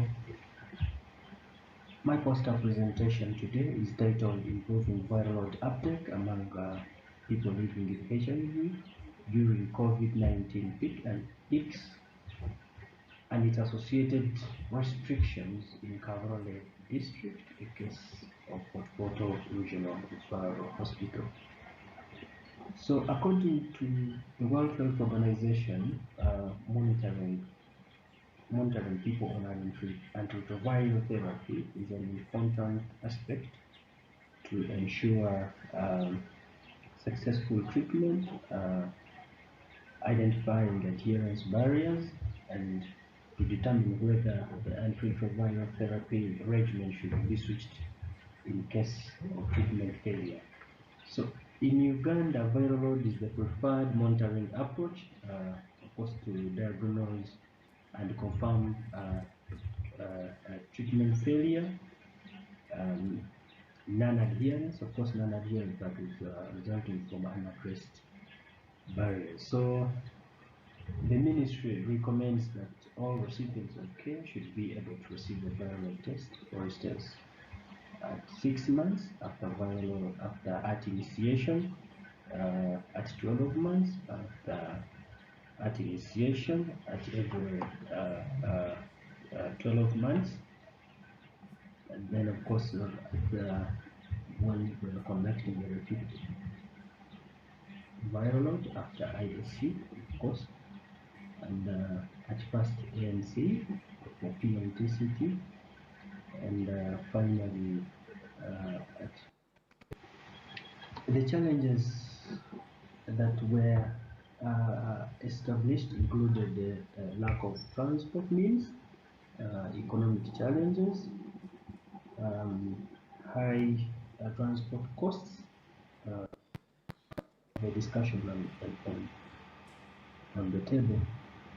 The table clearly shows viral load uptake and suppression among the different age groups. You see the 0 to 9, the coverage was standing at 89%, and of course the suppression at 93%. Of course, we know the challenges that face our children and adolescents. Of course, the 10 to 19, the coverage was standing at 96%, with the suppression rate of 94%.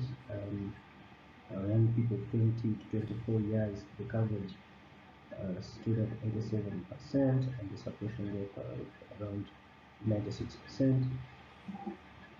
And the age of 25 to 29, the coverage stood at 86%, with a suppression rate of 97%. And of course, the people who are old, so the 30 years and above. See the weekend clinics and community-led viral load bleeding targeting KPs, means that there should be home-based bleeding for people who are challenged, who cannot be able to make it to the facility. For instance, the bedridden, the poor, and those living in hard-to-reach areas. With that, I thank you very much. I remain Anis Sigalake, case management officer at Fort Portal Regional Fire Hospital. Thank you very much. I'm Akatkunda Christine. I work in Shema District, Chitagata Hospital, in Southwestern region. I'm glad to present a project about improving tuberculosis contact investigation at Chitagata Hospital, Shema District, Southwestern region. The background: contact investigation is one of the approaches recommended by World Health Organization as part of the NTB strategy to enhance active TB case finding and improve access to TB preventive therapy. Despite being universally recommended in active TB case detection, systematic implementation under routine programmatic conditions is rare. Kitagata Hospital registers an average of 33 TB clients quarterly. However, only 62% were contact traced as of October to December 2020, compared to the 100% Ministry of Health standard. This underperformance was due to lack of responsible person for contact tracing, inadequate patients biodata capturing at the screening level, no regular TB facility data review meetings. The methods we applied: a TB work improvement team assigned a responsible person, weekly TB data review meetings were reactivated, and these meet every Thursday. The designated person generates the list of all TB cases and shares it with the responsible sub-county health worker for follow-up. Each sub-county health worker uses a portable contact tracing register to capture data from community activity. A weekly meeting to ensure data harmonization in contact tracing and TB registers is done, and phone call reminders to transfer out client and transfer out site for complete linkage is done. Results: from January to September 2021, 76 patients were diagnosed. 73 out of 76 diagnosed patients were contact traced, giving us 96%. 306 contacts were screened, giving us 100%. 31 were presumed, giving us 10%. 15 were diagnosed, giving us 5% yield. And 51, which is 100%, eligible under 5 contacts were initiated on TB treatment therapy. 19 out of 21 transferred out clients were followed and investigated, giving us 90%. Discussions: assigning a responsible person, phone call reminders to transfer out sites, weekly data review meetings tremendously improved performance from 62% as of October to December 2020 to 100% by January 2021, and maintained 100% performance till August 2021. We have noticed a yield of 5% above the national average of 0.3% yield, and this corroborates with other studies on contact investigation yield. Conclusions and lessons learned. Conclusion: designating a responsible person, weekly data review meetings, and displaying the contact tracing plan on the notes board are critical components in TB contact tracing implementation. Inter-facility collaboration during transferring out clients reduces rates of loss to follow-up rates and increases the number of patients successfully contact traced.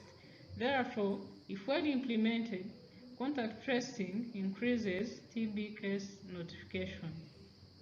Lessons learned: having an assigned person to coordinate contact tracing investigation is a critical component during contact tracing. Then lessons learned, recommendations rather. We recommend that a contact tracing facility focal person streamline activity planning and implementation. Below is an attached run chart showing percentage of TB clients whose contacts were traced between October to December 2020 to October 2021 at Kitagata Hospital. In October to December, were 62%. This was baseline data, 62%. Then in January, we improved from 62% to 100%. In Feb to 100%. Then March, April, June, July to August, we still maintained 100% performance. And this was due to we assigned a responsible person for contact tracing and weekly data review meetings by the TB work improvement team. This tremendously made us improve from 62 to 100%. However, in September 2021, we dropped from 100% to 83%, and this was because we had one initial loss to follow-up client in September, but this was followed up and brought back to care by October 2021. So in October 2021, we again moved to 100%. This was good performance. Okay, this marks the end. Thank you very much. The poster presentation is on the formation of special clinics for children and adolescents in HIV care to improve their viral load suppression rates.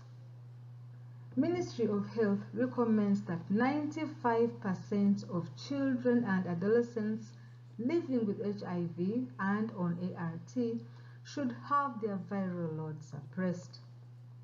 To achieve this, USAID Rights EC formed a multidisciplinary team which set up a weekend clinic for children and adolescents living with HIV and offered them a comprehensive healthcare package that did not interfere with their school schedules.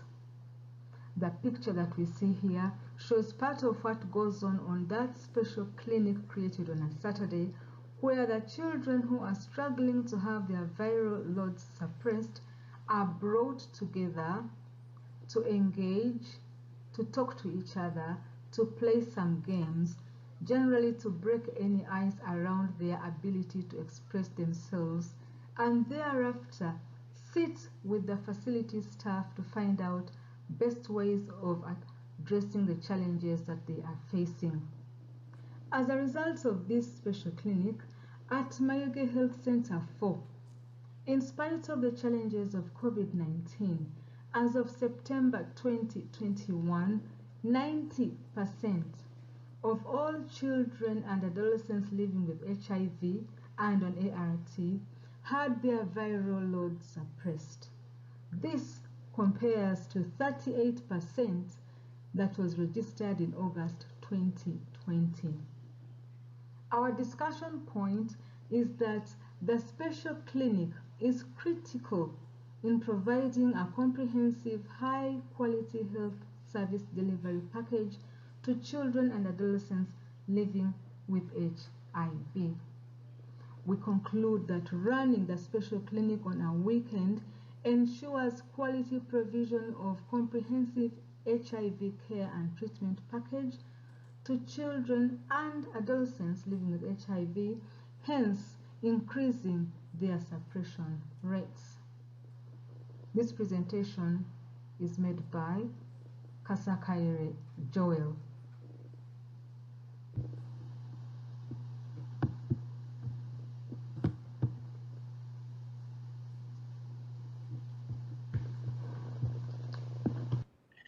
Good morning, good afternoon, and good evening.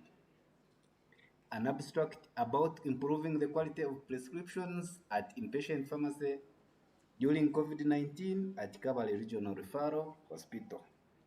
Author, Sam Chatuka. Co-authors, Lak Jime, Bako Lilian, Binza Benon, and Kiza Haurat. Introduction. Kabale Regional Referral Hospital, a 280-bed hospital, is located in Kabale Municipality, Kabale District, southwestern Uganda, approximately 426 kilometers from Kampala.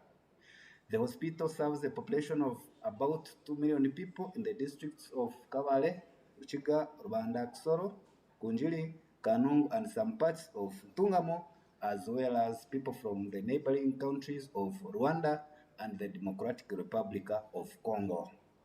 The third, brainstorming conducted on 1st October 2020 by the Pharmacy Work Improvement Team identified gaps such as missing patient history and or diagnosis during prescribing, prescriptions in numerical numbers instead of medicine strength, and syrups prescribed in volumes instead of medicine strength. This leads to patients getting over or underdoses, thus risking their lives. Below is a substandard prescription from MCH. A 7-step Kaizen CHI approach was used to address this gap. SOPs for prescriptions were developed and disseminated towards with other countermeasures such as holding CMEs on prescription qualities and rejecting substandard prescriptions with a notification to the prescribers. Patient files were used to check prescriptions before and after Kaizen interventions to compare results. The rejected files were tallied daily for comparison. Below is a photo showing a prescription SOP on Word notes board. Results. The graph on the left shows files rejected in October 2020 per parameter before Kaizen interventions, while the graph on the right shows those rejected in February 2021 after all the Kaizen interventions have been put in place. Below is the graphical presentation of total substandard prescriptions rejected at the inpatient pharmacy per month since October 2020 to July 2021. After all Kaizen interventions in February, the substandard prescriptions reduced as it can be seen in the graph. Conclusion: a prescription is a legal document and should follow the legal obligations. It should have introduction, body, and conclusion. Unclear, incomplete, or inaccurate prescriptions are very dangerous to patients. They should never be dispensed. Instead, the dispensers should turn them to the prescribers for clarification, completeness, or correction. Reference PGDHL 2015. Recommendations: lists of the names, contacts, and signatures of authorized prescribers should be availed to the pharmacies for easy interaction between prescribers and dispensers. This can reduce on prescription forgeries and substandard prescriptions. New prescribers should always be oriented on qualities and the need for standard prescriptions. This abstract has been printed with the support from JICA, 5SCHOIT2M, and Kabale Regional Referral Hospital. I am Omia Topista, Assistant Nursing Officer Midwifery, working with Zombo District Local Government at Nyapea Hospital in the rural Zombo District. Nyapea Hospital is the only PNFP hospital in Zombo District and serving as a district referral hospital for both Zombo District population of about 287,000 people and the Eastern Democratic Republic of Congo, which borders Zombo District. In April 2021, Nyapea Hospital notified and reviewed only 33% of the perinatal death as opposed to the Ministry of Health standard of 100%. This was due to inadequate knowledge on perinatal death surveillance review, incomplete documentation, poor record keeping, and lack of revised review forms.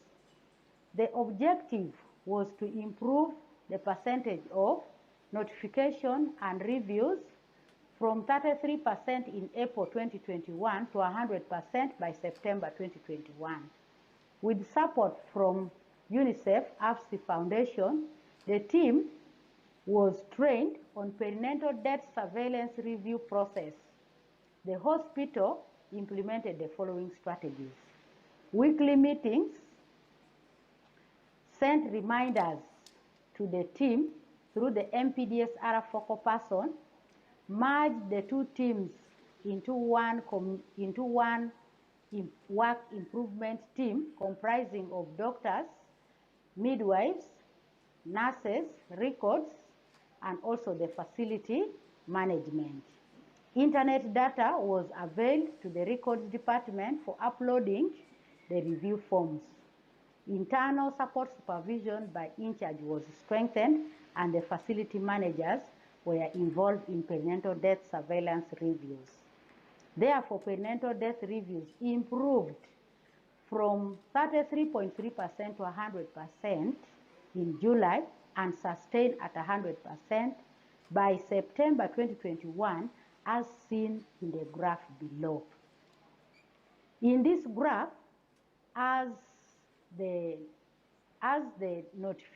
reviews improved, the notifications also improved. In May, there was improvement noted, and again, this dropped in June 2021. Therefore, the work improvement team decided to merge the committee into one, and this showed a tremendous improvement from 37.5% in June to 100% in July, and sustained through September 2021. We also realized that the reviews that the major causes of perinatal death were birth asphyxias, prematurity, maternal infection, among others. During our reviews, we also learned that having a small, effective, and committed team improved notification and perinatal death reviews, which also guided mentorship on newborn resuscitation and functionalization of the critical care unit research, of the critical care units, NICU and HBU. Therefore, in conclusion, merging the two teams resulted in the most significant improvement in perinatal death surveillance and review. We recommend continuous involvement of all stakeholders in perinatal death surveillance review process, including facility management.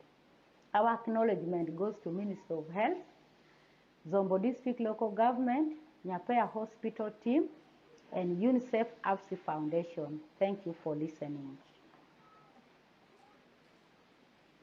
Greetings to everyone. With you is Semwezi Virinton, the District Laboratory Focal Person.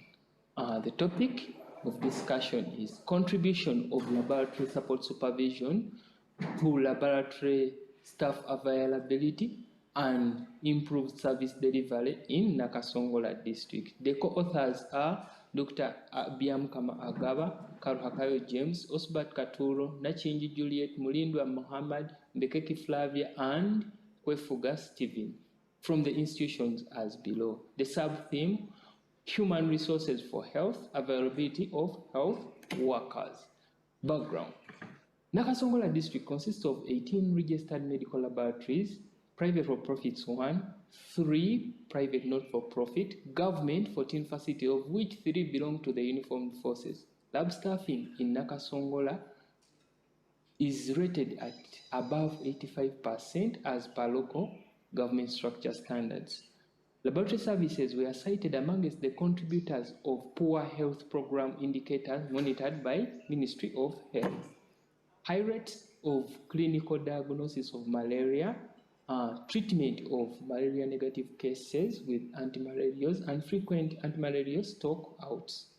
Baseline data was collected in 2020 revealed only 43% of lab staff were available at their workstations. Malaria microscopy done was at an average of 39%, and malaria RDT was at 61%. Strengthening lab services through ensuring staff availability was timely.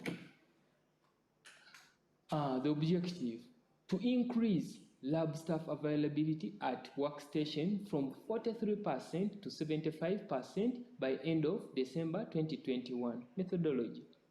3 strategic interventions were employed, which included alignment of laboratory performance indicators monitored during appraisal to suit quality management system, conducted scheduled on-site technical support supervision using the checklist, and the activity reports are shared by all stakeholders, developed report templates consisting of Sentinel lab tests for real-time monitoring to be submitted both daily and weekly.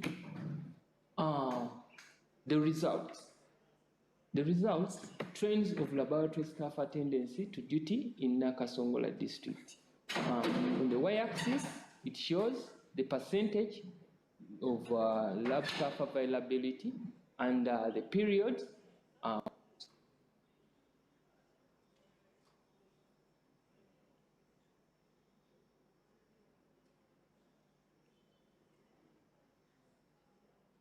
I am Evelyn Amlen, a senior maternal and newborn health officer. I work with Doctors with Africa, QAM. I am presenting to you a project on improving newborn resuscitation through targeted health worker skilling using low-dose, high-frequency simulation training approach in Napak district. Neonatal mortality still remains significantly high in Uganda. In 2019, neonatal mortality rate for Uganda was 20 deaths per 1,000 live births. The 2 major causes of neonatal mortality are birth asphyxia and prematurity. These contribute about 50% of all the total neonatal deaths in Uganda. In the period January to March 2020, 22 out of 70, that is about 31%, of the newborns who had birth asphyxia in all the 7 BMOC facilities in Nepal died within 7 days of birth. Of these, 9, that is 41%, died within 24 hours of birth. The method that was used for improvement was that QAM team conducted an inquiry among health workers and established the main factor relatable to about 71% of all the neonatal deaths was poor resuscitation of babies born with asphyxia by health workers.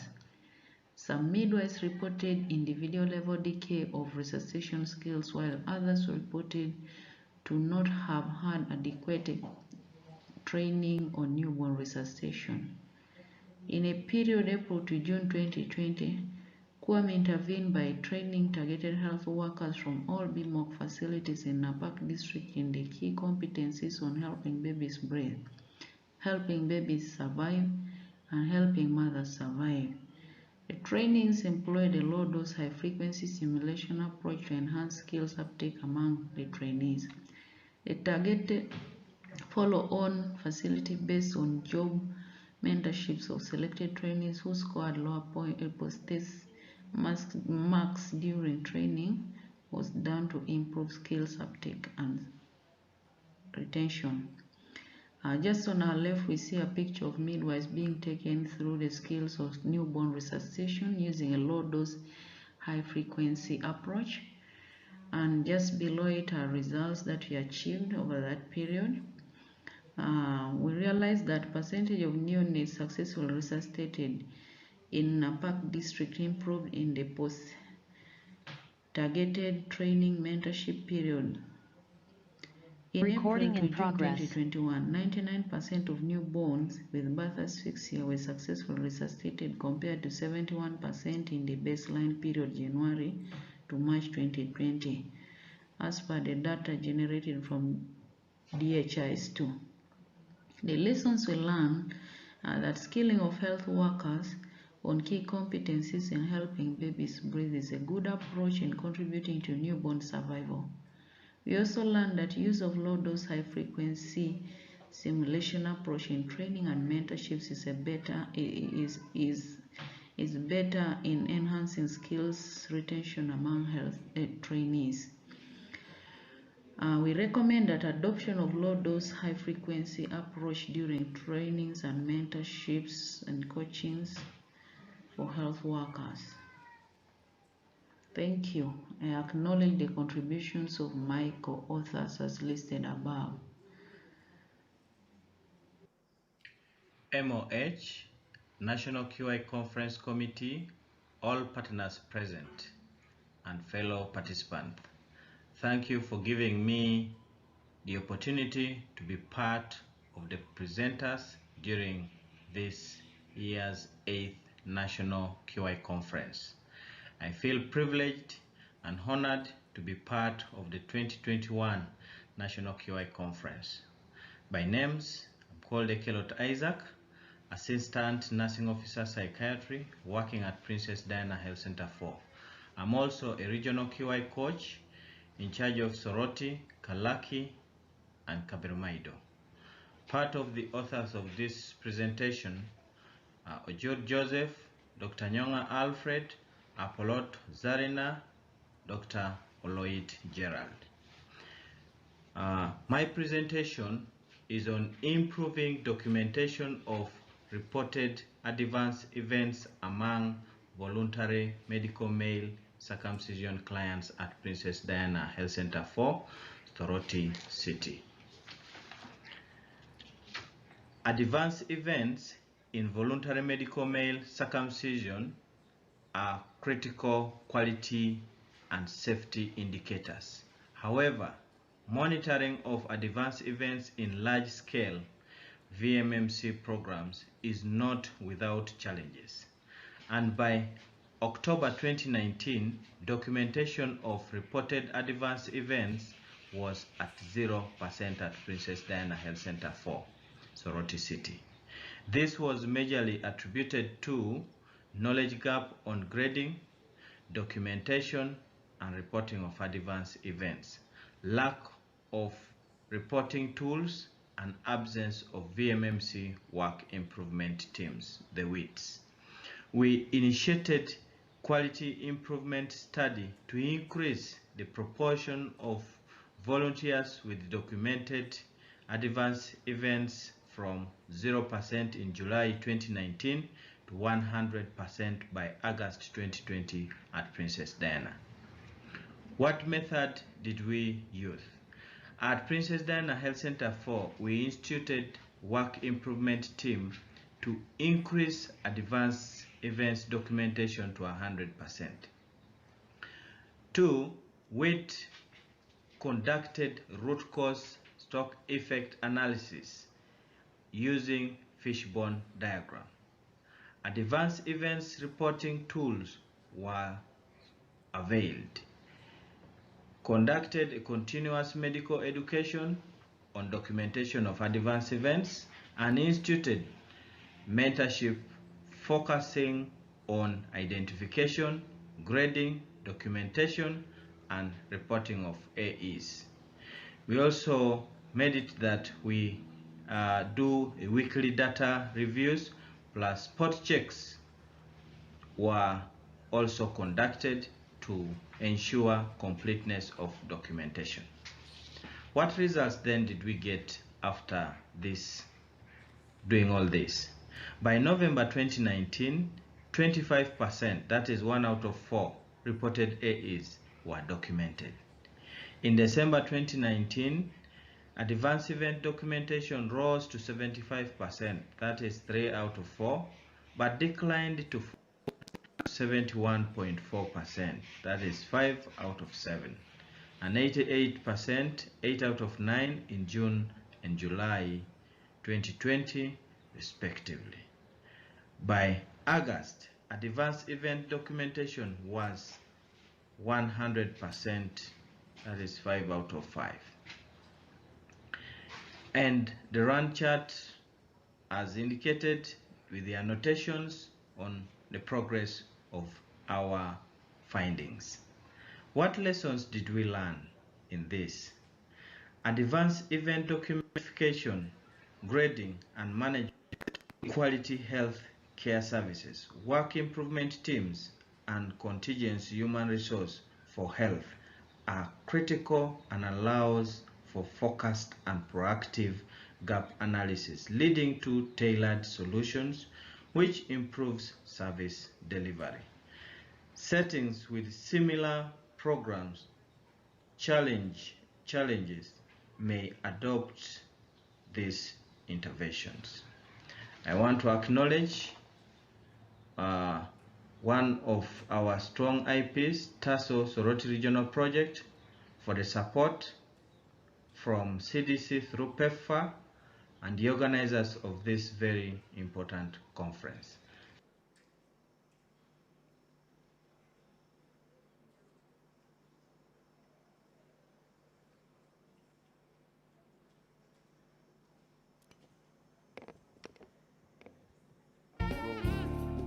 Good afternoon. Good afternoon, colleagues. The posters have been presented, and I think we'll be now going to question and answer with the various presenters of the posters. But online, we've not received any questions. So for the physical participants who are in here, you are going to move to the poster gallery and then interact with the presenters, ask the questions, whichever questions you have for the presenters of the posters. And at exactly 3:30, we'll be going to our breakaway sessions. Remember, we'll have a session here and then the other 2 sessions in the other halls down, the 2 halls. So we have, in the next 15 minutes, let us utilize that. So the poster presenters, go and stand beside your posters, because I'm sure you are here, and then the team will be asking you questions and you'll be providing clarifications. Thank you.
Members, we are left with 5 minutes.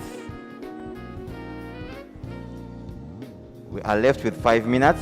The next 5 minutes, we should be off to our respective halls for the breakup sessions.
Members,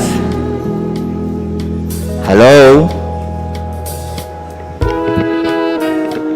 Members, it's 3:30. It's 3:30, and before we go out for our breakout sessions, I would like to recognize Dr. Inedi Mbabazi. She's a key person in the Prime Minister's office, coordinating health activities. Please, could you wave? Thank you very much for being part of us. So, ladies and gentlemen, it's 3:30. Please, let's move out to our breakup sessions. And we have had some slight changes with the chairpersons. In Speak Ballroom, we shall have Evelyn Akello. She will be the chair for that session. In Mahogany Hall, we shall have Dr. Philip Bakahira. And in Acacia Hall, we shall have Dr. Tulsima Munanura. So those are the changes with the chairpersons in our breakup sessions. Members, please, let's move out and start the breakup sessions now, so that we are done by 4:30.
Members at the gallery poster presentation site, please let's move to our particular specific halls, and we start with our breakup sessions.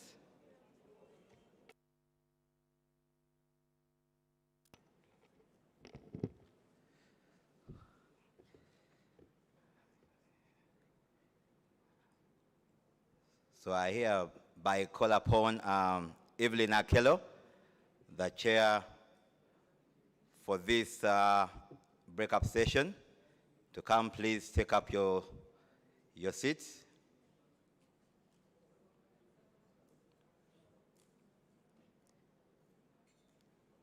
Here in Speak Ballroom, we shall be having a theme of service delivery.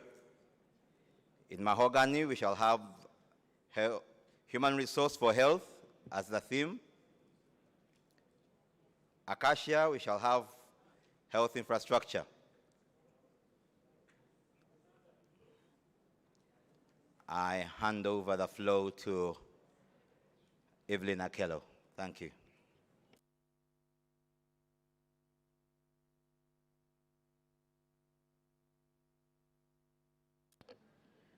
Thank you very much, Director of Ceremonies. Good afternoon, ladies and gentlemen. Our session in the afternoon is still a continuation of service delivery. I am Evelyn Akello. I am the Program Manager for Makerere University School of Public Health, MEDS program, and I'm your chairperson this afternoon. So before we start, maybe I can take a quick count to see if our presenters are in the room.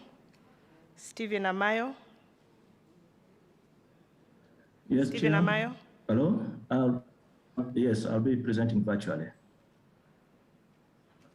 Hello? Chair, can you hear me? Oh, he's online. Yes, Chair? Yes, I can hear you now. Yes, I'll be presenting virtually. Thank you. All right, great. Ibrahim Rutaro. Okay. And then Mwaka Gilbert.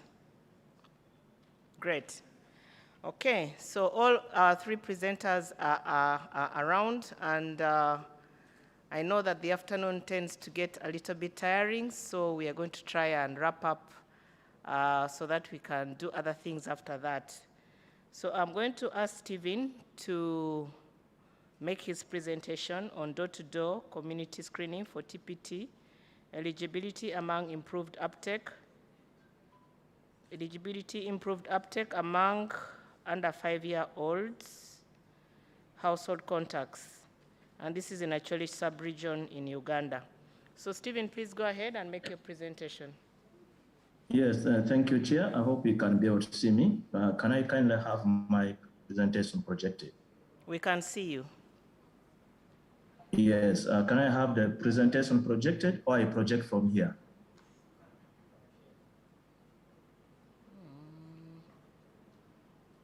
Hello? There you are. Yes, thank you. Good afternoon, everyone watching me live from the conference room and those on call virtually. Greetings from Acholi region. I'm Stephen Amayo, as the chair had earlier mentioned, to take you through this presentation, focusing on using door-to-door approach to initiate under 5 contacts on TPT. Next slide.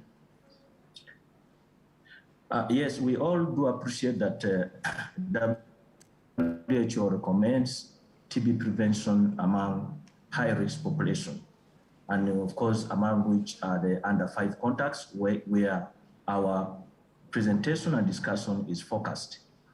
Globally, WHO notes that only 20% of the 4 million TPT target for the under 5 has been achieved. And in Uganda, uptake remains rather low at 32.4% in 2020. In Acholi sub-region, TPT coverage among eligible under 5 contacts averaged around 37 in 2019. And this was average of all the year computation, Q1 up to Q4.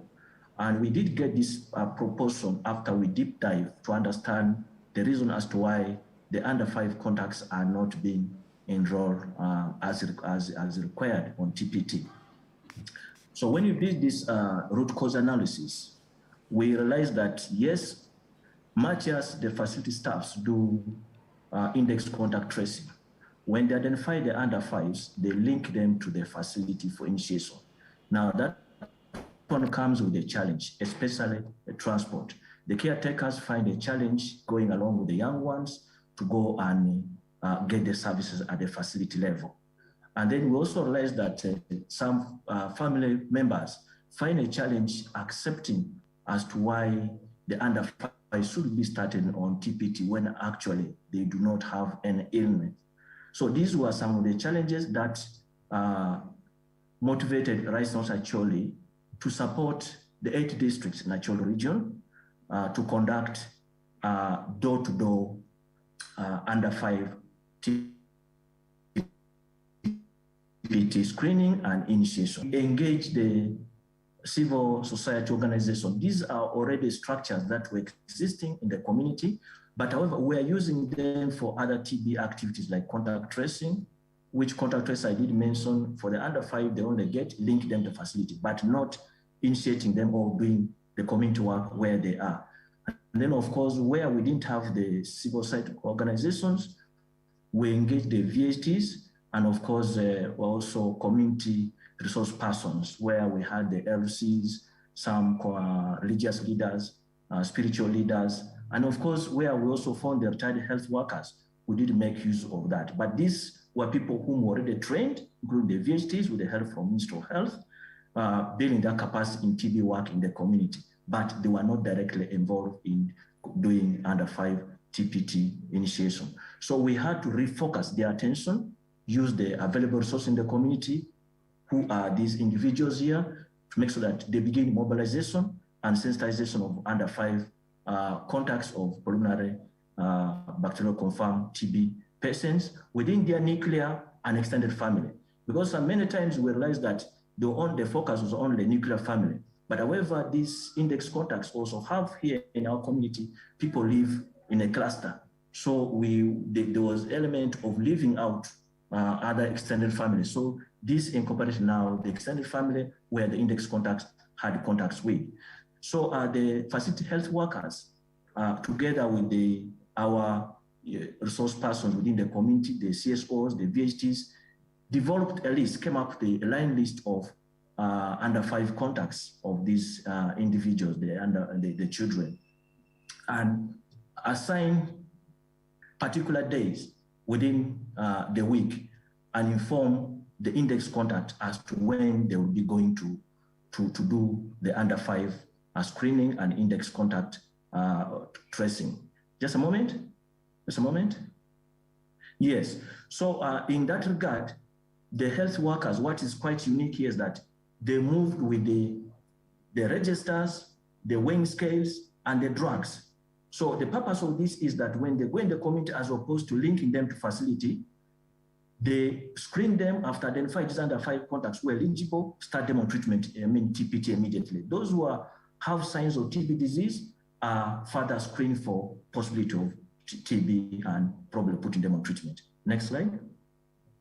Next slide, yes. So this is a pictorial of one of our health workers who was doing a community or door-to-door under 5 refill, but this was in integration with also other community activities, because for purpose of sustainability, we made sure, yes, when we started this, we should be able to integrate this with the rest of other community activities. So that when they go, whether it's in the contact tracing, whether it is the warming, that the under 5 contact should be focused at, and those who are eligible should be started on TPT.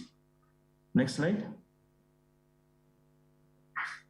Yes, so this is part of our result. When you look at, can you move it up a bit? There's something down here I wanted us to focus on. You remember from October, it's not, yes, thank you. So from January 2019 to December 2019, you see this is what I was talking of. This was facility-based initiation for under 5 contacts, where I did say the health workers will go, do index contact tracing, and then attach these clients or the under 5s with their caretakers to take them to facility and find them at the facility. That was actually double work. And then, as I did say, in challenges of transport and the rest, these under 5s, most of them will not be taken. So we are performing poorly. So from January, when we did a deep analysis, as I did mention earlier, to understand what were the causes. So when we started community door-to-door under 5 contacts, so this period here, January to September, and still actually continuing, so almost nearly 2 years, this shows actual resilience in terms of much as we had COVID, how we are able to perform well in this area. So we tried in 2 districts, that's Gulu and Agago, where our CSOs were, because we had 2 CSOs, Gulu and Agago, much as the CSO Gulu also covering other districts, but our focus was Gulu, Agago. Why? We understand small and see the outcome. When we realized it gave us an improvement around 39%, then we engaged the rest of other districts. That's why we were able to move up to 70%. But however, we had some hinge, especially when the COVID toll now in the community level, the level of infection went high. There were restrictions, so we could not begin moving, taking the health workers in the community. That affected us, particularly 3 districts, that is Gulu, Amur, and Lamu. These 2 districts, Lamu and Amur, are within the border. Gulu is, of course, our city. So the COVID infection level in these 3 districts went high. That affected our community activity. Much as we are continuing at the rest of other districts, that's why you see here, we have not dropped up to, we only dropped up to 60. So what we did for these districts, we had to integrate, and this same integration now went for the rest of other districts, that integrate community door-to-door under 5 initiation together with the COVID-19 community surveillance and screening, because we already had under the district COVID surveillance team, these individuals within the community who were helping us to do the surveillance, and the CSOs which were engaged were part of that. The VHTs were engaged were part of that. So we leverage on that to improve, and this made us move up to 84%. In that regard, high volume facilities, of course, the number of cases were, index cases were high, implying that we were doing a lot of index contact tracing within these facilities. This also affected a bit of our stock levels.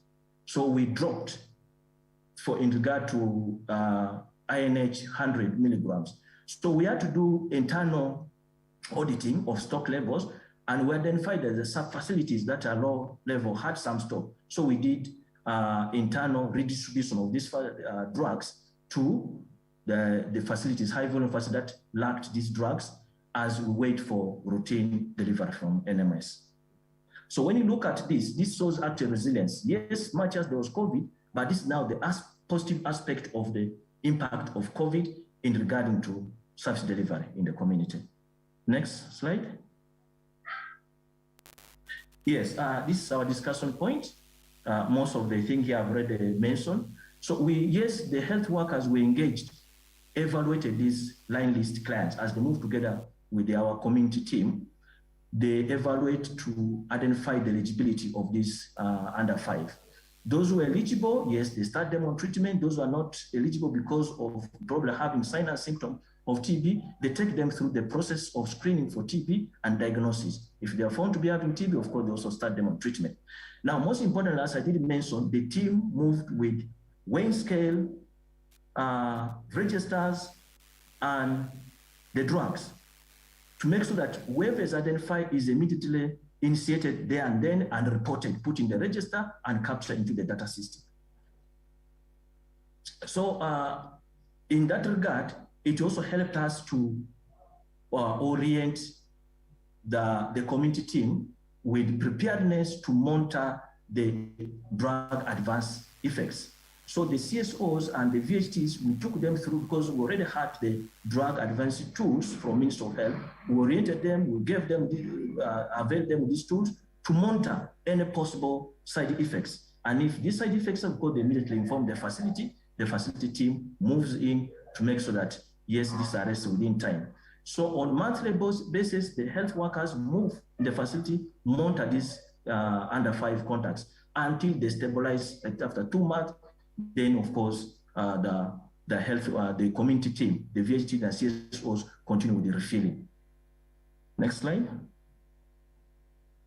So yes, this still continues in our discussion. As I did mention, one of the challenges was that the caretakers cited high level travel cost as key barrier to facility-based initiation, as we saw the result that we are not achieving because most of them could not be able to really come to facility regard to the transport challenges. So in that respect, Rice Council actually supported facilities to improve door-to-door screening and on-site initiation of under 5 as reflected in our previous run chart. Next. Next. Hello? Yes. So what lessons have we learned out of this? We realized that proper sensitization and mobilization of communities improves positive behavior change to healthcare uptake. Remember in my submission earlier, when in the introduction, I did mention that one of the key challenges was that some family or caretakers were resisting accepting their under 5s to be put on TPT. Reason being, they didn't see them having any illness. Why should they be on treatment? But of course, the sensitization by the community team that we identified, we trained, improved and changed the mindset, and that greatly improved the uptake and the result, as we have seen here, for quite almost 2 years now. That means that yes, these interventions were positive interventions, and it shows resilience regardless of the challenges we had in COVID-19. Then the use of CSOs and community resource persons for mobilization improved the trust among community since they could easily identify them. Yes, these are people who are within the community and the community members know them. So using them as frontliners to mobilize and do sensitization gave that confidence for them to easily accept and take up the services. And then we also had some of our VHTs within the community. Unfortunately, of course, some were screened positive for TB, and we started on treatment. Of course, the immediate families, the under fives, also started on TPT.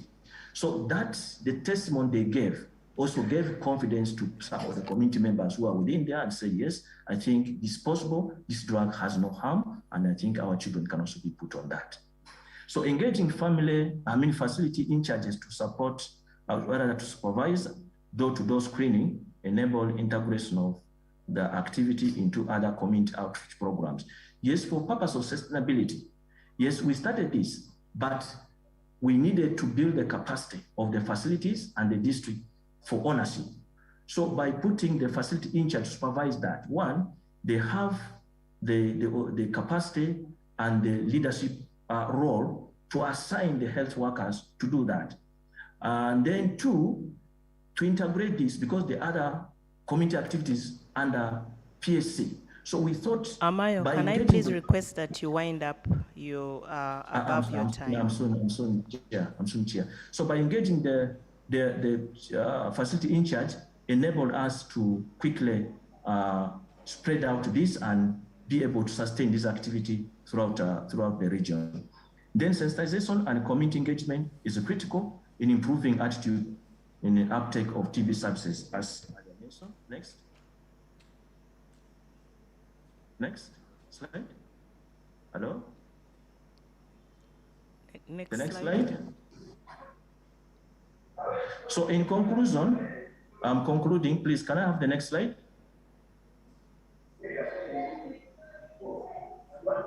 Yes. In conclusion, we believe door-to-door under 5 TPT strategies should be scaled up to increase uptake among under 5 household contacts in other parts of the country, especially those with low resource here, I mean even human resource, and then high TB, HIV burden. And then we recommend health workers to integrate community engagement and sensitization as approach to create awareness and improve attitude towards uptake of TB services, in particular, of course, under 5 TPT initiation. I acknowledge the following: the district health team, the health facilities, the community resource persons, Ministry of Health for supporting us in building capacity, USAID Defeat, because this was IP that was supporting us in above site support, in particular, Dr. Muchiro Simon. Amayo, thank you very much. I would request that you conclude at that point. Thank you. Okay, so I think he deserves a clap. Okay, so please stay online because there may be questions for you. Please keep your questions. You'll ask all the questions at the same time.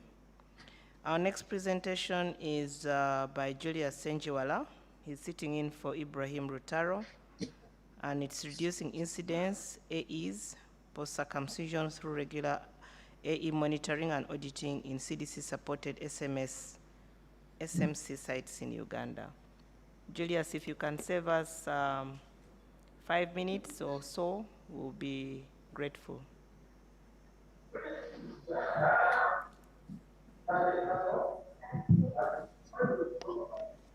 Good afternoon.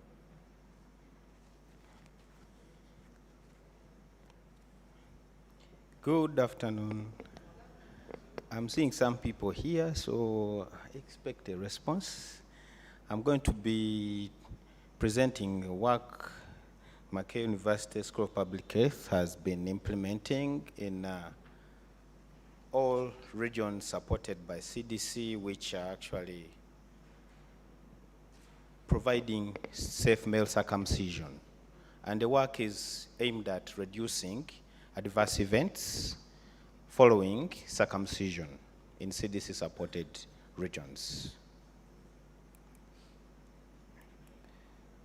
I use this. Okay.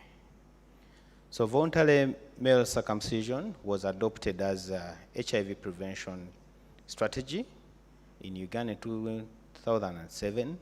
This was an innovation tested here in Rakai and later in South Africa. And it was found that it was important in reducing HIV transmission. So in 2008, WHO developed guidelines to ensure standardized delivery of VMMC services across the world, and the intervention was adopted by the Ministry of Health in 2010. In 2018, a data quality assessment was carried out in 72 CDC-supported sites, and this actually realized that most of the clients who actually had reportable adverse events were actually not reported. Out of the more than 170,000 clients reviewed, less than 10% of those who had reportable adverse events were actually reported. There were no mechanisms of monitoring these adverse events at the sites. So in July 2018, METS, working with other IPs in CDC regions, implemented an initiative, like a collaborative, QI collaborative, to ensure that we improve the quality of SMC services aimed at reducing adverse events following circumcision.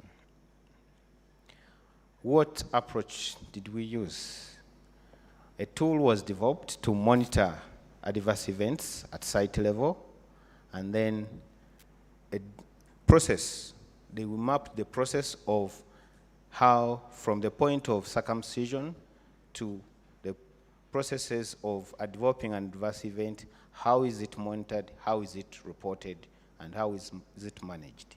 And this was shared with the facility teams through trainings and adverse event management, and using the standard action guide, which is a 2016 version. We trained facilities to maintain separate files.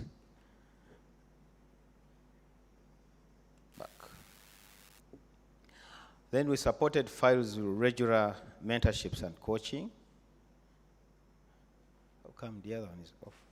You can use the other screen. Okay. And then we promoted monthly SMC case conferencing, especially with the comprehensive IPs and the facilities, to discuss any AEs arising at any facility and other management issues around SMC. We promoted intensified follow-up within the first 2 weeks following circumcision, and then quarterly on-site mentorships, which were actually focusing on service quality assessments, identifying AEs, documenting whichever AE was available, irrespective of the class, mild, moderate, or severe, and ascertaining if that AE was clearly defined and then reported appropriately or profiled as recommended by the ministry. That's this work.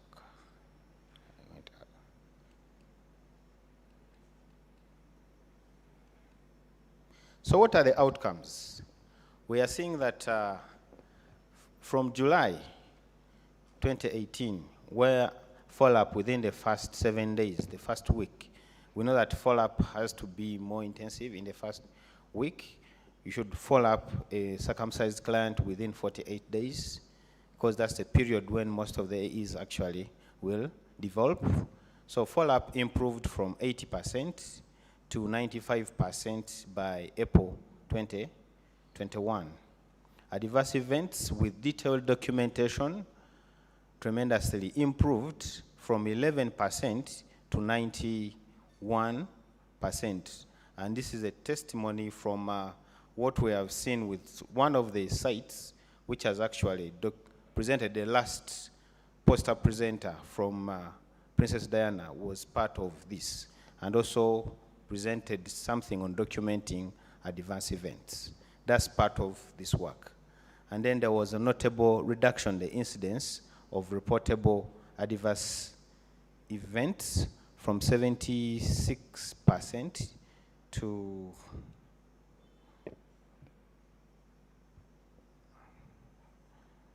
wow, this thing is not clear. Do you see it here? Sorry, by 76%. So we see that documentation tremendously improved, and we're seeing there is sustaining of documentation at 70, 98, 97, and 99% of adverse events outcome. That is using the customized form. And across regions, in terms of classifying appropriately adverse events, that has also improved drastically. And classification, we're talking about if the adverse event was moderate, mild, or severe. Was it properly categorized as required? This guy thing is playing on me. Then, although the intervention was focusing on improving adverse event monitoring, we are seeing that the domains or the service quality assessments improved across the board, with exception for the M&E and individual counseling. That is not clear. Let me use this one. So we are seeing that the facilities which were meeting the required standards also improved for the various domains, which we are seeing there: management, supply and equipment for SMC, registration, and the group education of clients who are going to be circumcised, then the surgical procedure, and then individual counseling, and M&E, and then waste management at the end, or infection prevention. The facilities which were meeting all those standards and were having good across the standards have also tremendously improved. We started when we had only 3% of the facilities having good. That was in 2016. And in 2018, we were at 36%. And that has improved up to almost half, basing on the last assessment. And those with at least one indicator or domain which is in red, or that means they don't meet the required standards, need urgent attention, have reduced from 67 to 16%.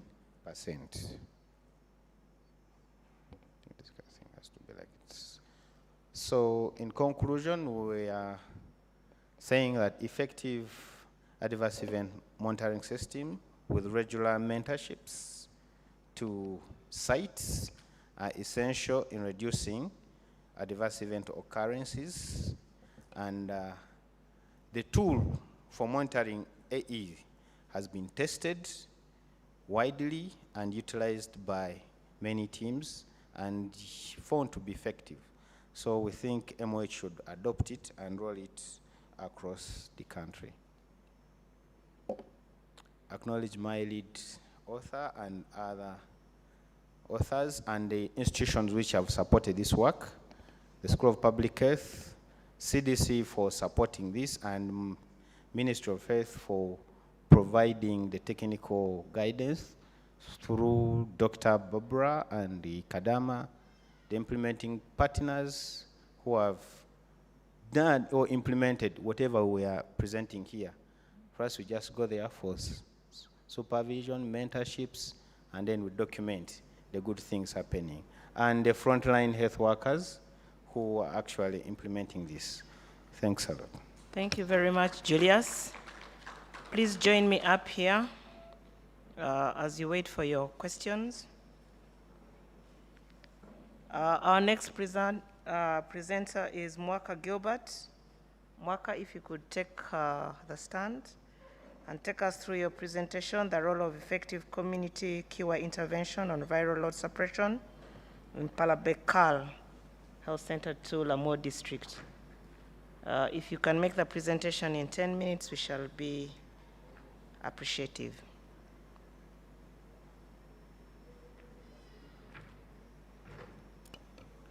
Good evening, everyone. My name is Mwaka Gilbert. I will be taking you through role of community quality improvement interventions. Excuse me, I'm not.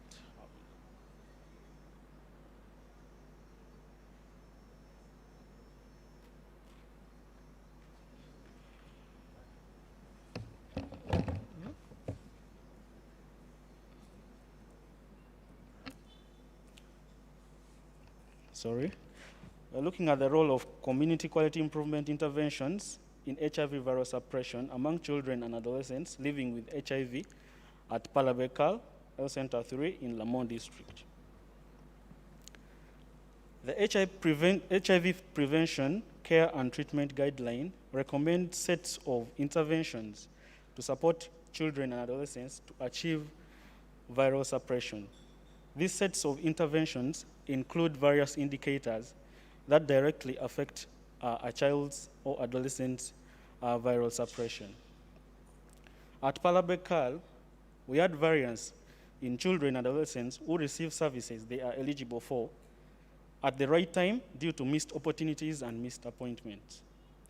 Our average baseline performance on receiving all services for the children and adolescents living with HIV was at 41% between week 9 and week 18, and our viral suppression was at 76% in March, between March and April.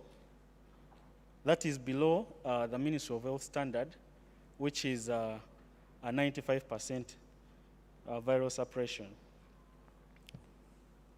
A lot of queries came by why the viral suppression was stagnant, and the community, the quality improvement team at Palabekal had review meetings and set community QA interventions in May 2021, which was facilitated by a PHC fund. This included having weekly work improvement team meetings to preview performance. We also mapped children and adolescents living with HIV based on existing adult CDD community drug distribution points. We also attached all children to a community health worker. We tested 3 changes.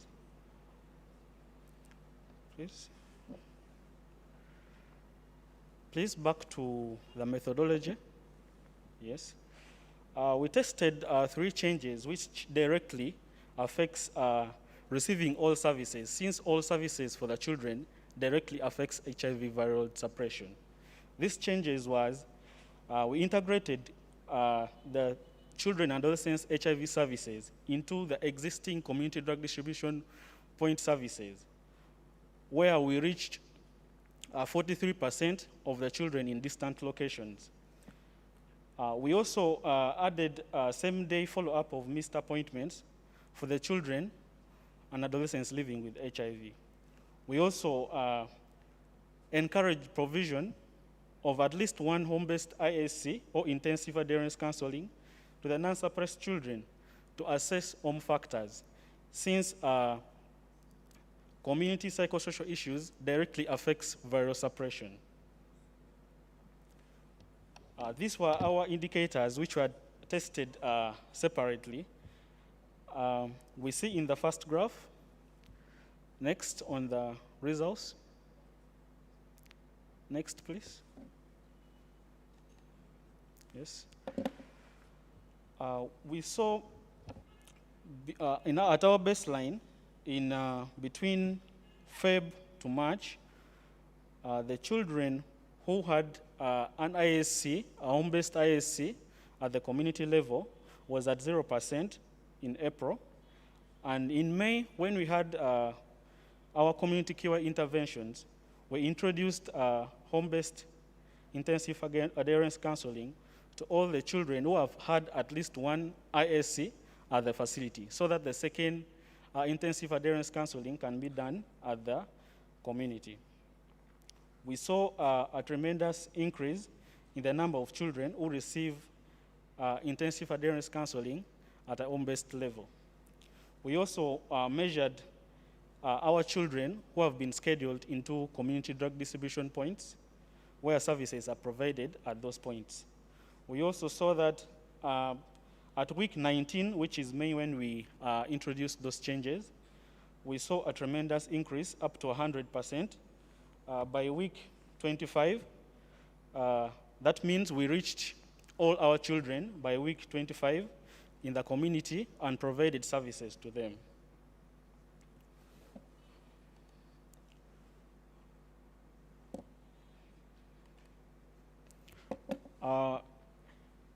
The two indicators which were measured directly applies to receiving all services for these children, since they have all been catered for, both at the community level and at the facility level.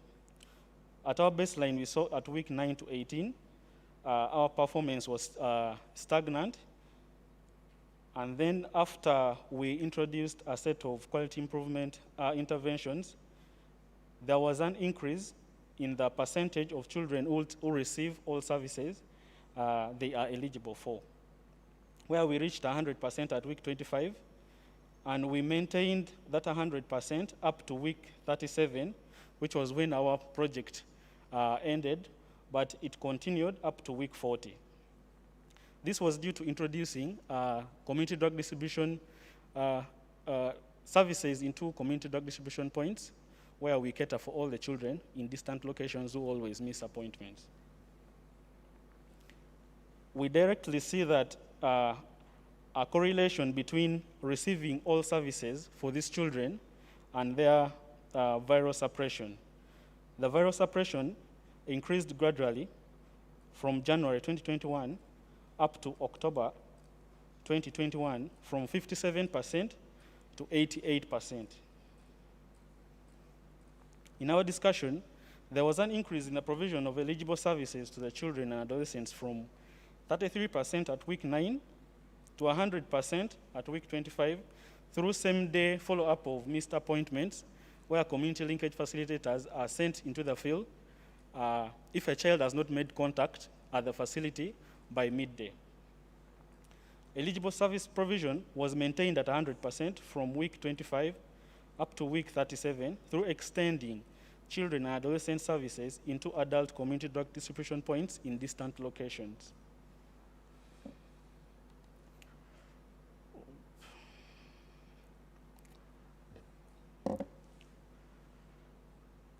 The services provided at community drug distribution points includes optimization to recommended regimen, provision of at refill, viral load sampling, nutritional assessment using mock tapes, at least one home-based intensive adherence counseling to a non-suppressed in that particular location has to be provided.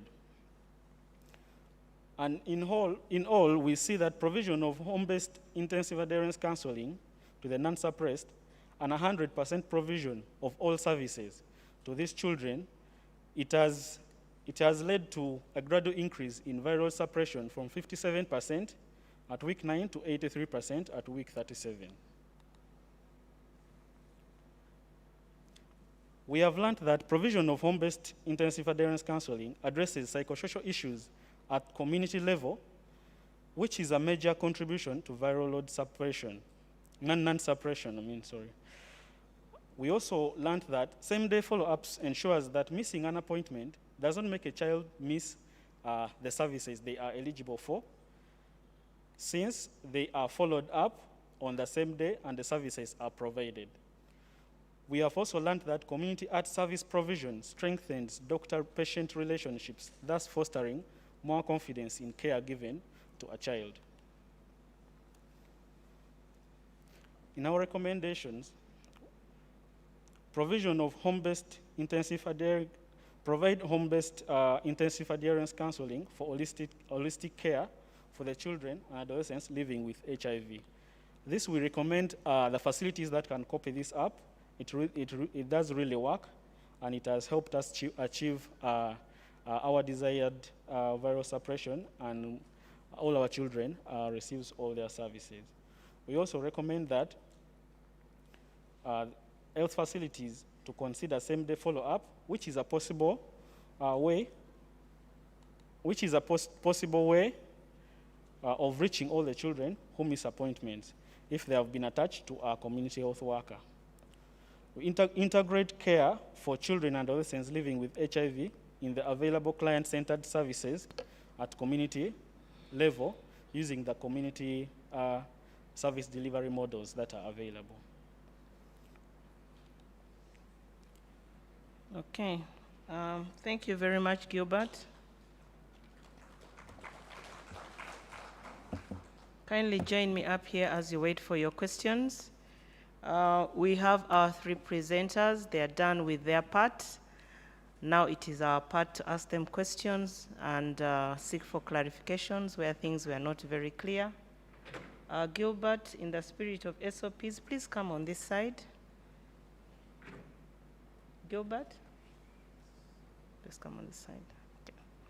So do we have any questions for our presenters? It is already 4. Are we falling asleep? Do you want to stretch?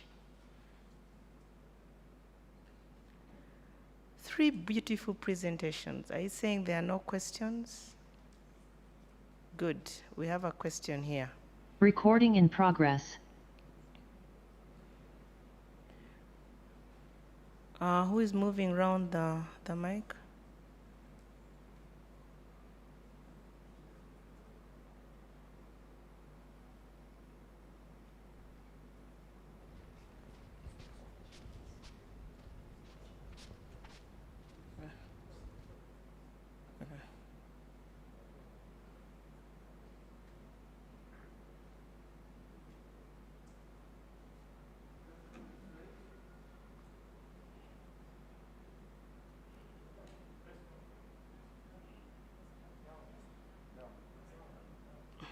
Press down.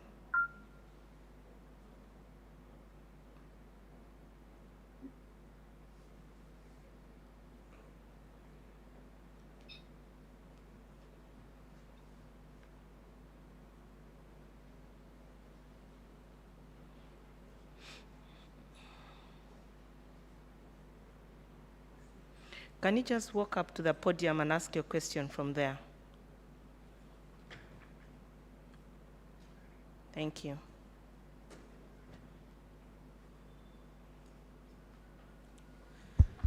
Good afternoon, friends. I'm called Mafabi Twaha from Tasombali, and my question is directed to Gilbert from Palabekal. He gives us a tested change of having the children being seen from attached to a CDDP where they are adults. I don't know if they do it at when the adults are also available, or it is a separate day appointment. It is seen that when you mix children and adults in the same CDDP, I think it may not bring out the good outcomes, the ones we intend, because some of these kids, they don't want to, they better associate with their peers than with adults. So I don't know how Gilbert is doing it from Palabek. Thank you. Thank you. Do we have any other questions?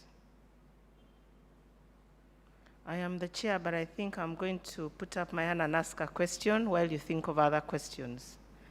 My question goes to Amayo, who is online. You did not share some of the challenges that you probably experienced having under 5s being on TPT.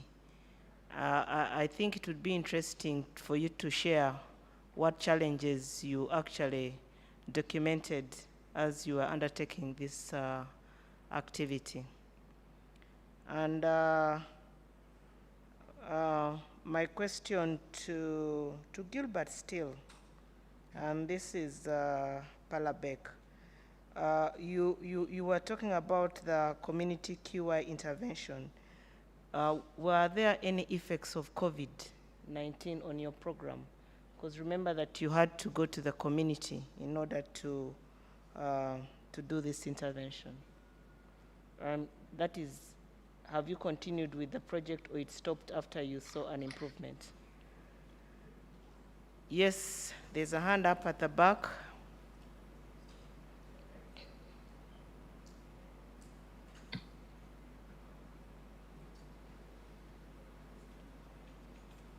We shall take that and then we shall have the presenters answer the questions which are on the floor while we probably a question might pop up as the presenters are answering questions. Thank you, Chair and Moderator, and thank you, the presenters. My question goes to Julius, who is sitting in for Mr. Rutalo. This is looking at reducing incidence of adverse events following immunization through monitoring and auditing of the adverse events. On many occasions, we find that, like you rightly said in the beginning, many of the adverse events are not reported. So when you go to audit and monitor, my quick assumption would be you would increase their numbers. But it said here, you are reducing their incidence. So I am looking at that paradigm shift from when you go looking for them and through auditing them, that the numbers go down. Maybe you could throw more light in that area. Thank you. Okay, thank you. We have another hand up here. If we can move the mic, and then we shall ask the presenters to answer the questions that have been posed for them.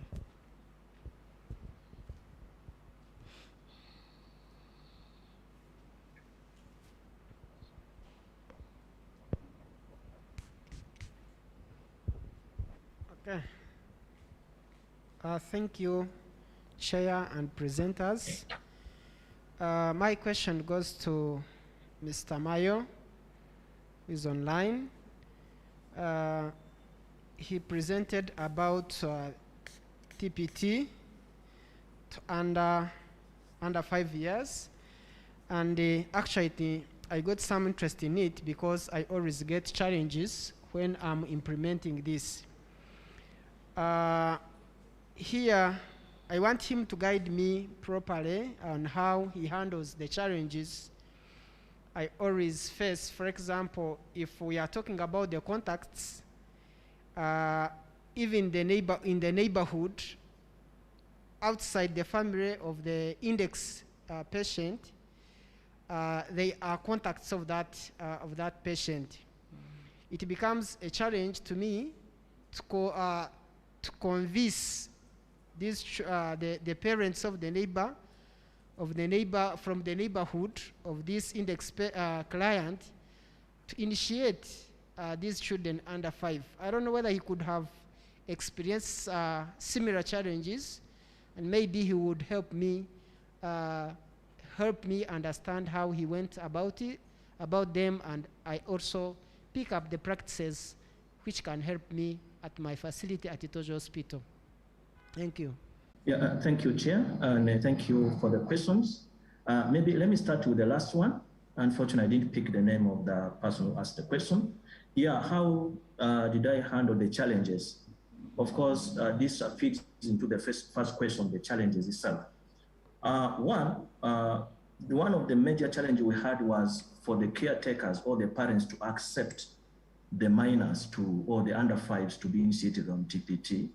Reason being that they don't see them having any illness, and that was a big challenge. And I did mention my presentation or my discussion that we did engage the community persons. And the reason why we really focus on these community individuals was to sensitize, give them enough information, the need and the importance of as to why we should be, these children should be on TPT.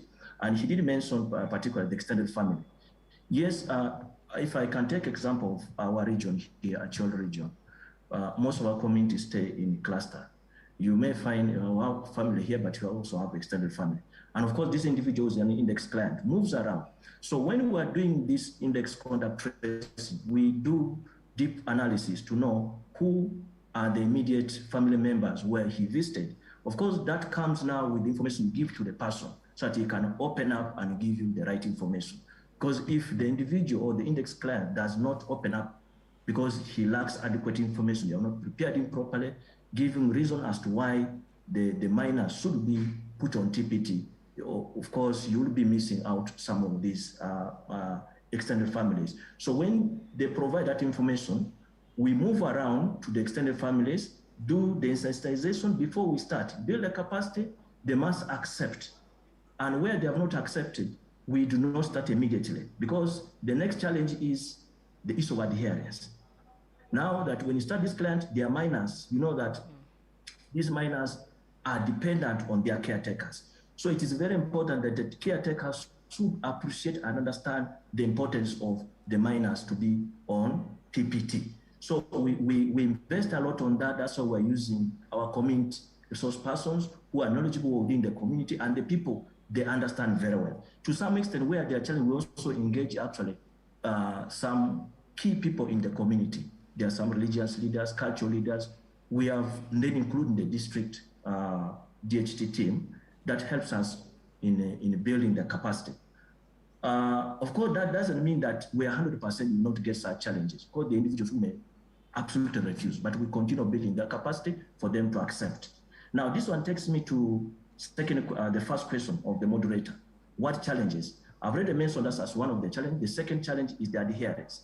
Now that if the caretaker does not absolutely appreciate the need or the importance of the under 5 to be on TPT, we face the challenges of adherence. Yes, you have instituted this client here or the child, but in terms of monitoring, this is 100% on the caretaker. Much as we have the VHTs who go around and support them monitoring adherence, providing information, but the caretaker is absolutely very important. Make sure this child takes the drug and the dose given as recommended.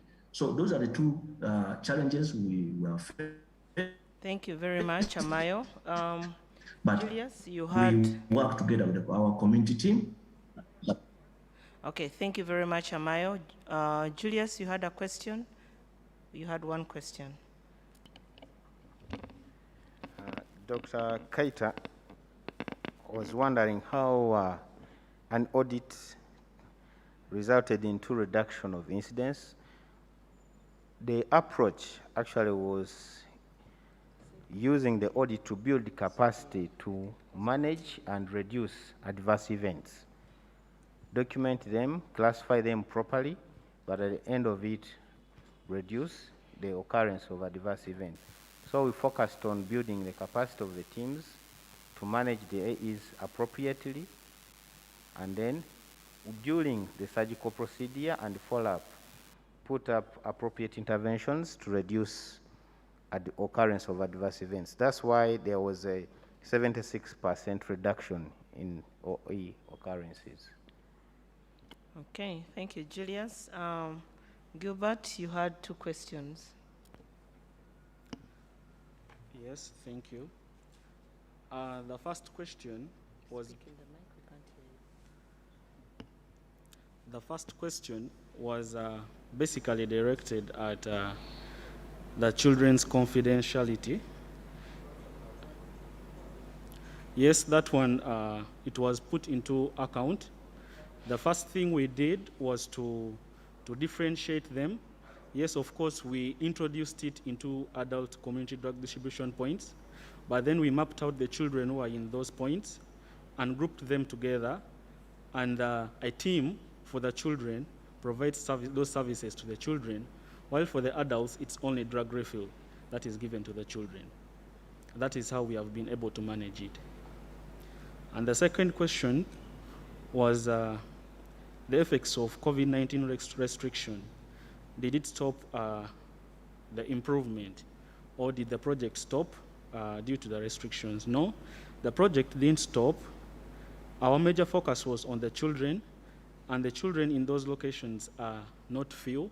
They may be around 3, 4, or 5. And we followed all the SOPs and provided health education to the children and the caregivers on how they can maintain the SOPs. That is how we have been able to manage that improvement. Okay. Could you please join me in thanking the three presenters? And I think we also deserve a clap as an audience. Will I not be humble if I also asked for a clap? Thank you very much. And that brings us to the end of our afternoon session, right on time. And I want to thank all of you who participated, and a special thank you to the three presenters. Jenny Masses.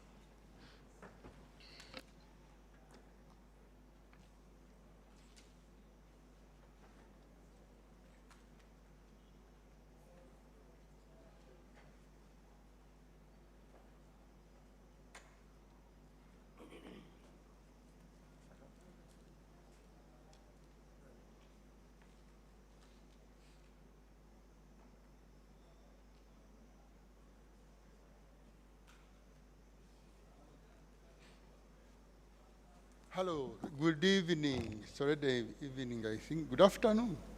Evening is just at what time? Colleagues and everybody, join me to appreciate our presenters since the morning, and the chairpersons, and all yourselves. Thank you so much for attending today's sessions. Can we clap for ourselves? Recording stopped. And of course, our MC, thank you so much, he's still with us. Tomorrow is another day. Tomorrow is the final day, and we shall go through the program as it is. We have a panel discussion. The experts will be here. They are going to share with us their expertise on the specific topics as they are in the program, and also shall also have our sessions, the different sessions as indicated. We will expect the minister to be with us, senior minister, and the directors. As I said in the morning, they travel to the, COVID is still with us, so we need to put it in more pressure. So they are not with us today for that purpose, but tomorrow, I am certainly sure that they will be with us. So we are breaking off early today, I think different from yesterday. So I hope even tomorrow we start early. Try to be here by 9 o'clock so that we start in time and we save time for the people who will be traveling back home or for any other engagements of the day so that we don't leave late. Thank you so much. Have a good evening. And Johnny Masses.